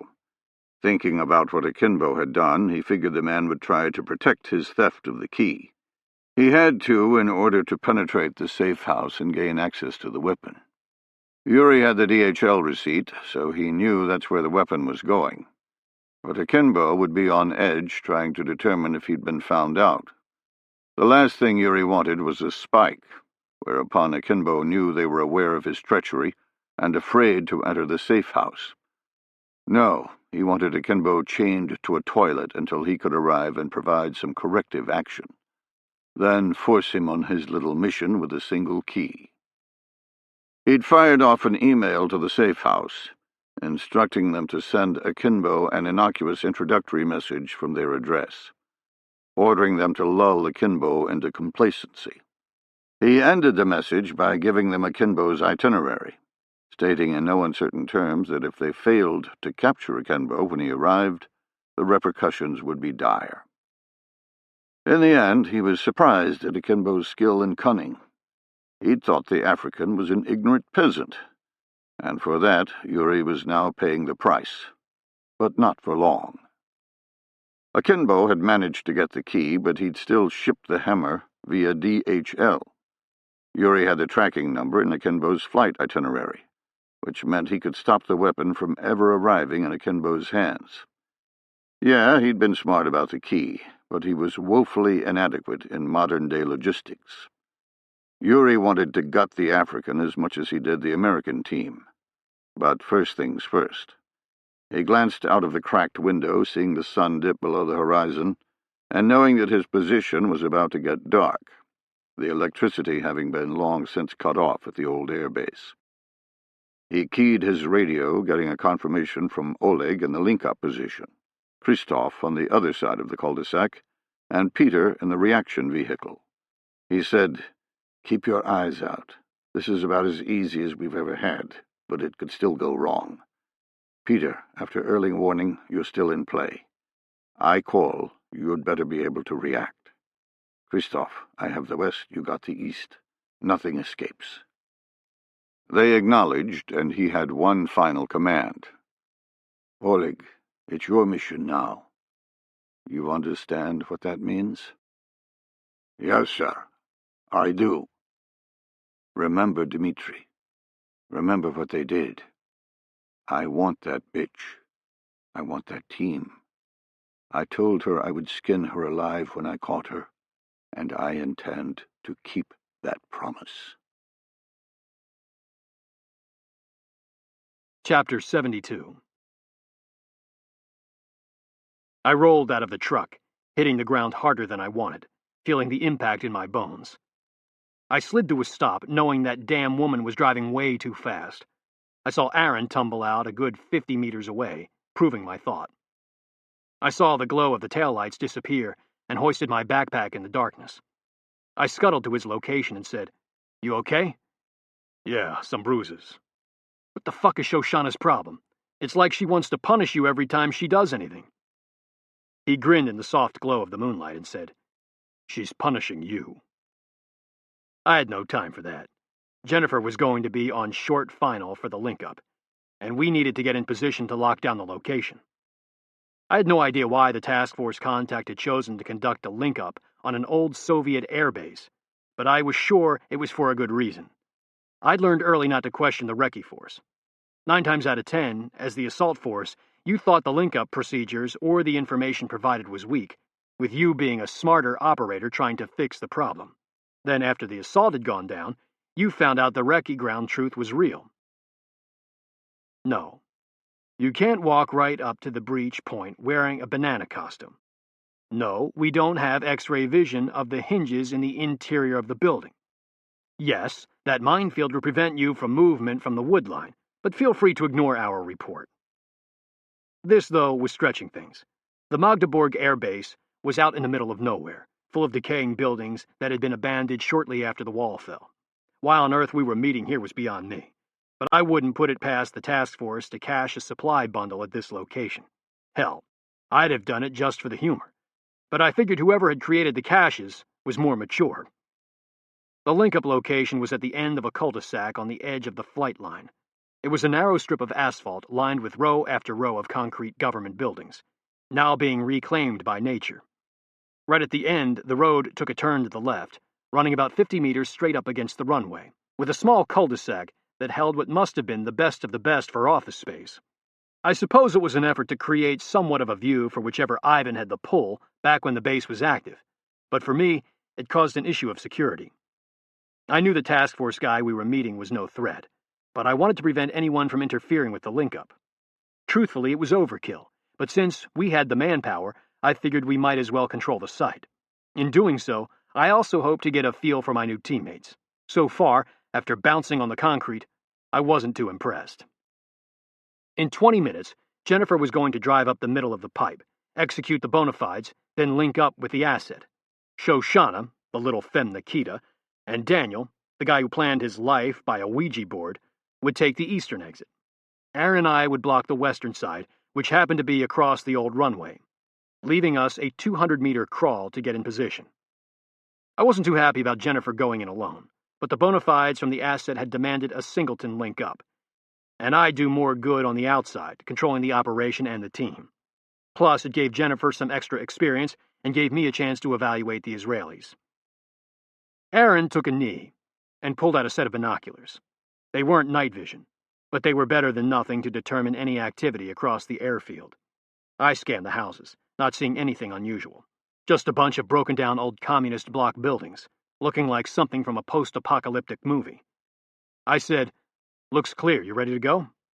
Aaron nodded in the dark and said, "You want point?" Wanting to check him out, I said, "No, you take it. You see the building right where the road turns toward the runway?" "Yeah. That's our target. Shoshana and Daniel should park and go dismounted to the house on the other side."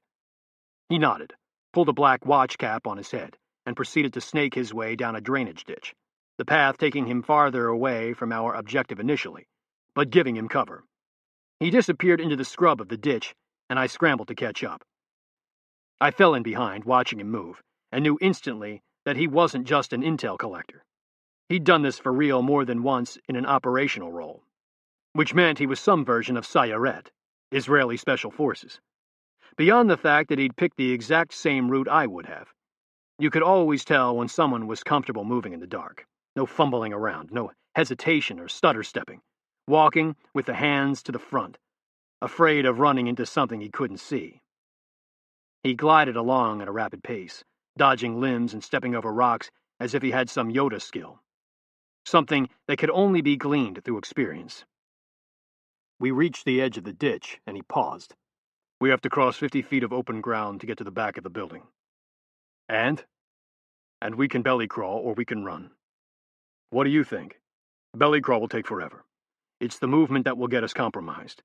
So the less time out in the open, the better. I say run, both at the same time." I smiled in the dark. My thoughts exactly.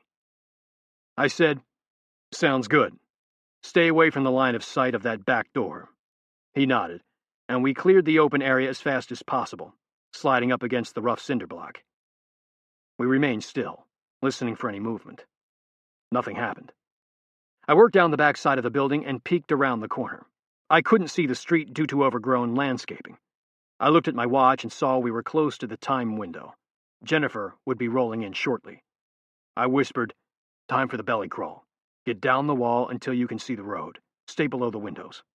He nodded and said, "What are you going to do?" "Stay back here and control things. I don't want to get a bunch of ticks." I couldn't see the scowl too well in the dark, but I'm sure it was there. He started moving, working his elbows into the ground and slithering forward through the brush like a snake. I sat on my haunches, running through the mission and what I would need out of the cache. Suppressed weapons were a given, but the bigger issue is what we'd stocked technology-wise for a manhunt. For some reason, Yuri's cell phone had dropped off the grid, so we'd need another way to find and fix him, tagging, tracking, and locating gear and whatever else I could think of. Moore's Law caused the tech kit to go extinct very rapidly, and I had no idea what was stored there.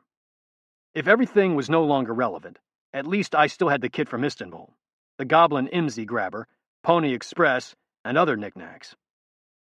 The mental inventory gave me an idea. I could use the IMSI grabber right now. I set my pack on the ground, and my phone vibrated with a text. It was from Aaron, and said 2 words, "Headlights coming." I texted back, "Roger," then switched my phone to Taskforce internal, saying, "Coco, status.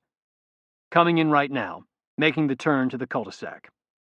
None of the Israelis had the capability of tying into the Taskforce smartphones for group encryption, so our commo would be text only, but at least I could talk to Jennifer. I set the IMSI grabber on the ground and turned it on, the screen glare flaring out with a blue glow. I violently tapped keys until the display was more muted, hearing Jennifer say, "Got the flashlight signal, exiting the vehicle." I said, "Roger all. Tell me when link-up is complete." She assured me she would, and I fired up the Goblin grabber. The old airbase was so far out in the middle of nowhere that anyone close who had a cell phone would register with it. It wouldn't give me a location, but it would tell me how many people were around, which should be exactly 4, outside of our Taskforce phones. The computer began listing the cell numbers, and there were a lot more than 4. I heard a noise and snapped my head around, raising my fist. It was Aaron. He held up a finger and whispered, "There's a guy in the building. He just lost light discipline with a flashlight. He has a weapon." Weapon, I thought. I returned to the captured phone numbers, something about them tickling the back of my brain. Then it broke free.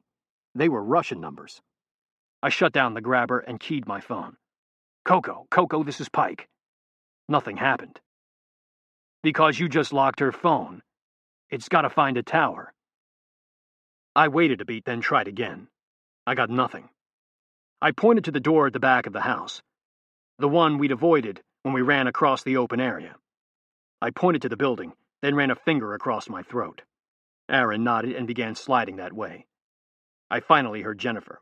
"Pike, this is Coco. Knock's complete, all bona fides met. We're secure. He's unlocking the door. You want to wait until I've met him? Or come on down now?" I hissed, "It's a fucking trap. I say again, it's a trap. Get out." Chapter 73. Jennifer heard Pike's command in her Bluetooth earpiece, the words shooting adrenaline through her body, burning into her muscles like high voltage. The door cracked open, and she saw a brutish man with a thick brow. He pulled it wider, a ghoulish smile on his face. She stepped back, raised her leg, and kicked hard, driving the door into his body and flinging him into the foyer. She leapt through the opening before he could recover. The brute hit the floor and rolled, reaching behind his back and drawing out a pistol. She threw a low snap kick, knocking it out of his hand and sending it skittering across the floor, stopping short of a hole in the dilapidated structure. He hissed and punched her thigh, bringing her to her knees. She threw her arms up and ducked as he lashed out with a jab, rabbit-punching the back of her head. She rolled with the blow, springing back to her feet and facing him. He made no move toward the pistol. He raised his hands and said, "Don't fight me. We won't hurt you. I have orders not to hurt you." She heard the accent. Russian. She remained silent, glancing at his weapon on the floor 7 feet away. He stepped toward her. "Don't even think it. You'll only get yourself killed." She could barely understand his English. He stepped forward again, and she slid sideways. He saw her intentions and closed the gap, both hands out in supplication. He was leaning toward her right, toward the pistol. He took one more step forward, inside her range. She snapped 2 quick jabs, a left followed by a right, catching him in the nose and popping his head back. She followed with a knee to his stomach, the strike missing and sliding off. Ending slightly to his rear, she stuck a leg behind his knees and levered his body backward, causing him to slam into the floor a second time. As he went over, his flailing arms grabbed her hair, yanking her to the ground. She screamed and jerked free, scrambling for the pistol in the corner on her hands and knees. He leapt on her back, circling his arms around her neck, clamping down on her throat, and driving her face first into the floor. She saw sparks flash in her eyes, the pain consuming her. She swept the floor blindly, desperately trying to grasp the pistol. Her hand brushed the grip, and she swung it back again, slapping the pistol forward. It disappeared into the hole in the floor. He pounded her head into the ground, paralyzing her for a moment. She quit searching for the gun and struggled to her knees. She swam a hand between his arm and her throat, using all of her strength to pry it back, but only gaining a half-inch of space. She fought to her feet, then drove her legs backward, forcing him to backpedal to stay upright. She picked up speed and slammed him into the wall near the entrance door. It did little good. He pressed her head forward, clenching down his arms, his face next to hers. She smelled stale tobacco on his ragged breath, and knew it might be the last thing she ever sensed. She drove her legs backward again, and he used the momentum to whip her around, throwing her into the wall face first. The impact stunned her enough to make her go limp for a split second. He bent over, holding her weight off of the floor. She saw the light of the stars through a window, and feebly flung her right heel back, trying to damage him. Window, she thought. She put her hand on the sill and pulled herself toward it. In between breaths, he said, "Quit fucking fighting. Stop it." With her last bit of strength, she whirled her body, making him rotate with her and getting his back to the wall. She staggered to the right, dragging him along. He jerked her neck, and she could go no farther, praying she was within range. She went limp again, forcing him to bend over and hold her weight. She gathered her feet underneath her and exploded off of the floor, driving him backward. She barely heard the shattering of the glass and kept pushing, jamming his body through the window, his lower back embedded in the jagged glass in the sill, causing him to scream, and breaking his hold on her neck. She whirled around before he could recover, grabbed him by the hair, and jerked his head to the right, embedding his neck in broken glass. She ripped the head down, raking his neck on the transparent razors, then fell back, gasping for air. He pulled himself out of the window, his eyes wide open and both hands on his neck, blood jetting out obscenely. Even as she scuttled backward like a crab, she stared in morbid fascination, amazed at the volume of fluid. He fell face first, one arm outstretched, the fingers clawing the dirty concrete. Chapter 74. Yuri heard the early warning call from Peter, and a smile crept across his face, a sinister, savage thing devoid of humanity. It was the woman approaching, the one who had killed Dmitri and Mishka, the one he had promised to flay, a promise he very much wanted to keep. 2 weeks ago, he would never have considered an operation such as this, one that was so far away from his primary tasking. To do so would be tantamount to treason. He would have simply swallowed the bitter pill he'd been given and continued on, like he had on numerous operations in the past. That had been before the death of Vlad. With it, he'd discovered a newfound freedom. It was more than a lack of oversight. It was something growing inside of him, a desire to make his own destiny instead of blindly following orders. He'd still accomplish Vlad's original mission, even if he had to set the dirty bomb himself, putting Akimbo's dead body next to it. But he would have his vengeance here first. Headlights pierced the window of the building he was in, forcing him to duck beneath the sill. They vanished, and he watched the car coast forward with nothing but its driving lights. It reached the edge of the cul-de-sac and flashed its lights. Once, then twice.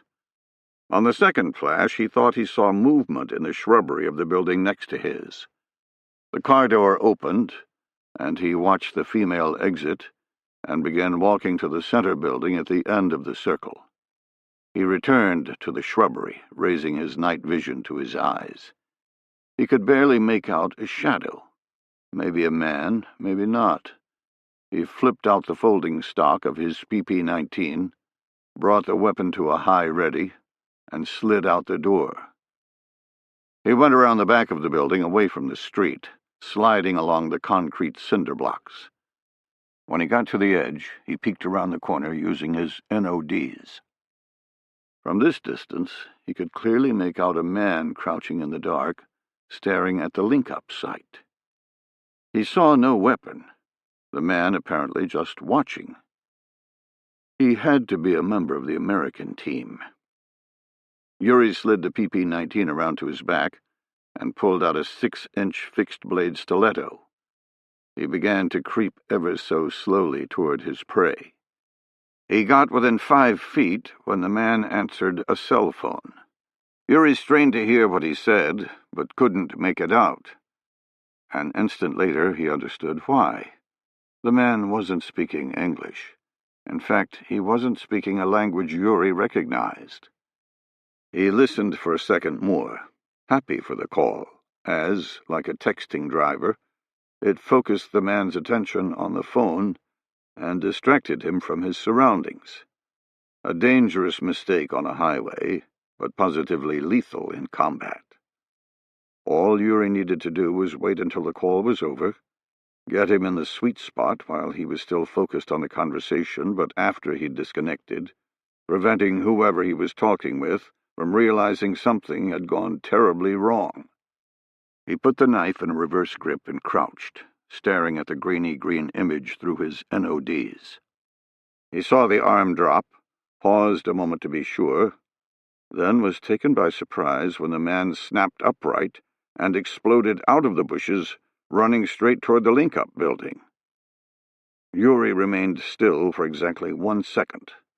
That's all the time it took for his brain to assimilate the action, the purposes behind it, and the second-order effects of letting the man continue.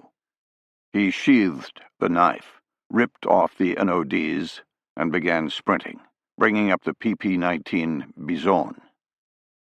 He entered the street and saw the man was almost to the building. He took a knee, flipped the lever to full auto, and squeezed off a 3-round burst. The PP-19 was a submachine gun, accurate at short ranges, but not designed to kill at a distance. He watched the dust spray at the man's feet. He raised his hold and let loose again. This time the man tumbled to the ground, rolling to the sidewalk just outside the building. He was mentally congratulating himself when the window to the right of the door exploded outward. "What the fuck?" he thought. He raised his NODs and saw Oleg holding the girl, him on his back and screaming. Yuri dropped the goggles around his neck and began sprinting again, his eyes glued to the window. He reached the sidewalk and took a knee, raising his weapon and hitting the window with its mounted light. He saw the girl rip Oleg's neck on the left side of the shattered window, the blood spurting out black in the harsh illumination. He heard a guttural scream from the right and whirled in time to deflect the charge of another man.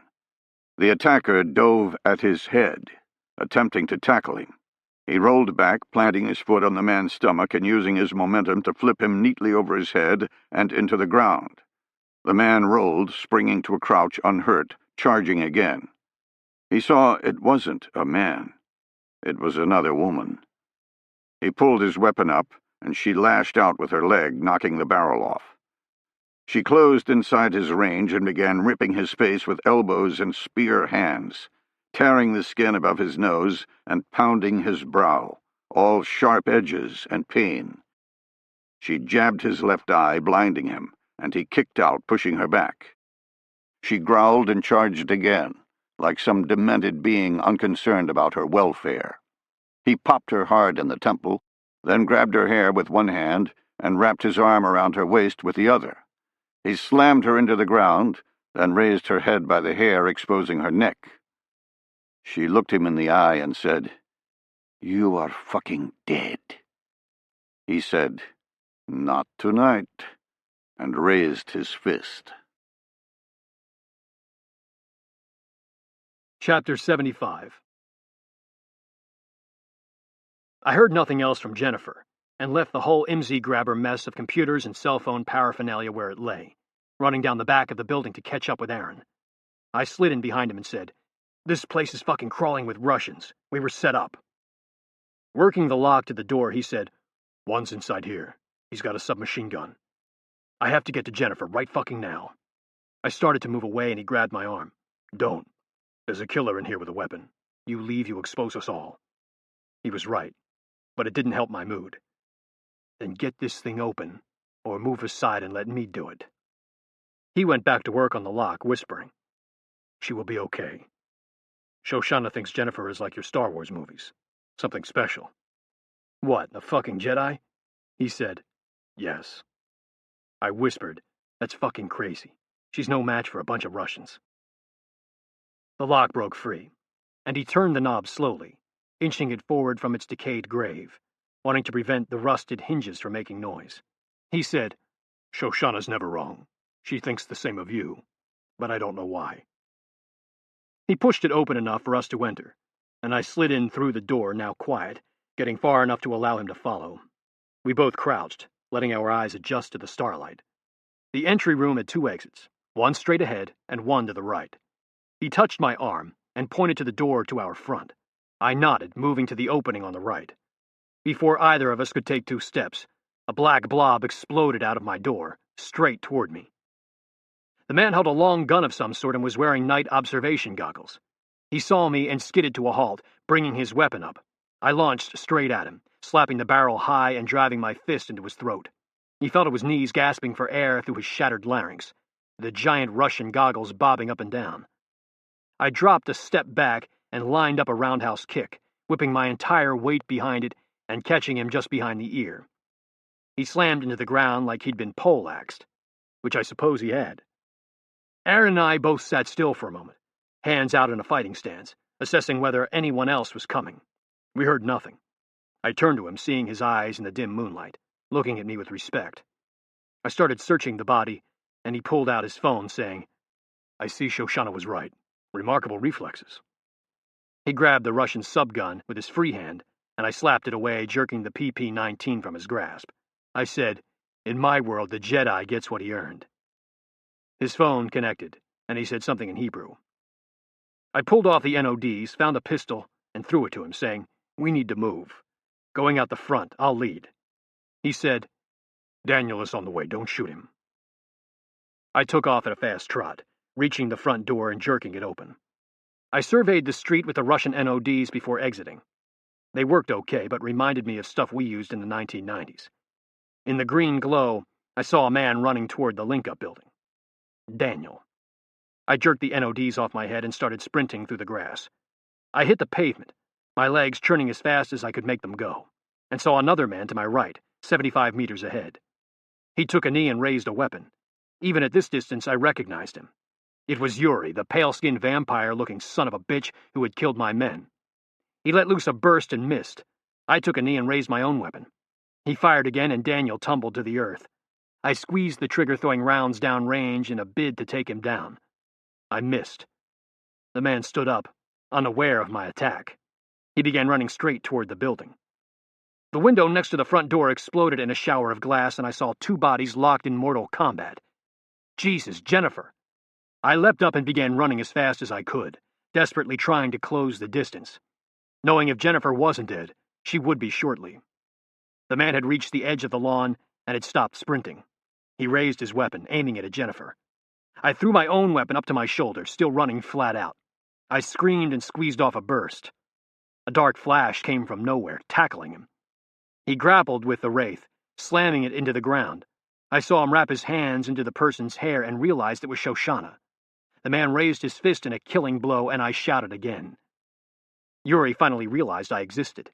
Still holding Shoshana's hair with one hand, he reached down with the other and grasped the PP-19. He raised it, shooting one-handed. I dropped and rolled, getting out of the line of fire, diving behind an old defunct junction box. The bullets pinged the cheap metal, sounding like rain on a tin roof. I crawled to the right and raised my weapon. Yuri fired 2 more bursts at the junction box, snarling like a chained dog. The girl in his grasp rolled to the left, torquing her body around the hand in her hair and trying to kick him. He hammered her forehead with the butt of his weapon, drawing blood. She curled into a ball, hands over her skull. Down the street he saw headlights spill into the cul-de-sac and knew it was Peter. Reinforcements on the way. He said, "You idiots picked the wrong fight." He placed the barrel against her head, then heard a noise behind him. The door to the building had opened. He whirled and saw the woman from the link-up coming, the killer of his men, holding a section of pipe and swinging. He raised the PP-19, and the metal slammed into his shoulder, crunching bone and drawing a scream. He rolled to the left, letting go of his captive to get away from the club. He brought the weapon up again with his weak hand, holding it out in front of him toward the satanic bitch with the pipe. But she'd already moved. He turned, desperately trying to find her. The pipe came down on his good arm, shattering it and causing him to drop the submachine gun. He looked up at her, now helpless. He said, "Go ahead. Do it." She said nothing. She dropped the pipe. His face split into a rictus grin. "You fucking weaklings. I cannot believe we lost to people like you." He felt fingers snake through his hair, then snap his head back. The other woman said, "Say hello to Daniel on your way to hell." Chapter 76. I leveled my weapon at Yuri, but didn't pull the trigger. He had lost my location, but I couldn't shoot with what I had. The PP-19 wasn't an accurate weapon to begin with, and this one certainly wasn't dialed in for me. If I fired, I'd stand as much a chance of hitting Shoshana as him. Headlights from the rear rolled over my position. I turned over to see a vehicle approaching at high speed. The car launched right at me, bouncing in the air over the curb. I leapt over the top of the junction box, losing my weapon as the vehicle smashed into it, ripping it off the foundation, but stopping the forward movement. A man spilled out of the driver's seat, raising another PP-19. I rolled over, sweeping the ground for the weapon, and knowing he had beaten me to the draw, praying his aim was off. A shot rang out, and a dark mist exploded from his head, silhouetted by the glow of the headlights. He fell forward, revealing Aaron standing behind him holding a pistol. I nodded at him, then began moving forward, hearing Yuri scream in Russian, cracking off rounds that snapped through the air and caused Aaron to dive into the dirt. I darted around an overgrown patch of shrubs and heard Yuri shout in pain. When I regained line of sight, I saw he was down, Jennifer above him holding a length of pipe. I slowed, the night coalescing into one image burning into my brain. Her standing. Alive. Yuri started squirming on the ground, and I began running again, closing the distance. Shoshana muscled him upright, sitting behind him and holding his head. I slowed to a trot and grinned, thinking he'd just entered his worst nightmare.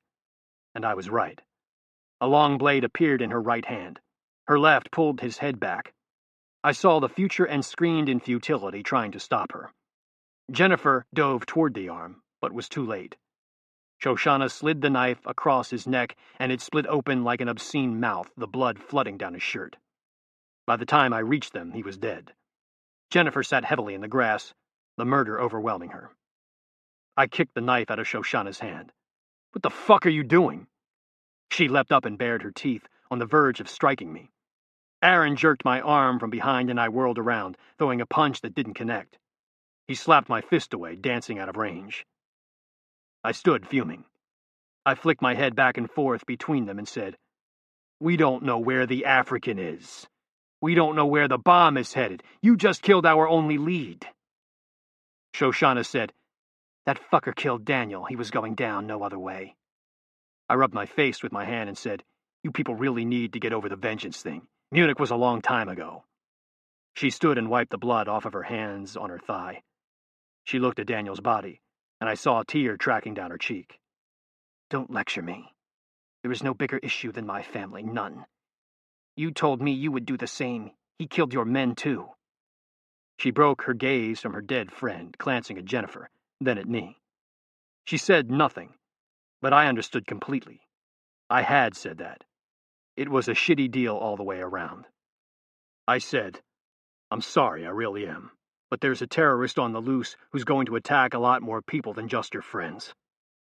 She looked at Aaron and said, "Daniel was right. I should have killed him." Confused by the statement, I looked at Aaron. He slowly shook his head and said, "That's not true, Shoshana." "Yes, it is. Daniel said someone was going to die. And because I spared Pike, Daniel paid the price. This is my fault." I said, "What the fuck are you talking about? You think because you didn't kill me in the cistern you caused Daniel's death?" She said, "You wouldn't understand." Jennifer cut in, surprising all of us. "Yes, he would. He understands more about the pain you feel than anyone here. There's a reason he's still standing, and you know what it is. You believe it just like I do." Now really confused, questioning if I was the only one wondering what the hell we were talking about, I said, "Believe what?" Shoshana gave Jennifer a slight nod and said, "Believe in the name Nephilim.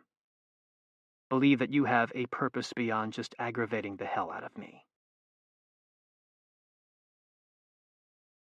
Chapter 77. As the men filed into the cramped briefing room of the old executive office building, Colonel Kurt Hale surveyed them closely, looking for signs of deception. Someone had sold the link-up information to the Russians, allowing them to set up an ambush, and Pike was convinced there was a mole buried inside the task force. Given that Kurt had handpicked every member, he thought the idea far-fetched, but he had begun the laborious process of screening anyone who had access to the support and logistics of the cache infrastructure. A mole sitting on the Oversight Council itself was beyond discussion, yet he still couldn't help but study the men as they circled around the table. The last to enter, Alexander Palmer, told him that the president would be late and to begin without him. Kurt showed no outward emotion, but internally he grimaced. He wanted the president's support, knowing this meeting was going to become contentious. "Now I know why he wanted a private briefing," he thought. At President Warren's request, he'd given an update earlier this morning, so he knew how the president would vote when the time came. Kurt began. "Gentlemen, this is the update briefing for Project Prometheus operations targeting Boko Haram." That was the only statement he made where someone wasn't shouting a question or demanding a further explanation. Before he had finished relating the actions of Pike's team from the night before, Bruce Tupper became agitated, interrupting him. "You said you did these operations all the time, that you weren't amateurs. I remember saying link-ups like this caused compromise, and sure as shit you got compromised. How?" "Sir, we're investigating that. Right now, we believe the weak link was the man we had servicing the caches. Somewhere his operation was penetrated, and his information was used to set up an ambush for Pike's team." "You mean a mole? Jesus, this is like the 1980s all over again." "No, sir, not a mole. Our men and women are personally vetted by me. Then they undergo the same lifestyle and CI polygraph as anyone working in the intelligence community, each and every one. The cache controller worked for the CIA for over a decade before he began to work for us." The DNI slapped the table and said, "Have you ever heard of Robert Hansen?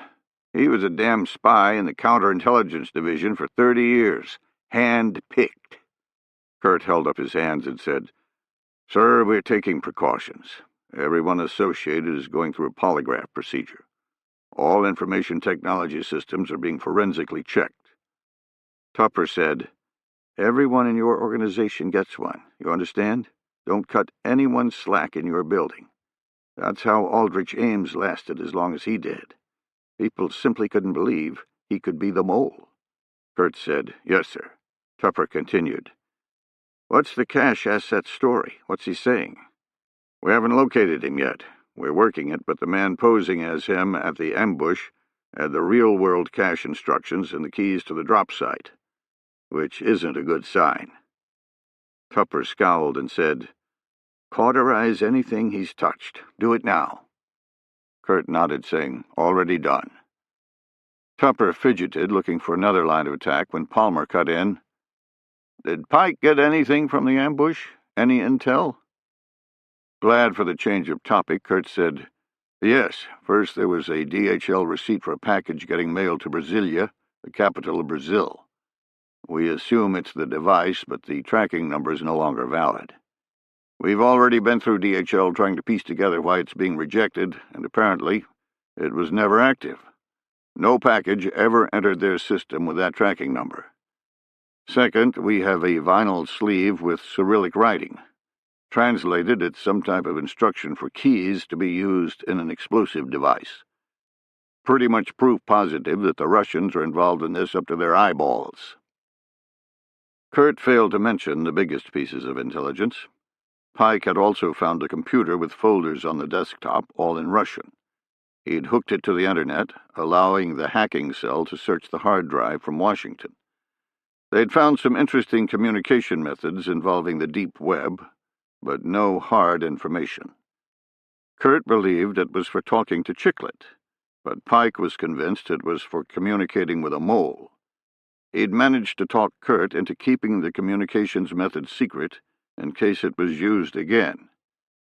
The light above the door began flashing red, telling Kurt that someone wanted to enter the secure conference room. He waited, and Palmer let in the president. Warren took Palmer's seat at the head of the table and said, "Where are we?" "Just getting to the intel indicators from the ambush." "Did you brief the Cyrillic stuff?" "Yes, sir." President Warren turned to the Secretary of State, Jonathan Billings, and said, "I want quiet pressure brought to bear on Russia. We don't know if it's sanctioned or not, but someone in their government is helping Boko Haram, and I want them to know we know." Billings nodded and said, "A sleeve with Cyrillic writing isn't much to take to them. Do we have any other proof?" President Warren scoffed and said, "Seriously? Yeah, we have more proof. The head of their intel agency was heard talking about a dirty bomb to a guy who ambushed Pike, and who also conveniently had the sleeve." Billings curled deep into his chair at the outburst, and President Warren softened his tone. "Look, I don't want this to be a Cuban Missile Crisis moment, with pictures thrown down at the UN. We don't know what their involvement is at the end of the day. Do it quietly." Billings nodded, and President Warren leaned back, saying, "Go ahead, Kurt." "Sir, I'm about done. We assess that Chiclet and the device are headed to Brazil, and I'd like permission to continue with Pike's team. I believe we're under the gun on this." Lindsey Banff, one of two civilians on the council, said, "Assuming it is Brazil, why there? Why not here in the States?" Billings said, "First off, the Vice President is down there right now, along with a contingent of the Senate. They're due to return in 4 days. Would anyone know that? Well, yeah, it's all over the press." Kurt said, "The original voice cut also said they thought it would be too hard to get inside the United States. As for Brazil, the World Cup is starting. The tournament is played in 12 different stadiums in 12 different cities throughout Brazil. But we don't think that's the target. It's a catalyst for the target." He clicked a slide showing the teams of the World Cup. "This year is the first time since 1970 that Israel is qualified. Because of it, the Prime Minister of Israel is visiting the team, showing his support. Remember that the voice cut indicated Israeli interests?" President Warren nodded and said, "I see where you're going." Kurt clicked to the next slide. "The Prime Minister of Israel is meeting the Brazilian President along with our Vice President 2 days from now. With the address and the DHL ticket being the capital, Brasilia, we believe that's the target." Bruce Tupper let out a bitter chuckle. "Snowden just keeps on giving." The Secretary of Defense said, What's he have to do with this? Billings said, "The president of Brazil went spastic 6 or 8 months ago when our surveillance operations inside the country were leaked. We're trying to rebuild relations, but the vice president isn't the man to discuss this issue. It's way, way over his head. He had to pay a courtesy visit, but we didn't want it to be alone, one-on-one. In order to keep the discussion on the weather or something else innocuous, we invited the Israeli Prime Minister to attend." Palmer said, "Can we call it off?" Kurt said, "Sure, but calling off the meeting isn't going to call off the attack. Chiclet will just look for a new target." President Warren said, Okay. Get Chiclet's information out there. Let the Brazilians know there's a threat on the loose and it may be directed at a World Cup venue, but more likely at the seat of government. Get them on the ball." Bruce Tupper said, "And how do we know this?" President Warren smiled. "Tell them it was an NSA intercept." Everyone politely chuckled, and Alexander Palmer said, "Sir, I'd recommend sending in Nest as well." "Yeah, right, of course. Palmer, you got the ball with the Department of Energy." Palmer nodded and said, "Carey, I need you to talk to the CIA liaison in Brazil. Let him know our nuclear emergency support team is coming to the capital, and they're going to have sensitive equipment that needs to get through customs discreetly." Carey said, "Easy day. Kurt, what's your recommendation for the task force?"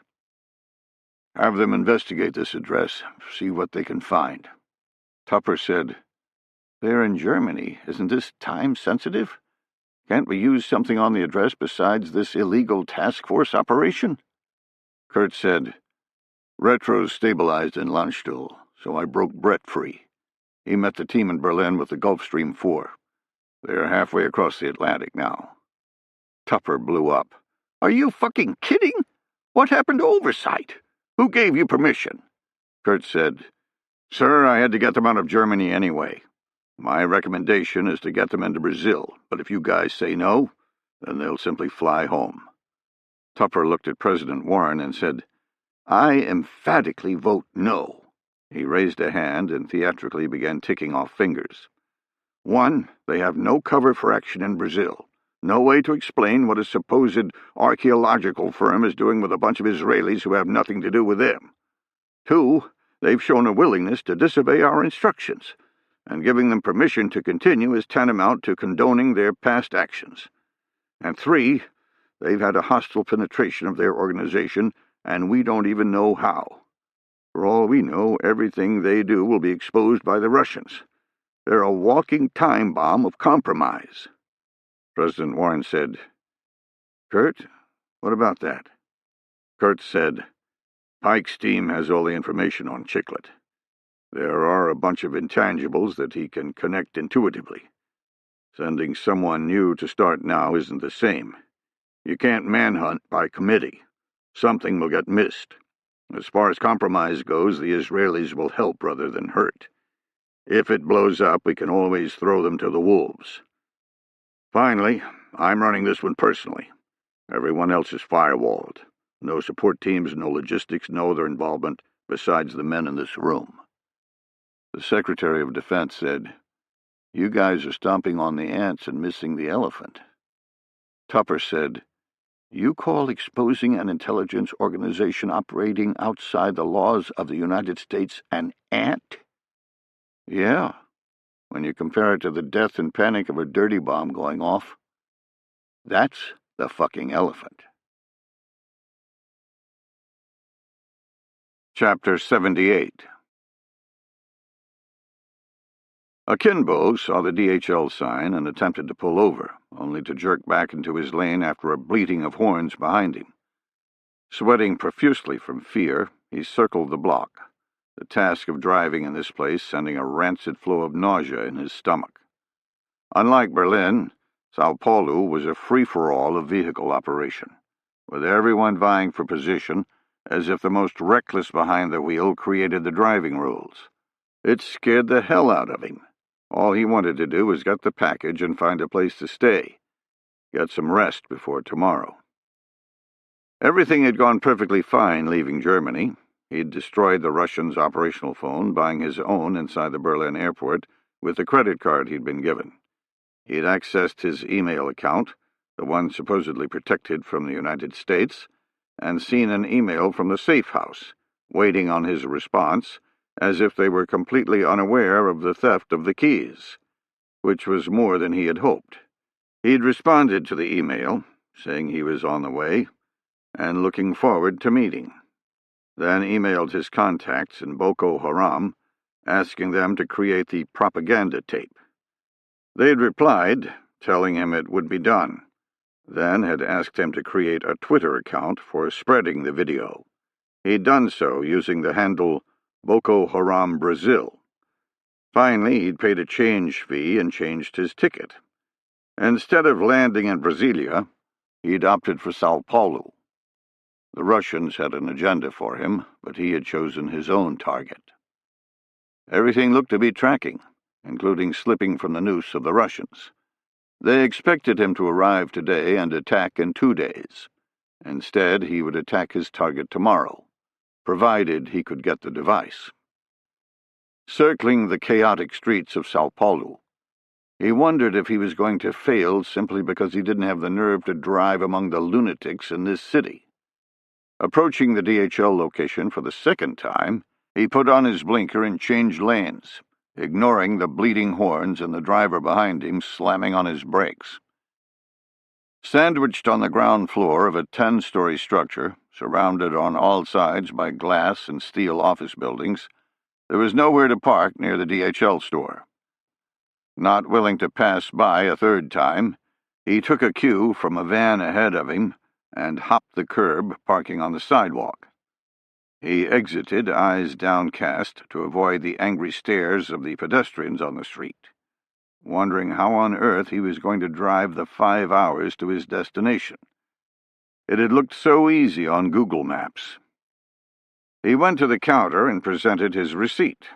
The clerk asked for identification, and he slid across his passport. The man studied it intently. Sweating profusely, Akimbo patted his forehead with a cloth. The clerk disappeared into the back. After 5 minutes, Akimbo began to suspect that Yarilo had set him up, and that the clerk wasn't searching for a box, but waiting for a team of policemen. Every minute that passed increased his unease. He called to the back, but received no answer.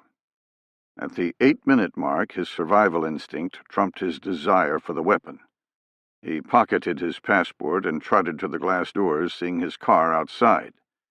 He pushed them open and heard someone shout behind him. He turned, preparing to flee, and saw the clerk waving his receipt in the air with one hand. The other was pulling a dolly. He said, "Where are you going? Don't you want your tools?" Chapter 79.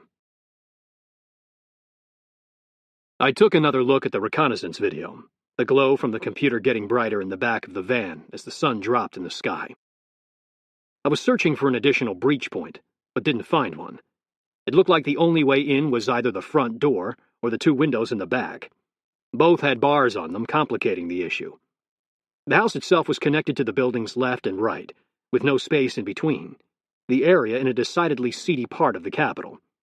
Called Celangia, it was a borough created in the 70s to relieve the favelas, or shantytowns, being built downtown. Of course, you couldn't expect a government neighborhood created specifically to house people living in homemade shacks to be a place to brag about. Our target was on a road that wasn't even paved. I read about the favelas in Rio, most run by drug gangs and crime lords. I hoped Celangia wasn't a duplicate of that city, because I didn't want to have to fight my way out if we raised a ruckus. I was beginning to have second thoughts about our little detour to Brazil. While waiting to link up with Brett and the Rockstar Bird, I had briefed Kurt Hale on what we had, letting Aaron and Shoshana deal with Daniel's body. I don't know what they did, something with their own Mossad connections, but I felt badly about the loss. Shoshana had taken it hard, and technically she was right. It was because of me. He was killed in an ambush targeting Americans, not Israelis. I was convinced some sorry bastard inside Taskforce headquarters had intentionally leaked our information. But Kurt didn't feel the same way. He was sure the asset in Europe had simply been sloppy and had been penetrated by the Russians, maybe years ago. I thought he was using blinders because he'd personally approved all the operational members of the task force. Admitting there was a mole instead of shitty tradecraft was admitting he'd screwed up. Tough pill, but he might have to swallow it. I told him everything we'd found, from the DHL address to the computer, and made him promise he wouldn't divulge to anyone the deep web messaging protocols I'd discovered. I was sure it went to the traitor, and I'd used it to send an innocuous message, hoping someone would reply. From there, I was going to set up a trap. If we had a mole, that is. The communication method could have been used by Yuri to buy anything from black market firearms to kiddie porn. After the Israelis had returned, we'd taken off from Berlin with a flight plan to Charleston, South Carolina, where my company was located. Aaron had questioned that decision, and I told him I didn't have authority to execute anything yet. That caused Shoshana to demand they fly commercial, in effect, cutting ties with us and continuing on their own. Daniel's death had bitten deeply, and she wanted Chiclet as much for his scalp as for stopping the attack. She didn't trust us to continue. After some discussion, I'd managed to convince her that the flight plan was just a formality, but I wasn't so sure about her judgment. She was on the edge, looking for vengeance. After my initial outburst at Magdeburg, I'd let what she'd done to Yuri drop. It was clearly wrong, but I wasn't sure I had room to cast judgment. If I'd seen Decoy killed in front of me, then had his murderer in my arms, helpless or not, I was fairly sure on what I would have done. Jennifer didn't see it the same way. She knew it was heinous. As soon as we were alone, she had stated her unease about what had occurred. In return, I had asked her about the man who died from the fall off of the scaffolding. The implication clear. She had killed him out of necessity, but it was necessity wrapped in vengeance. Her eyes had watered, and she'd said, "Don't say that. Don't tell me I'm a murderer. I can't bear that coming from you." I said, "Whoa, that's not what I meant. Don't ever think that. It's just very complicated.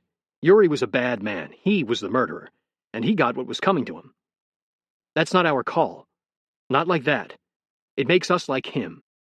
By tolerating it, I'm becoming like him." I shook my head, saying, "No, you're not.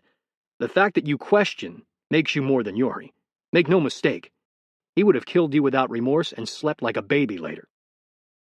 She'd nodded as if she'd believed me, but whispered under her breath, "I wonder if Shoshana used to be like me. If it's only a function of time." I'd kept my eye on Shoshana on the flight, looking for symptoms of a ticking bomb, but she seemed to have returned to the smartass she was when we'd first met, needling me at every opportunity. Jennifer had sat with her, which was alarming, because I knew she was still questioning her actions. I didn't need Shoshana trying to twist up Jennifer's moral compass. I let it go, and I eventually saw them laughing together. From across the cabin, I'd caught Jennifer's eye, and she'd smiled. Whew, one less issue. The flight was a little over 12 hours, and at the 9-hour mark, the co-pilot had awakened me from some much-needed rest to say that we'd gotten the mission to explore the DHL address. I spread the wealth by waking up the Israelis. The news made everyone happy. I wanted to say, "See, I told you we were going to execute," but in truth I had my doubts that the Oversight Council was going to allow us to continue. As much as I loved Charleston, I had dreaded going there with two pissed-off Israeli commandos. We'd landed at the capital, and I had Jennifer rig up a rental sedan with covert cameras, then launched her and Shoshana on a recce mission, while the rest of the men loaded up a panel van with equipment we might need. After they'd returned with the video, I'd started deliberating assault options. The video running one more time, I said, "Man, I would love to breach from the back alley, but I'm not assaulting by climbing through a window. The only way in is through the front door, and a breach out there is asking for trouble from neighbors." Brett, sitting next to me in the van, said, "We could go mechanical and get in fairly quickly." "It won't be quick enough to surprise them, and I don't want to give them time to get ready for a fight."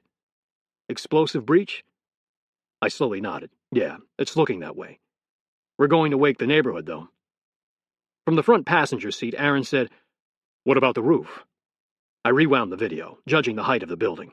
It looked like a story and a half, with some sort of storage on top that wasn't a full floor. We could get up on the roof with little trouble, especially with Jennifer. To Brett, I said, "You bring a Wasp from the plane?" He was already breaking out the case.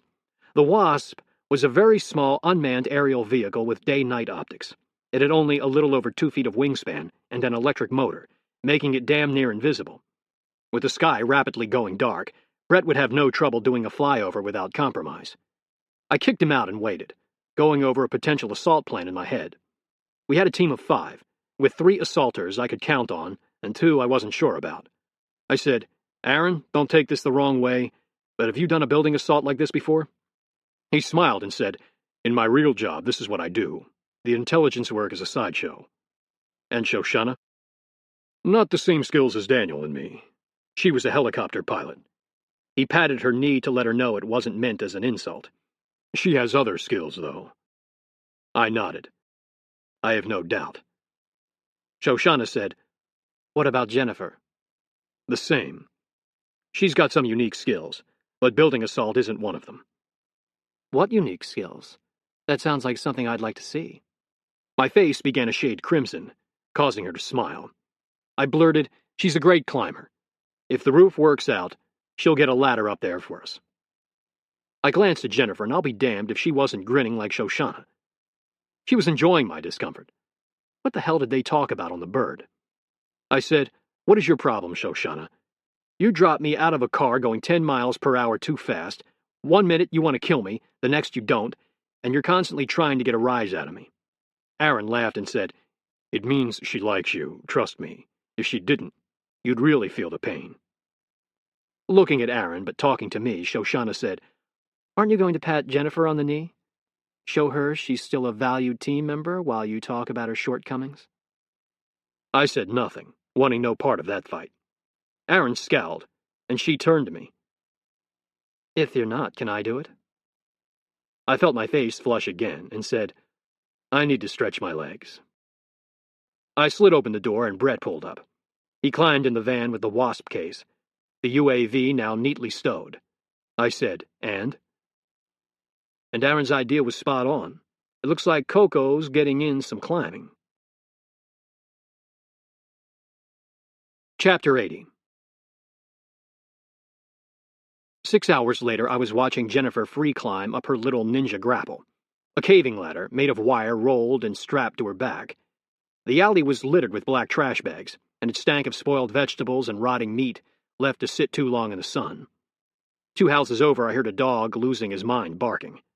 I hoped he did that every night, and it didn't cause the owner to come out and investigate. We'd opted for a dismounted infiltration, walking about a half mile through the twisting alleys, holding up at the corners while Brett checked the next block with thermal imaging. It was slow and tedious, but the last thing I wanted was early warning on the target. We needed surprise, which was why we weren't driving right up to the front door. I'd outfitted Aaron and Shoshana with our standard gear from the package in the Rockstar bird, giving them each a suppressed H&K UMP-45, a Glock 30, and a set of night observation goggles. Since we didn't have enough Taskforce smartphones to pass out, we all reverted to old-fashioned FM radios with earbuds. I'd put Brett on point, me running slack, and staggered Jennifer in between Shoshana and Aaron. I'd given him tail gunner. We'd made it to the rear of the target without issue. Then the damn dog had started barking. Jennifer had tossed up her grapple, taken a couple of tugs, and begun scampering up like the dread pirate Roberts on the cliffs of insanity, moving as if someone were hoisting her from above and walking straight up the quarter-inch rope with hand strength alone. I have to admit, I'd seen Jennifer climb her way up all manner of things, but this was in a whole other class. I was impressed, and a little proud. I looked at Shoshana with a smug grin. Gun aimed out into her sector of the corner, she leaned in and bumped my knee.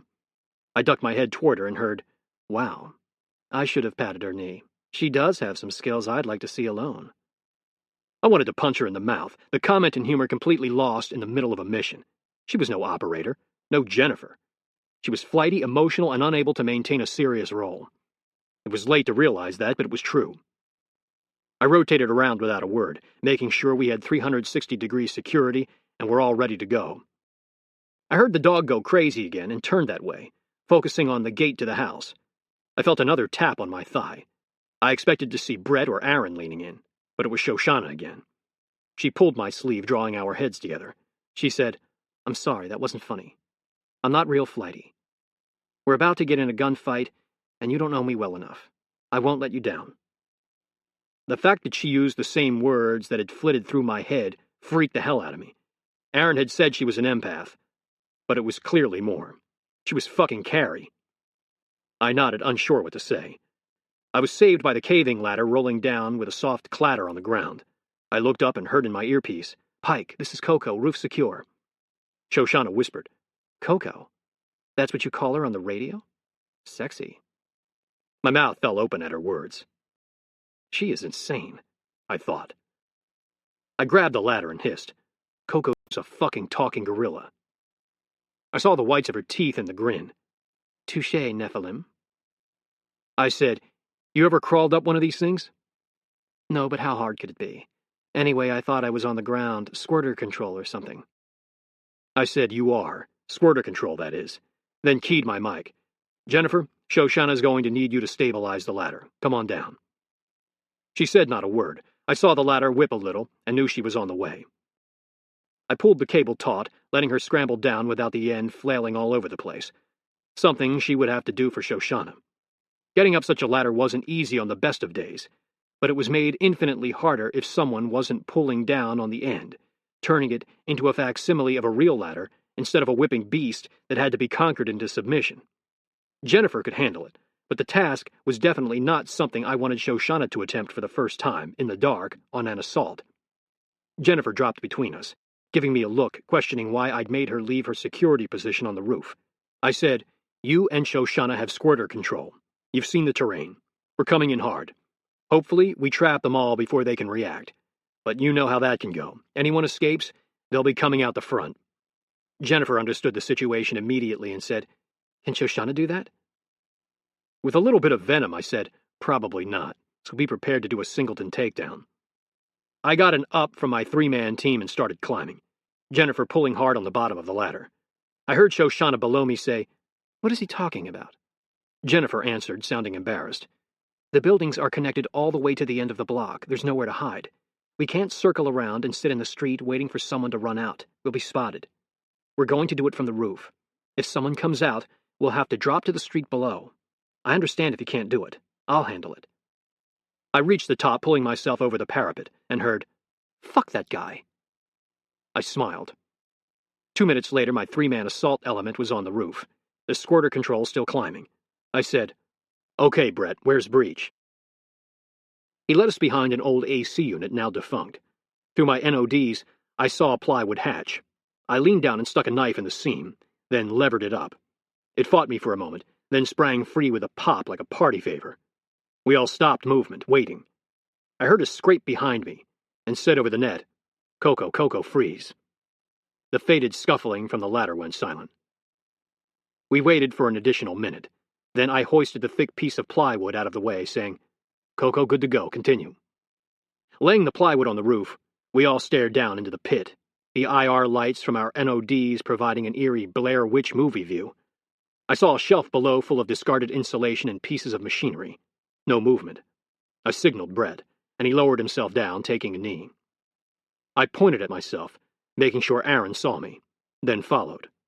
30 seconds later, we were all inside, the attic space barely 5 feet tall, forcing us to kneel. Brett pointed to the closest side, and I saw a glow of light penetrating from below, illuminating a wooden ladder affixed to the wall 15 meters away. I nodded, and he began moving toward it slowly, one step at a time. I felt the floor crinkle with his steps, making a popping noise. He stopped, glancing back at me. I raised a hand, giving an unspoken question. "What's up?" He slowly shook his head. I broke noise discipline over our earpieces. "You see something?" He whispered, "I can't move." "Why?" "The ceiling is dry-rotted. I'm on a sheet of thin ice." I said, "What?" Then heard multiple pops, like bubble wrap being twisted, and watched him disappear through the ceiling. Chapter 81. A cloud of dust popped into the attic space like a wily coyote cartoon. I darted forward, hearing the plywood snapping. I leaned over and saw Brett getting to his knees on the floor below, 3 men sitting up and yelling, coming out of a deep slumber. The only way down was the ladder, which was across the hole he'd created. Clearly, the roof wouldn't support that. Uh-oh. I looked back at Aaron and said, "Time to get in the fight." He said, "How?" I clenched my teeth and jumped up in the air. When I hit the tinder box of wood, it splintered like it was made of glass. I smashed straight through to the floor below. I hit the ground and rolled to the right, bringing my weapon up. The 3 men were fully awake and starting to react. One grabbed a pistol on his night table and Brett drilled him. Another began sprinting out of the room. He'd almost reached the door when Aaron came crashing down, knocking him in the head with his full weight. The final man managed to get out through a side door leading to a hallway. I took off after him, but was hampered by the chaos in the room. I reached the corridor and saw it was empty. 2 other doorways opened just before it took a bend to the right. I keyed my radio. "Coco, got a squirter." My target knew where he was going and could flat out run, while I was forced to clear each room in case he'd opted to hide. I did so, finding nothing but a closet and a bathroom. I heard the front door open just as I rounded the corner of the hallway. I raced to the entryway, now open from the man's flight, and saw him come crashing back inside. Shoshana straddled his waist while Jennifer closed the door. I called Brett. "Status." "Target secure." We lumped all of them together in the back room. One was an indigenous-looking tough. The other was a pasty-faced Caucasian. I was sure he was Russian, but when he shouted at us, he did so in English and had no accent. Brett and Aaron cinched flex ties on them, hands behind the back, feet shackled with a 2-foot shuffle room. I said, "Search this place. Documents and electronics are the priority." Brett and Jennifer left, but Aaron and Shoshana stayed. I said, "You guys are wasting time. We need to get out of here." Shoshana said, "I'm better at interrogating. I know how to do this." I looked at Aaron and he said, "She's right. Let her take a crack at it. She's scary good. She's school-trained and has done many, many of these before." I thought about it, then nodded my head. Given where she'd come from, she probably had more skill than I did at this. I'd conducted a number of interrogations over my career, but I always defaulted to the trained interviewer when I had one. I said, "You know what to ask?" She said, "Yes, trust me. If he knows the location of Chiclet, so will we." The Caucasian said, "Fuck all of you people." Shoshana kicked the detritus on the floor, searching. She stood up, holding a thin finishing nail. She said, "Fuck me indeed. I wonder what I could do with this. It looks like a catheter, doesn't it?" I flinched at her words, as I'm sure every man on Earth would. She brought her eyes to bear on the Caucasian, and they were floating in evil, sinister. The detainee took one look and made a break for the door, a pathetic shuffle in the flex cuffs, like he'd been drinking and didn't trust his steps. Shoshana stuck her right leg out, and he splayed forward, unable to protect his fall because his arms were behind his back. He landed face first, his head hitting the wall as his body slammed into the ground. She leaned over him and said, "I'm not going to ask any questions just yet. This is called the warm-up." I looked at Aaron, wanting some confirmation I was doing the right thing by leaving him alone with Carrie the empath. He nodded and winked. I went to help with the search. I was digging through a cabinet when I heard a scream, a thin wail that cut through to the soul, like someone was being skinned. I took off running back to the small room, bumping into Jennifer moving the same way. She shouted, "What was that?" I said, "I don't know. Shoshana, I think."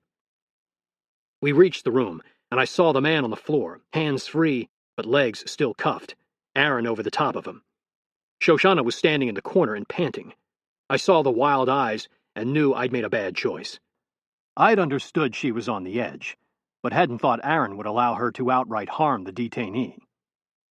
Jennifer ran to the man on the floor, and I stalked to Shoshana, saying, "What the fuck is going on?" She said, "He stabbed himself." Now furious, understanding the state of play, I said, "Stabbed himself? With his fucking hands behind his back, really?" Brett entered the room. He took one look at the tension floating in the air and said, "Got a laptop. Outside when you want to see it." He left. Shoshana said, "I freed him for the interrogation." Aaron rolled him over, and I saw a knife sticking out of his chest, the front of his shirt liquid red. Jennifer checked his pulse, looked at me, and shook her head. I got within an inch of Aaron's face and said, "What the fuck is wrong with you people?" Aaron said, "Wait, Pike, it's not like that. Shoshana really was conducting an interrogation. She untied his hands to give him water. It was all part of the plan. Shoshana threatens, then becomes nice. We don't coerce unless we have to." I stabbed my finger at the corpse. "Then how the fuck did that happen?" Shoshana began talking in short, choppy sentences. She seemed genuinely shaken. "He began answering questions freely. He seemed to be relieved that we had him, and that I wasn't resorting to violence. He's a reporter for the Associated Press. The Russians pay him for access to their servers." She took a deep breath and rubbed her face with both hands. "Everything was going fine until I asked about Yuri. The name sent him over the edge. He started crying, talking about how they were going to torture him to death, and begging me to kill him. Before I knew it, he dove across the table, grabbed a knife, and stabbed himself." I went from her to Aaron. He nodded. "That's what happened."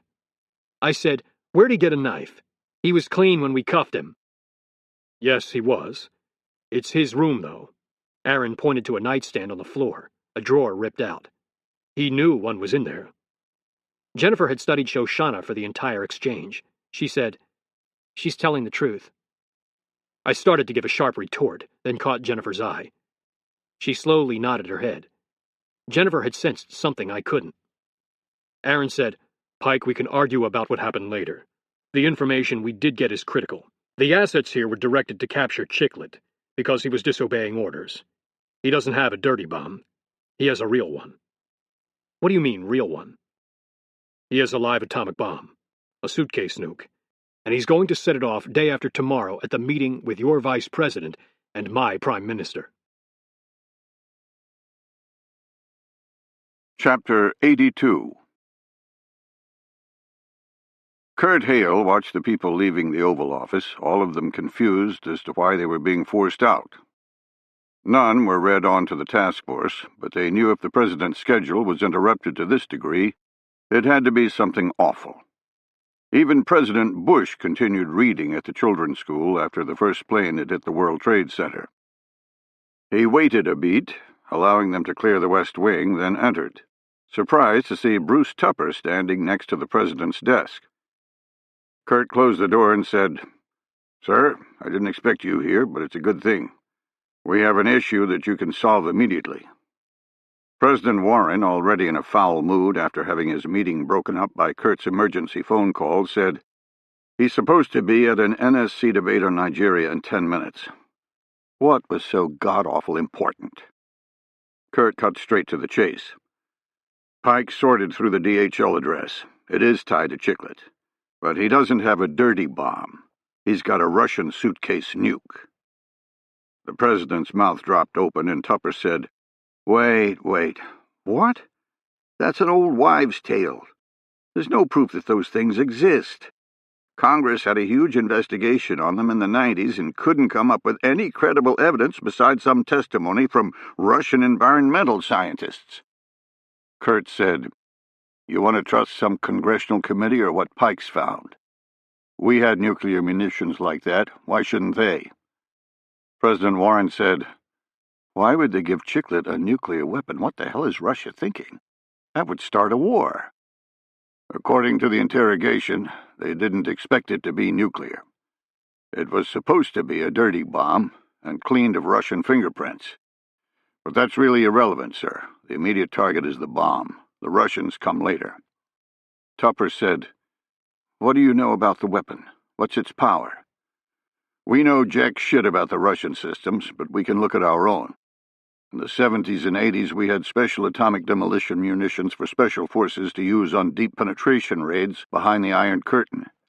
Those weapons were implosion devices that weighed about 70 pounds and could be dialed from 0.1 to 1 kiloton.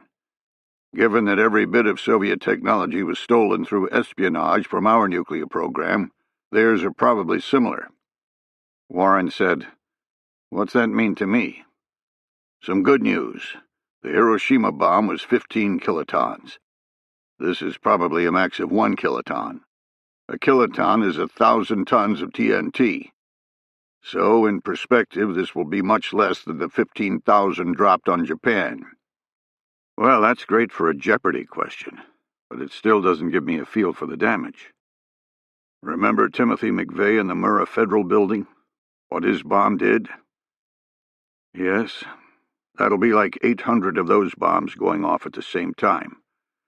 Unlike Hiroshima, instead of the entire city being wiped off the planet, it'll be the city center, or something like that. The nuclear fallout will still be severe. That's good news?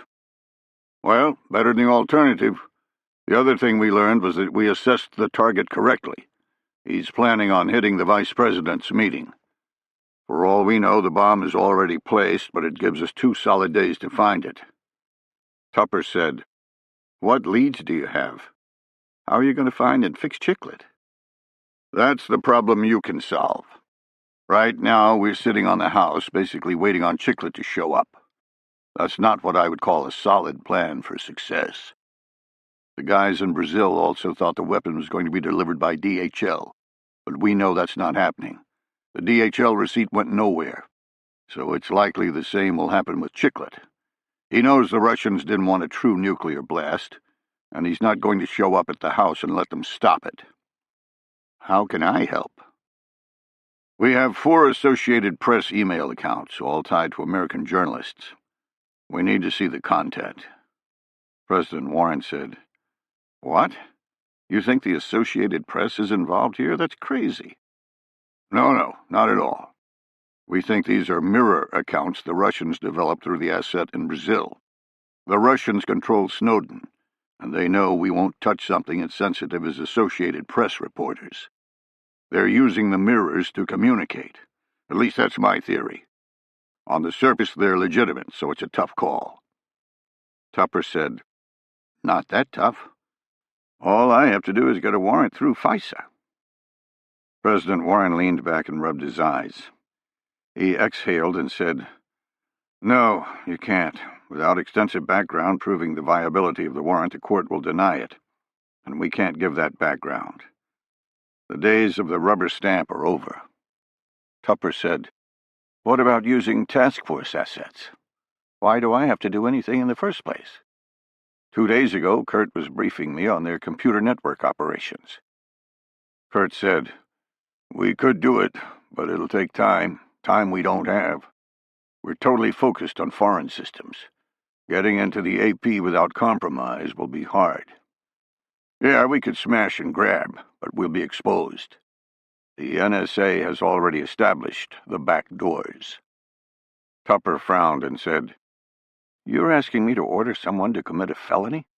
Basically do the very thing everyone is afraid we'll do, crush the Fourth Amendment?" Kurt said, "I don't see a choice. It's the only lead we have. Chiclet's phone is no longer operational." Tupper said, "And that's how it starts, every single time."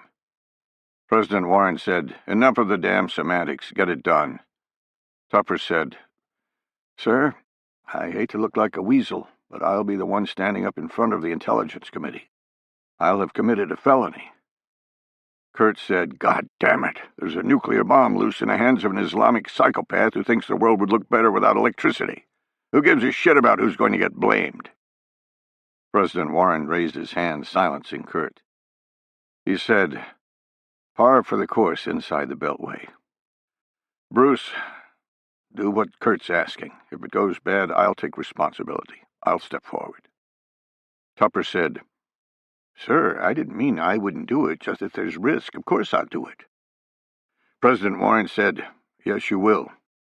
If that bomb goes off because you didn't do everything you could, I'm throwing your ass to the wolves."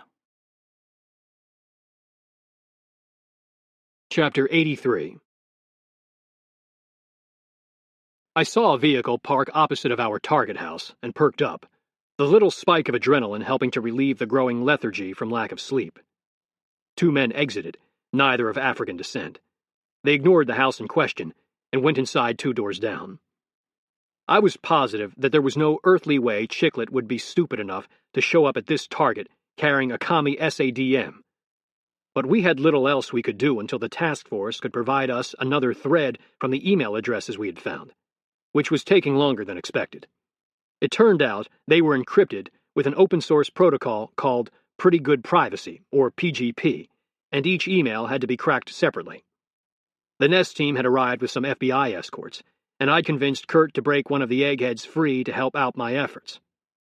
Composed of scientists from places like Sandia and Alamo National Labs, they were the front line of locating and rendering safe a nuclear device. The only problem was they needed to search the area neck down a little smaller than a city. I sent Jennifer and Shoshana to link up with our Nest professor, then piddled around on my computer, but eventually had run out of things to do. Brett and Aaron were taking catnaps in the front seat, but someone had to stay awake to watch the one remaining detainee we had. He was shackled 5 feet away and snoring. We'd left the dead guys in the house to rot. When the Brazilian police found them, the trail, if it led anywhere, would point back to Russia. I rubbed my eyes, wanting to close them for a good 5 hours. The orbs felt like they had sand grating on them. I opened them back up, about to tap Brett on the head and get him back on guard duty, when I saw I had a new email from the Taskforce. I double-clicked it and found a plethora of information. The emails had been cracked, showing Chiclet had been in contact with Boko Haram, as well as the Russians. Initially elated, I went through the data, growing more and more frustrated. There was a lot of smoke about the attack, but nothing concrete to help us find him. We had the ISP and could track that, but it was located in Sao Paulo, which meant he'd sent it when he'd landed, not something we could use for catching him. Why did he land in Sao Paulo instead of Brasilia? The only thing I could think was to throw off the Russians, since they had his itinerary, but he hadn't used it. The rest of the information dealt with the making of a video claiming responsibility and the creation of social media accounts, to include a damn Twitter handle of @BokoHaramBrazil. It aggravated the shit out of me. The guy was going to destroy a city, then tweet about it like he was on MTV's The Real World. I stared at the screen, then had an idea. I called the hacking cell. Hey, thanks for the work. Don't thank us. Big NSA did this job. We'd still be trying to get into the system, much less cracking the encryption. Oh, well, can you get into Twitter? An individual account or corporate databases? Individual account. Yeah, we can do that. Get into Chiclet's account. He had to send real verification information in order for the Twitter account to go live. I want that information. I hung up and saw Brett roll in his chair and rub his face. What's up? We got a lead on Chiclet. Well, we might have one.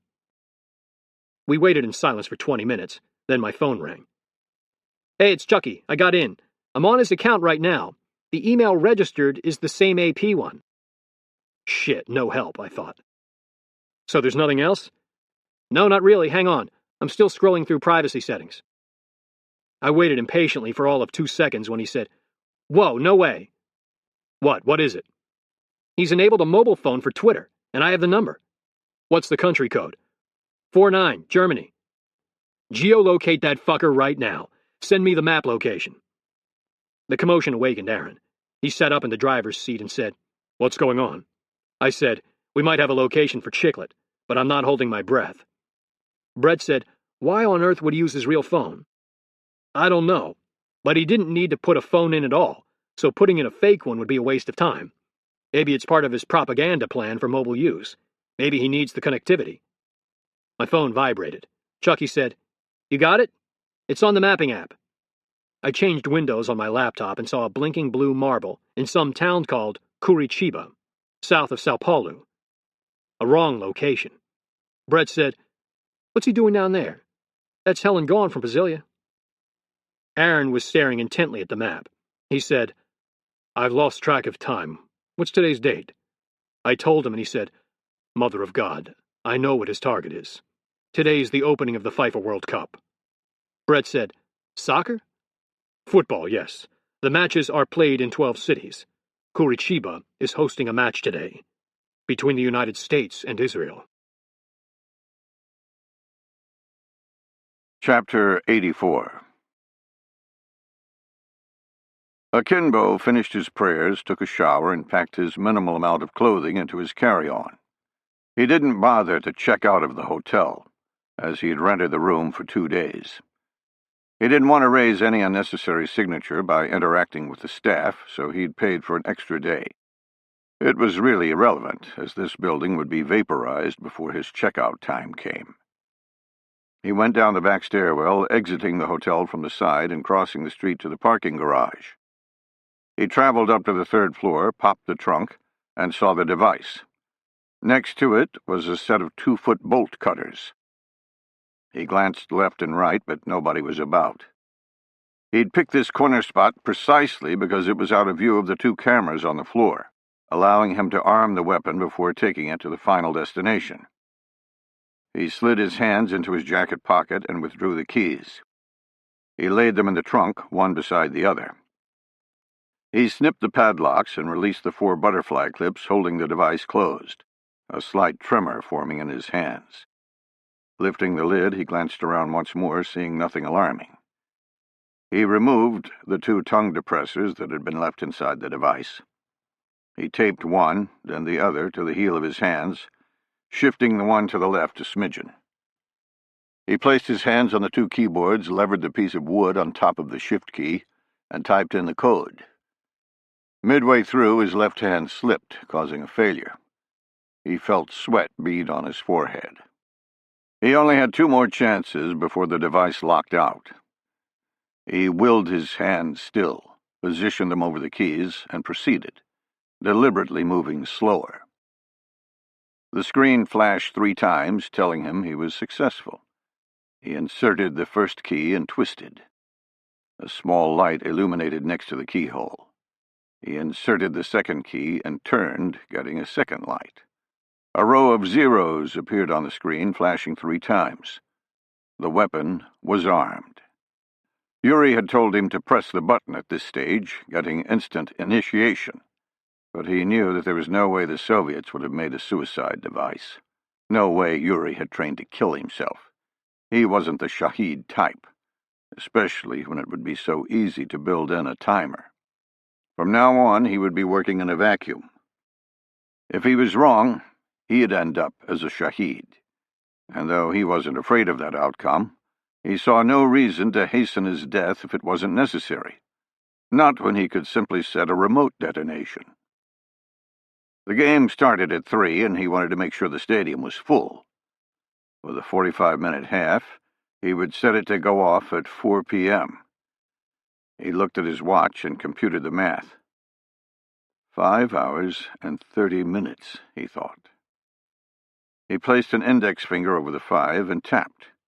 Nothing happened. The zeros remained unchanged. He switched keypads using the 5 on the second one. A red block 5 appeared as the last digit. He exhaled and typed in the remaining digits. The timing complete, he placed the edge of his hand next to the keys, wondering how hard he should strike. He gave a small karate chop, sweeping his hand forward and snapping the keys off at the heads, the shafts breaking much easier than he expected. He leaned over and saw the key shafts inside the keyholes. No turning back now, he thought.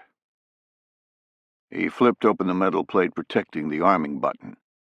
According to Yuri, pushing this with zeros in the window caused immediate detonation. Akimbo would now learn if there was any correlation between the numbers and the button. It had crossed his mind that there might be a separate method for initiating a countdown, and that this button's sole existence was for detonation. A failed-safe emergency way to initiate the bomb regardless of where the countdown stood. He closed his eyes, whispered Allahu Akbar, and pressed the red button. Nothing happened.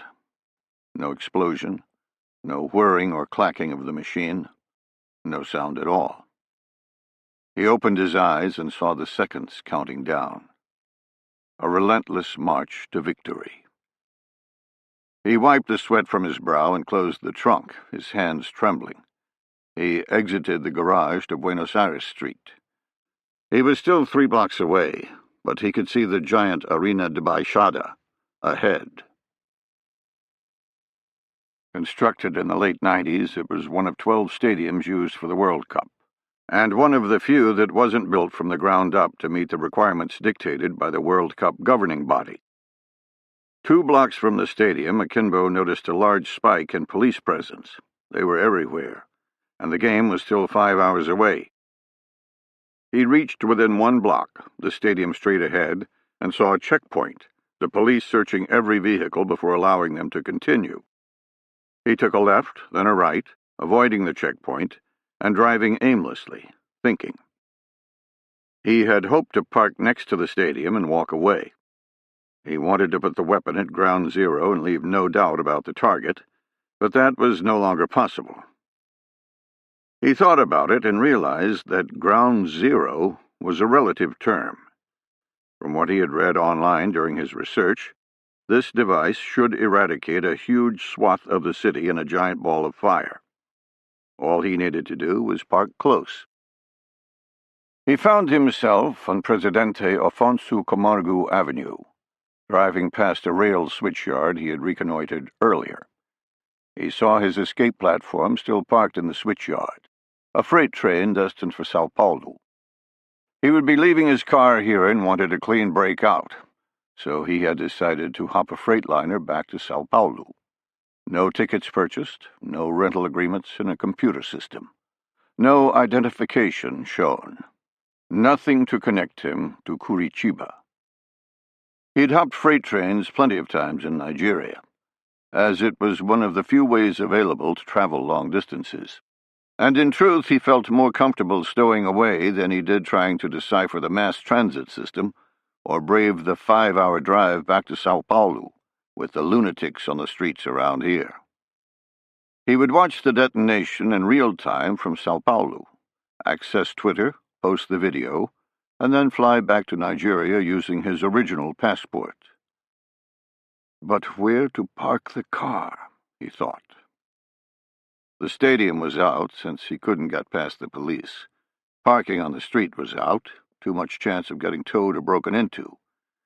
He considered, why not just return to the parking garage? It was 3 blocks away, but that distance was negligible and he'd paid for the spot. He could park in the same location, free from interference. He turned the car around, heading back the way he'd come, humming a mindless tune. Chapter 85. We were on short approach to the international airport in downtown Curitiba when the little blue marble began to move. Unfortunately, it was going outside of town, which left the unsettling thought that he'd hidden the nuclear needle in the haystack of the city and was now fleeing. Choices. Focus on finding the bomb, or focus on capturing Chiclet, I thought. I said, Doc, given the soccer stadium, how quickly can you locate the radioactive material? I pointed at his boxes in the plane. I mean, will this stuff start pinging a mile away?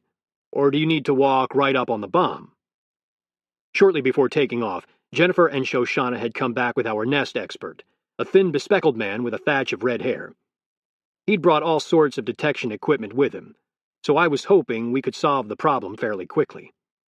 He said, that all depends. Is the material highly enriched uranium or plutonium? Is it shielded? If so, with what? How much material is there? Is it... I cut him off. Jesus Christ, give me an answer. It's a nuclear bomb. Can you fucking find it? I don't know. Looks like it's Chiclet, I thought. I turned to Brett. What's he doing? He's on a highway headed north towards Sao Paulo, but not moving too fast, about 50 miles an hour. Can we catch him? Or should we go south to Sao Paulo and interdict him coming south? We don't have time to do that. It's a 5-hour drive to Sao Paulo to Curitiba alone. The game's in 4.5 hours. I turned to Jennifer. Tell the pilot to get us down now. Declare an emergency and cut in line. To Aaron, figure out the rental companies on the ground. Get us 2 vehicles. I started to ask Brett a question when he said, he's not on the highway anymore. So he's not headed to Sao Paulo? I don't know. He's still headed north, but according to this map, he's running right through the woods. On a dirt road, an unmarked road? Not at that speed. Shoshana leaned in and said, he's on a train. She's right, I said. Get on that other laptop. Figure out the trains to Sao Paulo. See where that thing is going to stop. The plane started a steep descent, and Aaron said, Got 2 vehicles lined up, 1 SUV and 1 sedan. Perfect. Much too quickly, Shoshana came back. There are no passenger trains to Sao Paulo. In fact, there aren't very many passenger trains in the country of Brazil. Lots of metro inner city, but no long haul between cities. So it's not a train? Brett said, No, it's a train all right. It's on the map now. The other imagery must be from before they completed the tracks. So he's acting like a hobo? Hopping a freight train? I guess. The wheels touched down and I said, Figure out where the next switchyard is. 20 minutes later, Aaron, Brett, and I were hauling ass out of Curitiba, headed toward a town called Campina Grande, about 45 minutes away. We weren't sure the train would stop, but satellite imagery showed that the tracks led to a switchyard there. Given that Akimbo had at least a half-hour head start, all we could do was pray the train spent some time doing whatever it is that trains do at switchyards. I tasked Jennifer and Shoshana with running the dock to the soccer stadium to see if they could find anything. If they did, it would be up to them to render the bomb safe. I wasn't holding my breath that it would do any good, but it was better than all of us chasing after Chiclet like the gang from Scooby-Doo.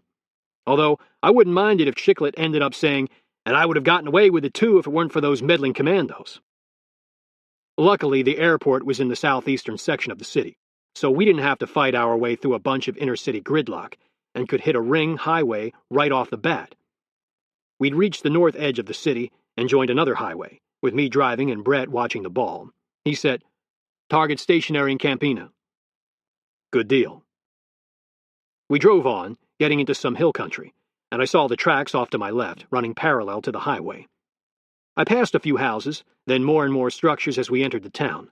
Brett said, Switchyard is a half-mile ahead. Vector me in.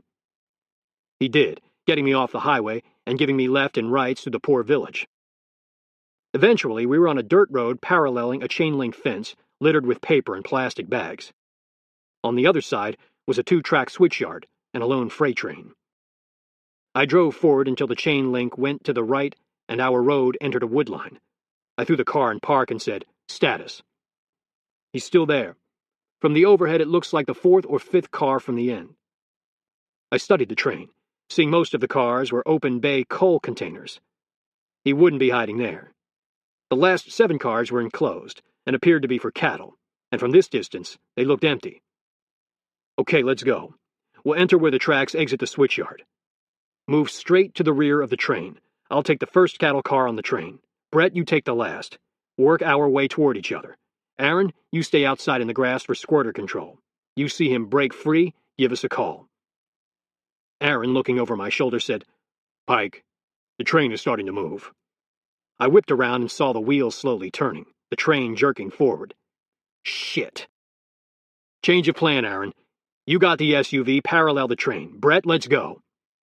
I tossed Aaron the keys before he could protest, and Brett and I sprinted toward the gap in the chain link, the train picking up speed with each passing step. Brett, being something of a freak when it came to running, pulled away from me like I was wearing cement shoes. He reached the train and began looking for something to mount. Behind him at the end of the first cattle car was a ladder rising to the roof. He slowed down, letting it catch him, then jumped up. By that time, I'd made it to the tracks and was huffing to catch up, the train inexorably going faster and faster. Brett leaned out, and I put on a burst of speed, leaping up and grabbing his arm. He jerked me higher, and I grabbed the ladder, slamming into the wood slats of the car. I peeked between the gaps of my second carriage, seeing an empty space, the floor filled with manure from its previous occupants. Brett tapped my arm. The train was now moving close to 30 miles an hour, and picking up speed with each passing foot, the wind and the clanking of the wheels making it impossible to talk without shouting. He pointed into the first car in line, his hand in the shape of a gun, index finger out and thumb extended, only it was inverted, with a thumb aimed at the ground, the hand and arm signal for enemy. I leaned forward and saw a lump balled up at the far end, a small carry-on bag next to it. I studied the car for egress points. Apparently, the sides flipped down, turning into ramps for loading cattle, but once on the move, they were locked in place as walls. On either end were ladders leading to the roof, which looked like the only way in or out. I pulled back and pointed up. Brett nodded, and we climbed to the roof, with me in the lead. I broke the shelter between the cars, and the wind punched me in the chest, threatening to throw me off. I collapsed to my hands and knees and scuttled forward, giving Brett room. I don't know what I was expecting, but in the movies, guys ran back and forth over trains as if they were on a rubber track. Another myth blown, I thought. Brett reached the top and went through the same realization, getting down low to avoid the wind. I pointed at him, then to the near ladder hole. He nodded, and I pointed to myself and the far ladder hole at the end of the car. He nodded again, and held out a fist. I bumped it and started crawling. I glanced back once, seeing him disappear down the ladder. Moving forward on my hands and knees, advancing toward the ladder at the end of the car, I saw the locomotive at the front travel under some sort of light pole or switch control, a metal rod that crossed over the top of the train at about knee level from the roof. I needed to get to the ladder before it reached me, or end up trying to jump over while the train continued on. The pole came inexorably toward me, but the train was long, and I had plenty of time to evade. I thought I heard a shout, torn away by the wind. I crawled toward the ladder hole, and Chiclet appeared at the top. He saw me and leapt out, standing on the roof of the train. I did the same, risking the stability for the extra speed. For a moment I thought he was going to fight me, but he turned and jumped over the gap to the next car in the chain, landing on his knees. He stood and saw the pole for the first time, too late to avoid it. He screamed, and it caught him right above the knees going 60 miles an hour. He was flipped halfway over the top, then dragged backward. The pole reached the gap between the cars, and I saw him fall. Worrying about my own life, I judged my timing, then jumped in the air, playing a deadly game of wipeout. The pole passed underneath me, and I slammed back into the roof. I scuttled forward just as Brett appeared. I shouted, "He went down between the cars!" We both leaned over, but saw nothing but the clacking wheels of the train. Akimbo was gone. Chapter 86. As we lurched forward, the wheels clapping in rhythm like a metronome, an idiotic hope flashed in my head that maybe he was clinging to the underside of the car. But I knew he had fallen, chewed up under the steel of the train. Just as I knew we had probably lost our ability to find the weapon. Brett looked at me, his expression conveying the same thought, but we didn't have any time to mourn Chiclet's passing. I clambered down the ladder, the fresh air replaced by the foul odor of manure and cattle sweat. I ran to his carry-on and ripped it open, flinging out the few small possessions that were inside. Socks, 2 shirts, an extra pair of pants, toothbrush, and toothpaste. Nothing else. I unzipped the outside pouch and found a key card to a hotel called the Sienna. The rest of the bag was empty. I said, "Call Aaron. Tell him we're coming out. Have him check the computer and find out how we get off of this train. The sooner the better." Brett nodded and began dialing. I called Jennifer. She answered on the first ring. "You have him?" "No, he's dead. Long story." "What do you have, anything?" "Nothing at all. We've made a grid search of the stadium area, but we can't get very close because we don't have the tickets to the World Cup. So far, Dr. Doolittle here has come up with squat." "What about his equipment? I mean, he's the guy that's supposed to be able to find nuclear shit." "Pike, I don't know. He's tried all manner of scientific stuff. Geiger counters, multispectral analyzers, something called a sodium iodide detector, and a bunch of other things that look like they came from Ghostbusters. He thinks the weapon is shielded. He's now saying he might have to be within 5 feet. Brett hung up his phone and pulled my sleeve. I asked Jen to hold on and gave him my attention. He said, "Pike, we got about 2 minutes to get back outside. Aaron says the train's about to cross a large lake.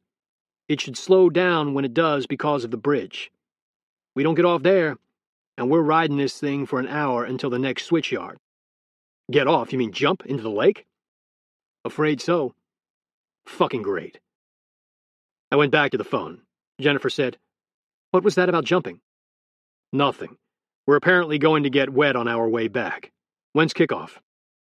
I heard Jennifer bark a small laugh. "I don't think they call it a kickoff, but it's in 2 hours.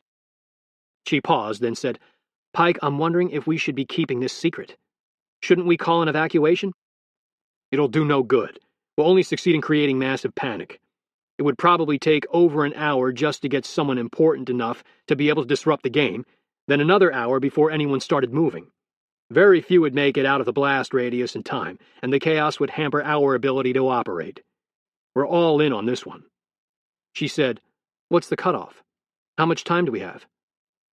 I knew what she was asking. Jennifer wanted to know what all in really meant. Were we going to search until it went off? Or was I going to order our evacuation via the Rockstar bird while we still had time to get out of the blast radius? Given I didn't know what time it was set to blow, the cutoff was all a guess anyway. I said, "I haven't gotten that far yet. Let's exhaust all options." "What options? I'm driving around in circles with a guy waving a wand in the air." "I found a key card to a place called the Sienna Hotel in Chiclet's bag. That's the only anchor we have." Brett got on the ladder and pointed to his watch. I nodded. "Look, I gotta go. Brett's saying they're announcing my flight. Exploit that room. Maybe the device is in there." "Pike, that's not much of a lead." "It's all we've got. We'll make the call on evac when I get back." I disconnected and followed him up the ladder to the roof, retracing our steps to the outside rungs at the back of the car. We crawled down until we were standing in the same spot we'd found to get on this magnificent ride. I felt the train slow and leaned out into the wind like a jumpmaster spotting a release point. I saw the lake ahead, stretching out to the horizon on both sides, an old-fashioned wooden trestle bridge spanning across it. To the right, I could see the highway about 100 meters away, and a vehicle that might or might not be Aaron's. I studied the bridge, and saw that the damn thing was about 30 feet above the water. And while we'd slowed, we were still moving at a good clip. I shouted to be heard above the wind. "That's a pretty steep drop. Aaron, sure this thing is more than 5 feet deep?" Brett leaned out, then came back in and shouted, 30 seconds, ignoring my question. The earth fell away from us, and we were racing across the trestle, the water shimmering in the sunlight. Brett looked at me and pointed to himself, then turned without a word. He swung out, still holding on to the rung. I could almost hear him counting in his head. 1, 2, 3. And off he went, hand over his face like he was helocasting for an infiltration off the coast of Panama. I saw him hit the water, a plume of white. Then it was my turn. I hope that lake is deep enough, I thought. I pushed off from the train, then put my feet together and hands over my face, feeling the drop. Just before I hit, I realized it didn't matter how deep the water was. The odds of finding that nuclear bomb were so minuscule that if the lake was shallow, all I'd be doing is shaving an hour off of my life. Chapter 87. Jennifer hung up and immediately began tasking her little team. "Shoshana, get online and find a hotel in Curitiba, called the Sienna. Get me some directions and vector me in. Doc, we think the weapon is inside a hotel room. I need you to start thinking about rendering it safe. Forget about detection." Dr. Nicholas Sharp said nothing, holding the back of the passenger seat Shoshana was sitting in, and looking literally like he was going to throw up, his eyes unfocused. Jennifer said, Doc, hey, are you listening?" He snapped out of his trance and said, "We should get inside the stadium. He probably put it in there. I can't detect from inside a car. We need to get some tickets." Jennifer waved her arm at the crowds flowing to the stadium, the dull roar inside heard even though they were a block away. She said, "It's the damn World Cup. It's like the Super Bowl. Tickets sold out months ago. Did you hear what I said about rendering it safe?" Shoshana cut in. "I got the hotel. It's only a few blocks away." "Which way?" "Straight north on Buenos Aires." Jennifer began driving, fighting through the people now spilling from the sidewalks to the street, the crowd growing like 1,000 tailgate parties at an NFL game, handheld horns blowing and goofy hats worn, all happy to have paid enormous money to travel to the World Cup, a once-every-4-year event, but a lifetime trip to anyone attending, a special occasion that was about to turn horrific. Getting no response from Dr. Sharp, Jennifer's lips drew into a grim line, and she snapped her fingers in front of the nest scientist, saying, "Doc, did you hear me?" He said, "Yes, I don't know if I can do that. I don't know enough about the device." Jennifer shook her head. "And you're the best we've got?" The front line of defense? I'm not a magician. Shoshana said, If it is to be, it is up to me. What? Nothing. It's just a thing we used to say. It's up to us. Period. Under her breath, Jennifer muttered, I knew I should have run when Pike asked to start a business. Shoshana laughed and said, Too late now. Take your next left. Jennifer turned the wheel and Shoshana said, There it is. There's no parking here. It doesn't have a lot. Park in the street. Let's check it out. Jennifer honked the horn, clearing the crowds away from the curb, the stream of people breaking around them like a rock in a river. Shoshana turned around in the seat. Doc, stay here. Anyone tries to move the car, tell them you're only parking for a minute. If you're going to vomit, open the door. He nodded, holding a wand attached by a tube to a briefcase, meekly waving it out the open window. Shoshana exited, saying, Let me do the talking. Jennifer said, Okay, by me. They went straight to the reception desk, fighting through a rowdy crowd hell-bent on having World Cup fun. One of the men interdicted their path, said something, and slapped Shoshana on her butt. She glared, causing him to fall back and his buddies to start whistling and catcalling. Jennifer followed in the wake, the actions appearing as if from another world, some other place where happiness still existed. They made a lewd comment to her as she passed, and she gave a sickly smile, knowing they were doomed, knowing they were all going to die. The man who'd groped Shoshana saw the look, and his revelry faltered. He took in the pain, understanding something bad was in the room, but not understanding what it was. He let her pass. Shoshana reached the reception desk and pulled out 2 100 Brazilian real notes, setting them on the desk. The woman behind the counter eyed the money, then said, Yes? We're here for a friend of ours. He's an African. He checked out today, but he left something in his room. We came to get it back. What's his name? His name is on the money in front of you. She looked from Jennifer to Shoshana, considering. Then she said, His name wasn't on either one of those bills. Perhaps it's on a different one.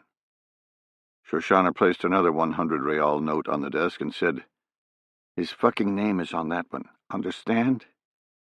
The receptionist tapped on the keys and said, Yes, here he is. Room 313. But he's not checking out until tomorrow. Jennifer saw Shoshana's expression and knew she believed the same thing. Jackpot. Shoshana said, Give me a key, please.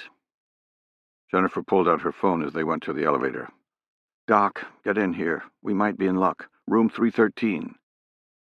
Not waiting on him, they raced up the stairs, knocking World Cup tourists out of the way, and clanging open the door on the 3rd floor. Shoshana used the key, and Jennifer went inside. It was sparse, with a small bathroom and a wooden wardrobe instead of a closet. By the time the doc had entered, they'd searched it and come up empty. The room was clean. Dr. Sharp said, I think it's time we evacuated. The game is in 30 minutes. If it is something besides a dirty bomb, if it's a live nuclear weapon with a 1 kiloton yield, we'll need all that time to get through the traffic, to get far enough away. Jennifer dumped the trash on the bed, sorting through receipts and used Kleenex. He said, Did anyone hear me? I think at least I should go back to my team in the capital. They might need me. Jennifer picked up one receipt and studied it, ignoring him. Shoshana said, What do you have? A rental car contract. Why does Chicklet need to hop a train if he's got a rental car? Shoshana started moving toward the door, saying, Because it's being used to hide a bomb. Chapter 88. They reached the lobby, the drunk guys still there, Shoshana moving back to the reception desk. A different man approached, saying, You speak English. You two going to the match? Shoshana ignored him, saying to the receptionist, You don't have a parking lot here. Where do people park their cars? We don't get a lot of people with cars. You got one the other day. The man from room 313. Where would you tell him to park? She said, Maybe it's written down on another bill. Shoshana leaned over the counter, grabbed her by her hair, and slammed her ear into the wood. The woman squealed and said, "Across the street! There's a parking garage across the street. We have an agreement with them." The drunk staggered back, his eyes like shiny plates, dropping his bottle of beer. Shoshana released the clerk, who fell against the counter, rubbing her head. The doctor put his hands on his knees and threw up, gushes of bile splattering onto the tile floor. The World Cup patrons parted like the Red Sea at the bile streaming out, fleeing out the door onto the sidewalk or into the adjacent coffee shop. Jennifer and Shoshana followed them, running by the doctor to the front door. He wiped his mouth and said, "We need to go." They ignored him again. Shoshana saw the parking garage and swore. "That thing will have 1,000,000 cars. We don't have time to find a needle in a haystack like that." The building was 5 stories tall and appeared to be serviced by the entire city, with everyone at the World Cup event 2 blocks away using it. Jennifer knew it would house at least 500 vehicles, maybe more if the roof was used to store cars as well. For the first time, she thought about fleeing. "We aren't going to succeed," she thought. She said, "Shoshana, I think we've reached the point of no return. I think it's time to go." Shoshana turned from the garage and said, "I didn't expect that from you. Shoshana, we need to look at this realistically. We'd need to find and disarm the weapon in less than 30 minutes, and all we have is a license plate." Dr. Sharp said, Yes, listen to her." Shoshana bored into him with her eyes, and he wilted back, hiding behind Jennifer, pretending to adjust his equipment. She said, "Jennifer, I know you don't understand, but this is just like Munich. The bomb is here to wipe out our national football team, all because we're Jewish. We haven't made the World Cup since 1970. Our entire country is watching this match, and they're going to kill them on live television, just like the Munich Olympics." She turned away and said, "I can't let that happen. If they go, I go with them." Jennifer heard the dull roar of the stadium. A crowd of 30,000 civilians from Israel and the United States, all traveling across continents to see their teams play. A man and woman passed to her front wearing the colors of Israel, laughing and joking. On the man's shoulders was a small child of 5 or 6, blonde hair flowing behind her, matching the color of her mother's. Giggling and bouncing up and down, she knew nothing of war or death. Jennifer saw the mother take the father's hand and grin, a blindly joyous expression that was about to be forever obliterated. She said, "Go start on the bottom floor. I'll be in shortly." Shoshana broke into a wolf smile, her teeth bared but showing no joy. She jogged across the street. Dr. Sharp's face went pale. Jennifer started walking toward their car, pulling out her phone. Brett answered on the 4th ring, saying, "You found it?" "No. I need to know if you packed a MLPR in the Go case." He said, "As a matter of fact, I did. Why?" "Not enough time to explain. We're in the parking garage across the street from Sienna. What's your ETA?" "I'm not with Pike. I'm at the Rockstar Bird. We're prepping to get out of here. He's on his way to you. He didn't call?" She said, "No," and her phone beeped with call waiting. "He's ringing now. Gotta go." She jumbled through the buttons, then Pike's voice came on. "Jennifer, I'm initiating an abort. Time's up. Move to the airport. Brett's getting ready for exfil." Opening the trunk of her vehicle, she said, "I can't. Shoshana's staying. I'm staying." "What do you mean you can't? Damn it, as your team leader, I'm ordering you to leave. Fuck Shoshana. If she wants to stay, so be it." Jennifer hung up without another word, then began rooting through the Pelican case that Brett had packed. She said, "Come here, Doc." When he did, she said, "Mount this camera to the front windshield on the right side. Aim it toward the right at license plate level, then run the cable through the window." "We don't have time for this." "Do it!" Her tone took him aback. Her expression scared him. He picked up the small, wide-angle lens and used the suction cup to affix it to the windshield, saying, "What is this?" Now in the front seat, messing with a small laptop, Jennifer said, Mobile license plate reader. It's used by the police to find criminals, but we use it to track terrorists. It'll scan every plate just driving by. When his registers, we stop." He muttered, "You mean if it registers?" She ignored that and said, "Get in." She goosed the gas pedal and bolted across the road, causing the flow of people to jump out of the way. 2 men from the crowd slapping her hood as she went by. She ignored them. She pulled up to an automated machine with a drop bar and purchased a ticket. She saw Shoshana and whistled. When the Israeli entered the car, Jennifer said, "That laptop is going to recognize every license plate we drive by. I've programmed in chiclets. If it's here, we'll know shortly." She goosed the pedal and they went up the garage much faster than was safe, causing spectators with a cup to dodge out of the way. And back, Doc started moaning. They reached the 4th level and he said, it's not here, please, for the love of God, we need to leave." Grim-faced, Jennifer continued on, breaking out onto the upper deck of the roof, the sunlight blinding them. Shoshana said, "Nothing. No signature." Jennifer whipped around in a U-turn, the camera now aimed on the opposite row of cars, then began going back the way they'd come. The milper blared an alarm on the 3rd floor. Chapter 89. We got caught in the traffic next to the Arena da Baixada, at least 1,000 people in the street, feeding into a stadium that held over 30,000. The death toll made me nauseous, but the crowd had no sense of urgency. Like lambs being led to the slaughter, they continued on with their unwitting lives. I began cursing. "Fucking soccer pussies, get out of the way!" Driving, Aaron said, "It's football if you're going to scream like that. And it's your team playing, so I'd think you'd show a little more decorum." That is my decorum. I would have gone on a diatribe about Jennifer to relieve the angst I was feeling, but knew it would be wasted breath on Aaron. He couldn't get in touch with Shoshana either, and I could tell it was grating on him. We needed to get the hell out of this city, but both of them refused to answer their damn phones, forcing us to drive from the airport to their last known location. I didn't know what they were up to, but they were about to kill us all. I started to give another colorful description of the fairer sex when my phone rang. It was Jennifer. "Pike, we've got it. I'm looking at it right now." I swallowed my aggravation. And that damn nest doc finally came in handy. He says it's an atomic demolition munition, made to blow up dams or bridges or seat of government type stuff.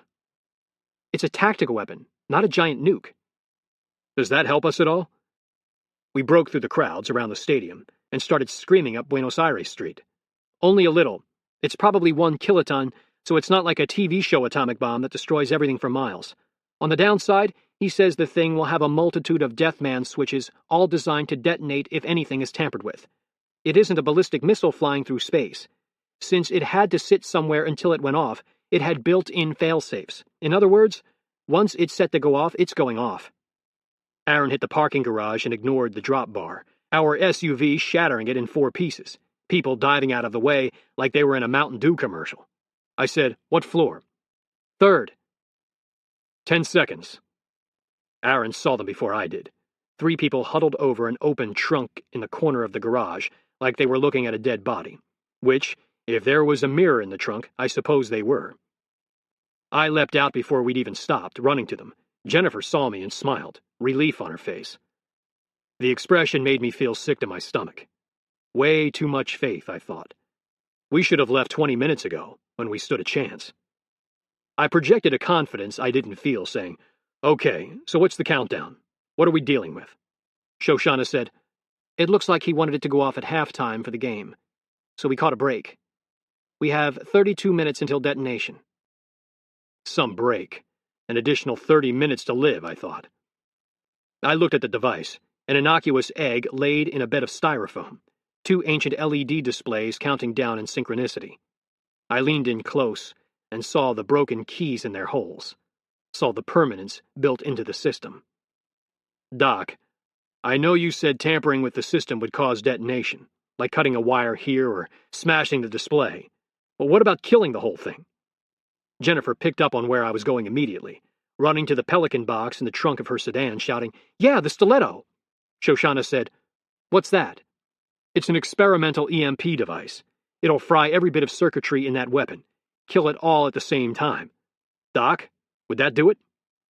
He was staring at the weapon like he was hypnotized, his left leg trembling. I put my hand on his shoulder and said, "Doc, did you hear what I asked?" Jennifer handed me the stiletto and he said, No, you can't. Look, I've checked it out, and it is a nuclear device. It's plutonium and it's armed. It was purpose-built. If the Russians designed it, they built in safeguards. The initiator for this device is a flow of current that's already been created, like a wall of water behind a dam. Killing the device with your EMP will do nothing but destroy the dam. Whether the timer kicks off in 30 minutes or you disable it, the current is flowing. So we can't shut it down at all? Not with those keys broken off. He broke down and put his head in his hands, crying like a little girl. "We're all going to die!" I smacked him in the back of the head, saying, "I don't have time for that shit. Solve the problem. We have 28 minutes, now 27. He stopped sniveling and actually looked at me with a little steel, analyzing the problem scientifically without his life in the balance. He said, "Distance. Get this thing as far away from population as possible. The farther you get, the less people will die." I said, "Fuck, that's it? No magic nest shit?" He said, "It's not an Iraqi IED. It's a booby-trapped bomb built by a state. The only difference is that there's a nuclear core. There is no magic. Distance is it." Jennifer said, "We can drive it. If we hauled ass right now, we'd get it out of the center of the city. The blast radius will be half as bad, maybe a third, depending on traffic." The unspoken command was that someone would die with the device. I said, "That's bullshit. No way is driving this thing out of here the answer." I watched the countdown continue, my stomach churning, then said, "We have the Rockstar bird." Nobody spoke for a moment. Aaron said, "I agree the aircraft would be a solution. It could get the weapon clear easily. But who will fly it? Are you a pilot?" I knew the hitch even before I'd finished my sentence. Before he'd opened his mouth. "No, I'm not, damn it. But that thing could get it out of here." We all looked at each other, waiting for some miracle to pop up. It did, and not in the manner I expected. Shoshana said, "I'll do it. I'll fly the plane." Aaron snapped his head to her and said, "You're a helicopter pilot. You can't fly that aircraft." "Oh, yes, I can. In the air, it's all the same. The hardest part is landing, and I won't be doing that. I can and I will." Nobody said anything for a moment. Jennifer looked at me, and I realized she was waiting for me to do something. Pull a miracle out of the mess we were in, and prevent the deaths of tens of thousands of people, without it costing the death of one in particular. She trusted me so much that it hurt. I caught her eyes and shook my head. It wasn't coming. I had never let her down before, and now I would. People were going to die. The only question was how many. Aaron said, "Where will you go?" "Over the ocean. The Gulf Stream flies at over 500 miles an hour. I can get out of range within minutes." "And then what?" She gave a bitter smile. "And then I fulfill Daniel's prophecy. I prevent Munich. Remember?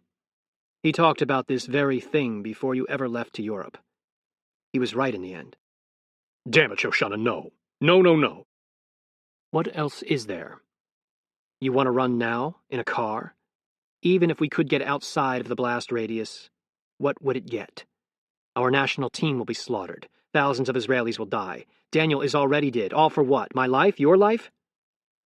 Aaron looked at me for help. One more person thinking I could prevent the inevitable. I said, "If I could fly the plane, I would." Shoshana said, "Will they charge you for the loss of the aircraft?"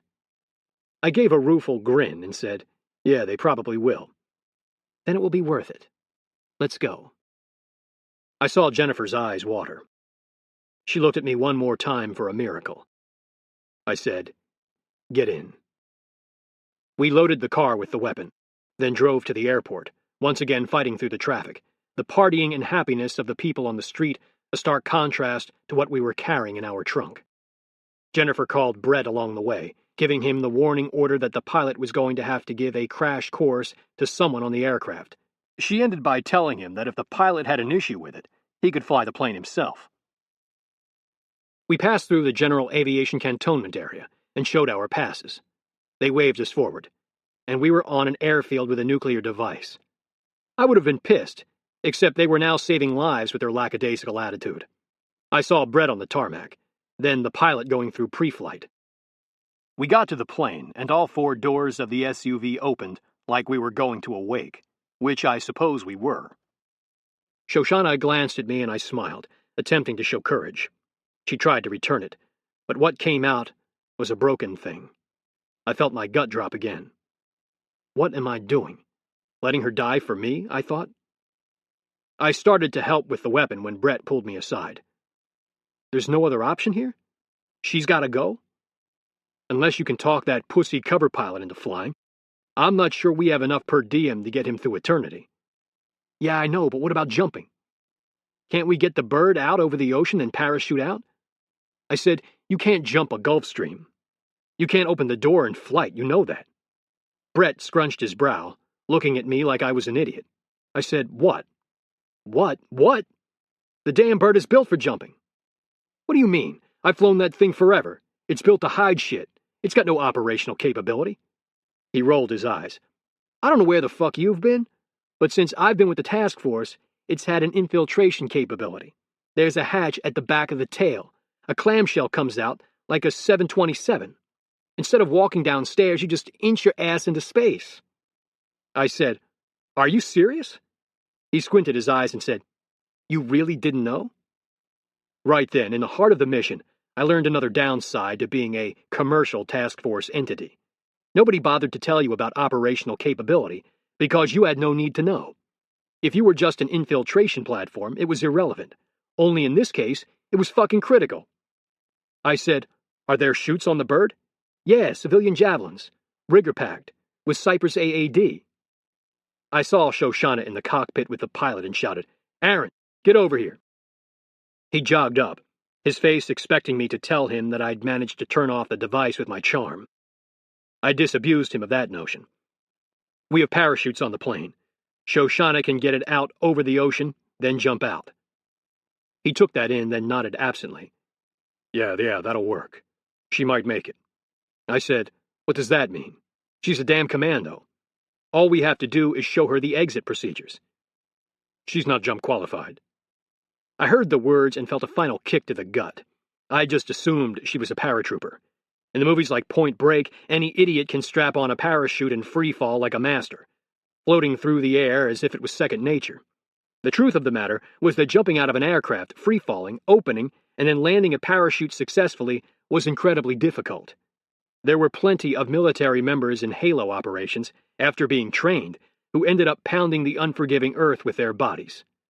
Without any training, I gave Shoshana about a 50% chance of survival, and that was even with the Cypress automatic opening device. It would fire at a predetermined altitude, but if she was upside down or tumbling, the parachute would do nothing more than snarl into a ball of nylon, wrapping around her body. Jennifer had heard the conversation and said, we have 19 minutes. I said, Brett, get me a rig. Lay it on the ground. To Jennifer, get her out here. I'll show her what to do, then Brett can show her how to open the door. She said, Shoshana won't live through this, will she? I said, yes, she will, because I'm going out with her. Chapter 90. The Rockstar bird hopped down the runway as if we were testing its shock absorbers. Buckled into the co-pilot's seat, I shouted, I thought landing was the hard part. Shoshana said nothing, working the flaps and the yoke. We bounced one more time, then lifted off for good. I thanked my lucky stars that there were no obstacles after the runway, because Shoshana flew about 80 feet off the deck forever, the aircraft slowly, oh so slowly rising in the air. Eventually we got high enough that I would actually call it flying. I said, way to go. Christ, if that's how you fly in Israel, remind me to stay away from El Al. She turned the aircraft to the coast, putting the bird at full throttle. She continued to climb to 14,000 feet, then leveled off. She engaged the autopilot and said, 14,000 feet as you asked. I unbuckled, saying, let's get our chutes on. The bird broke the coastline with 12 minutes left. I wondered if we were going to get out in time.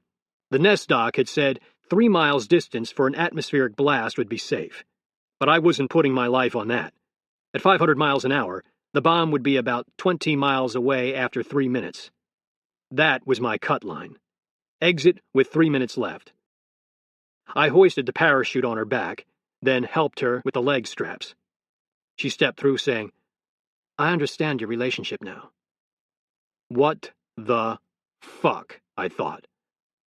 I'd love to hear your bipolar Spock assessment of my life, but we have more pressing concerns. I started putting on my own chute as she crouched in the back, breaking the seal on the paneling that hid the clamshell. She smiled, and I saw a genuine spark of happiness.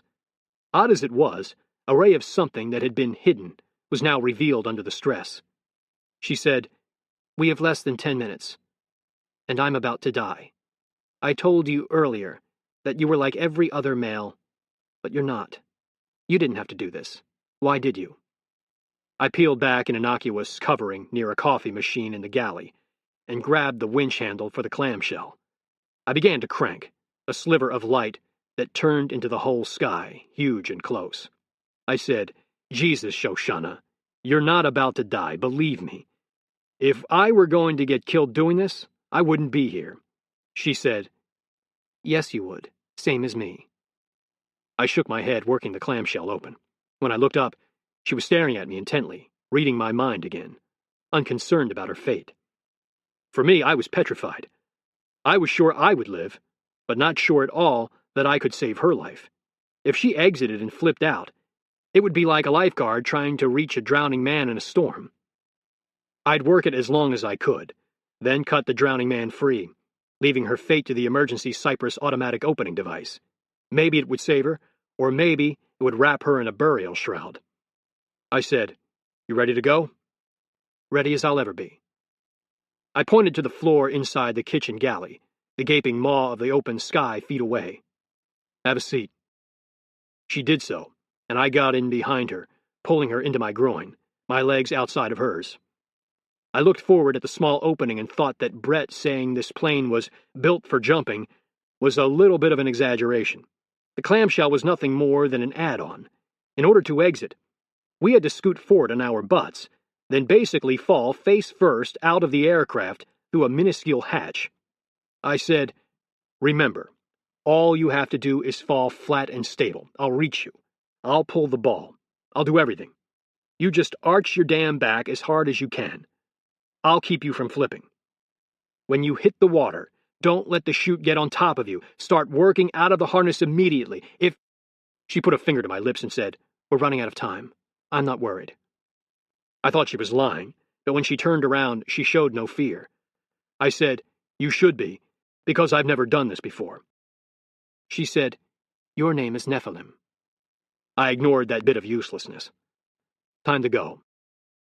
She leaned back and kissed me on the lips, shocking the hell out of me. She pulled away and said, "Don't get an erection.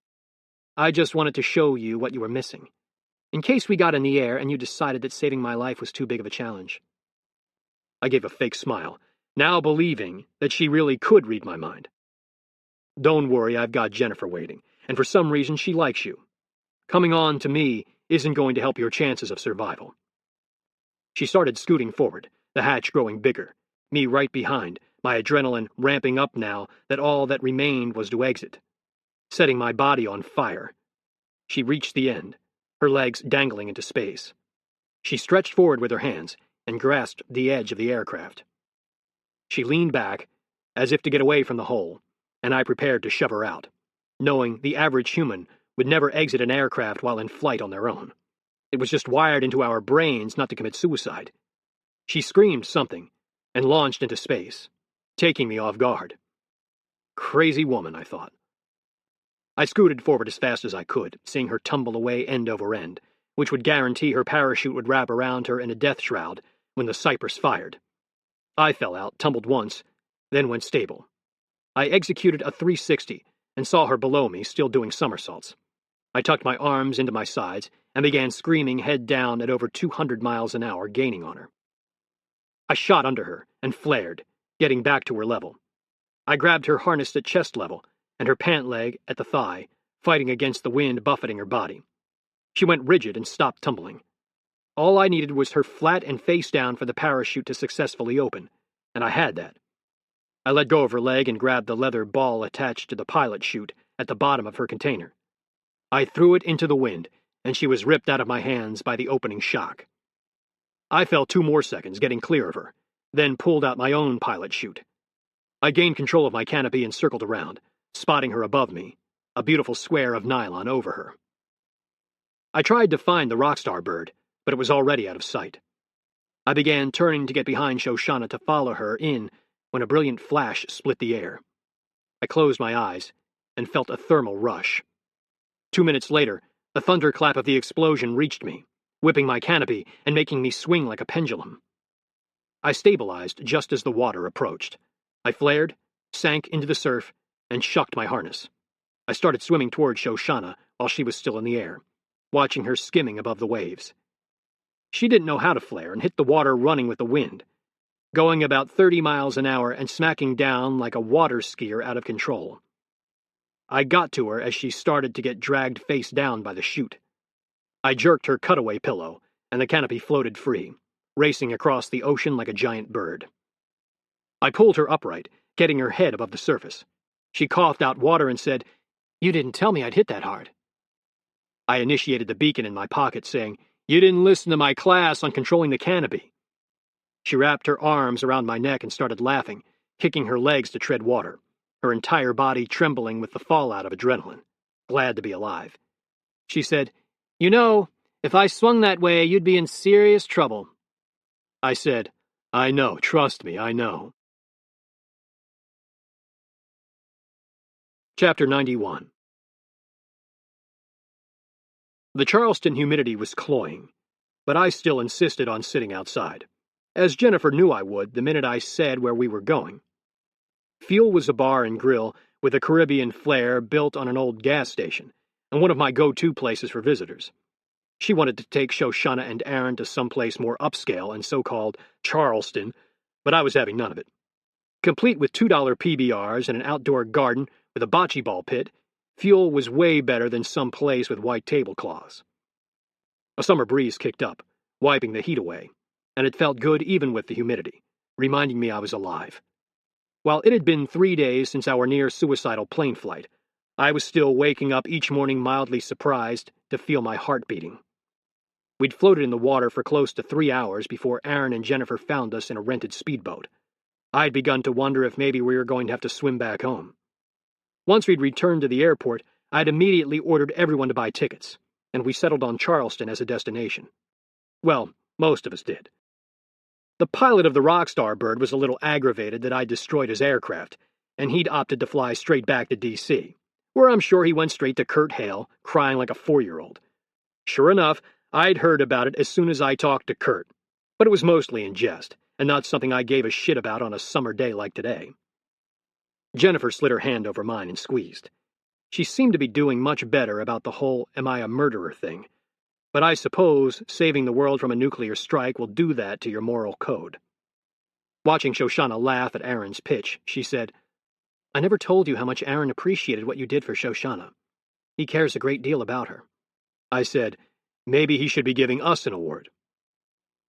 Once we'd arrived back in the United States, I'd called Kurt. I'd sent a sit rep before we'd left, and by the time we'd landed, we had a message from the President of the United States saying he wanted to convey his thanks to the Israeli team in person. It would be private and off the record, but it was still pretty prestigious. Shoshana caught us looking at them and winked. Jennifer said, "I think she's smitten with you." I smiled and said, "She doesn't swing that way."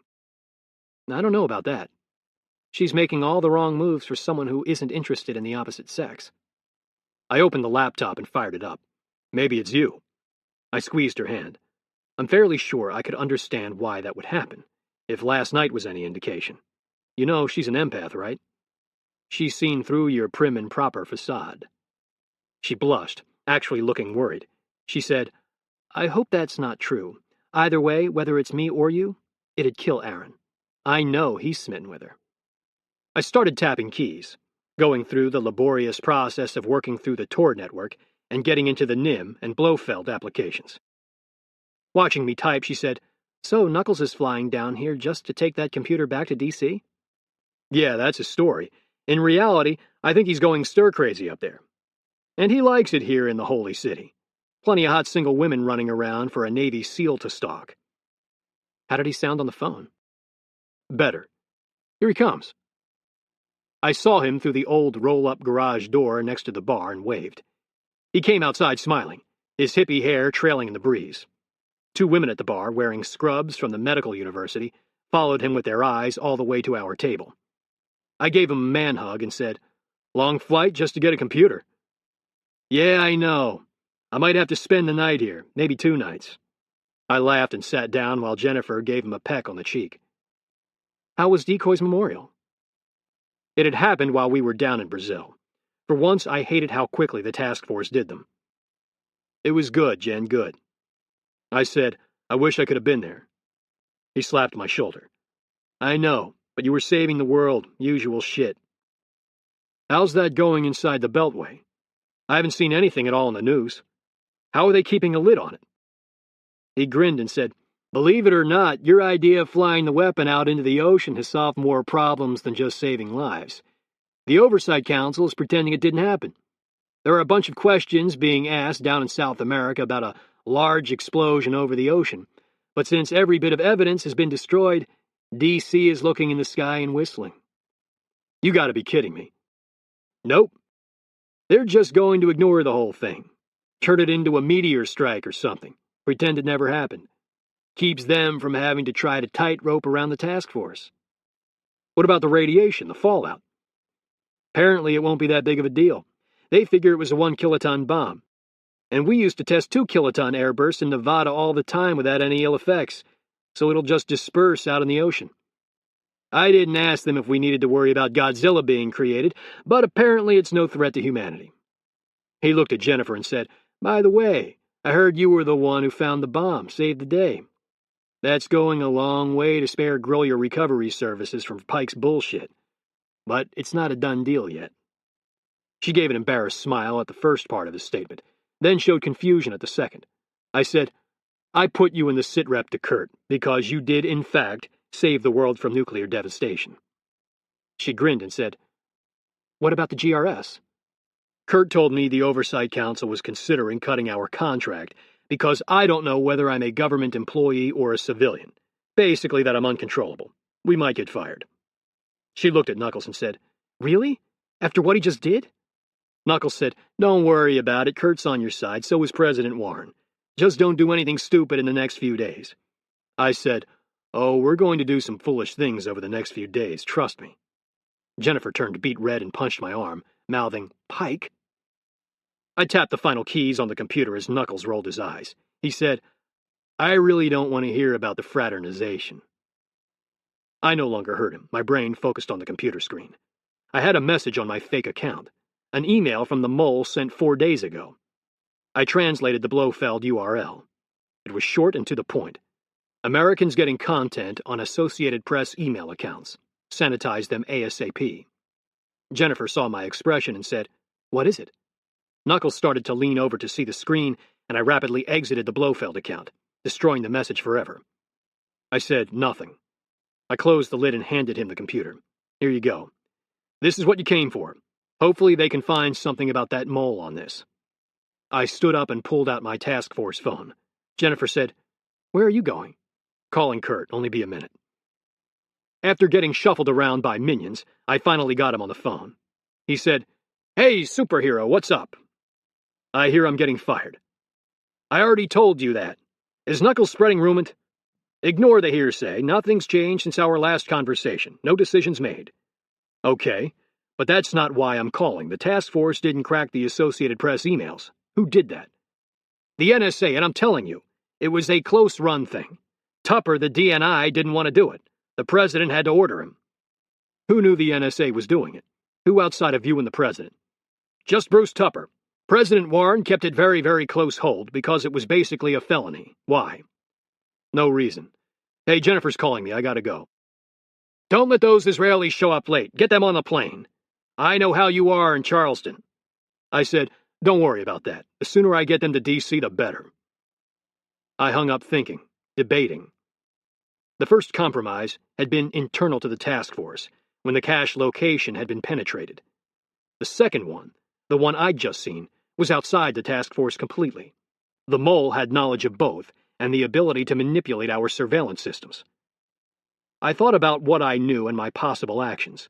I considered Jennifer, now content in the knowledge that she was no murderer and that the task force was a force of good, that I was a force of good. Then I thought of Decoy dying, of Daniel dying, of how close Jennifer had come to dying, how close thousands of people had danced near slaughter.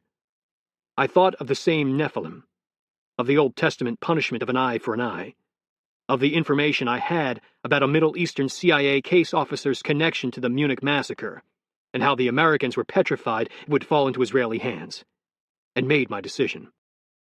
I said, "Shoshana, can I see you for a second?" She came jogging over, and I went deeper into the garden, away from the group. Puzzled but grinning, she said, "What, are you going to try to change my stripes?" Her smile faded when she saw my expression. "Pike, what is it?" "I have some information that affects Israeli interests." Chapter 92. Bruce Tupper put the finishing touches on his landscape painting, then signed the bottom with a flourish. His wife came in as he set his brush down. She hugged him, saying, "It looks wonderful. I take it by your burst of artistic energy that things are better at work?" He smiled and kissed her. "Yes, things are definitely better now. It'll probably get worse again, but right now it's pretty good." She said, "Can we go for a walk finally? Forget about work? I haven't seen you in a week, and it's a gorgeous summer day." "Can I smoke a cigar?" "Yes, but just one." He said, "I'll meet you downstairs." She left the room with a little skip in her step, and he put his paint away, feeling the same. The awards ceremony today had been the capstone event for a difficult few weeks. The Israelis were courteous to a fault, and he had heard nothing from his new contact in over a week. He wondered if his secret had been completely welded shut on the far side. He dared to believe that he would never hear from the Russians again. In this, he was correct. He went downstairs and found his wife talking to their driver/personal security man. She saw him and smiled. He felt a warm glow. He showed their Rhodesian Ridgeback the leash, and the dog went wild, bouncing up and down. The entire scene was idyllic, something he never would have had in the Soviet Union. He had been blessed. They exited the mansion and began walking. He let her lead the way, the Ridgeback sniffing every bush. They worked around the winding neighborhood streets, the mansions glaringly massive in the dusk, the security man behind them at a respectful distance. They said nothing for the first 30 minutes, Bruce thinking of how close he'd come to being exposed, and his wife simply enjoying the walk. The sun began to set, and the summer evening reached that tipping point between night and day, the air still. Bruce heard the motorcycle before he saw it, a smaller bike with 2 people on it, both wearing full face helmets. He thought nothing of it, even when it pulled abreast of them and stopped. The person on the back tossed him something, and he caught it in confusion. It was a plastic medal, a replica of Olympic gold. He knew instantly what it represented. He heard his security shout, the man drawing a weapon and running toward them, but not nearly as fast as the assassin. He returned to the passenger and was staring down the bulbous maw of a suppressed pistol. It spit twice, and he scarcely felt the pain. His wife screamed, and he sat down heavily, his legs losing their ability to hold him up. He barely registered the motorcycle leaving, even with his security man firing blindly in the growing darkness. His vision tunneled until he was looking at his lap as if through a straw. A string of viscous red drool fell from his mouth, dripping down from his lip. His breathing became labored as his punctured lungs strove for oxygen. He coughed, spraying his lap with blood. In the center was the plastic medal, the fake gold now tarnished with red. Sitting there proudly still, As if he'd earned it. As his brain shut down, he supposed he had.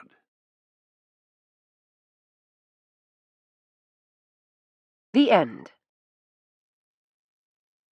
You've been listening to Day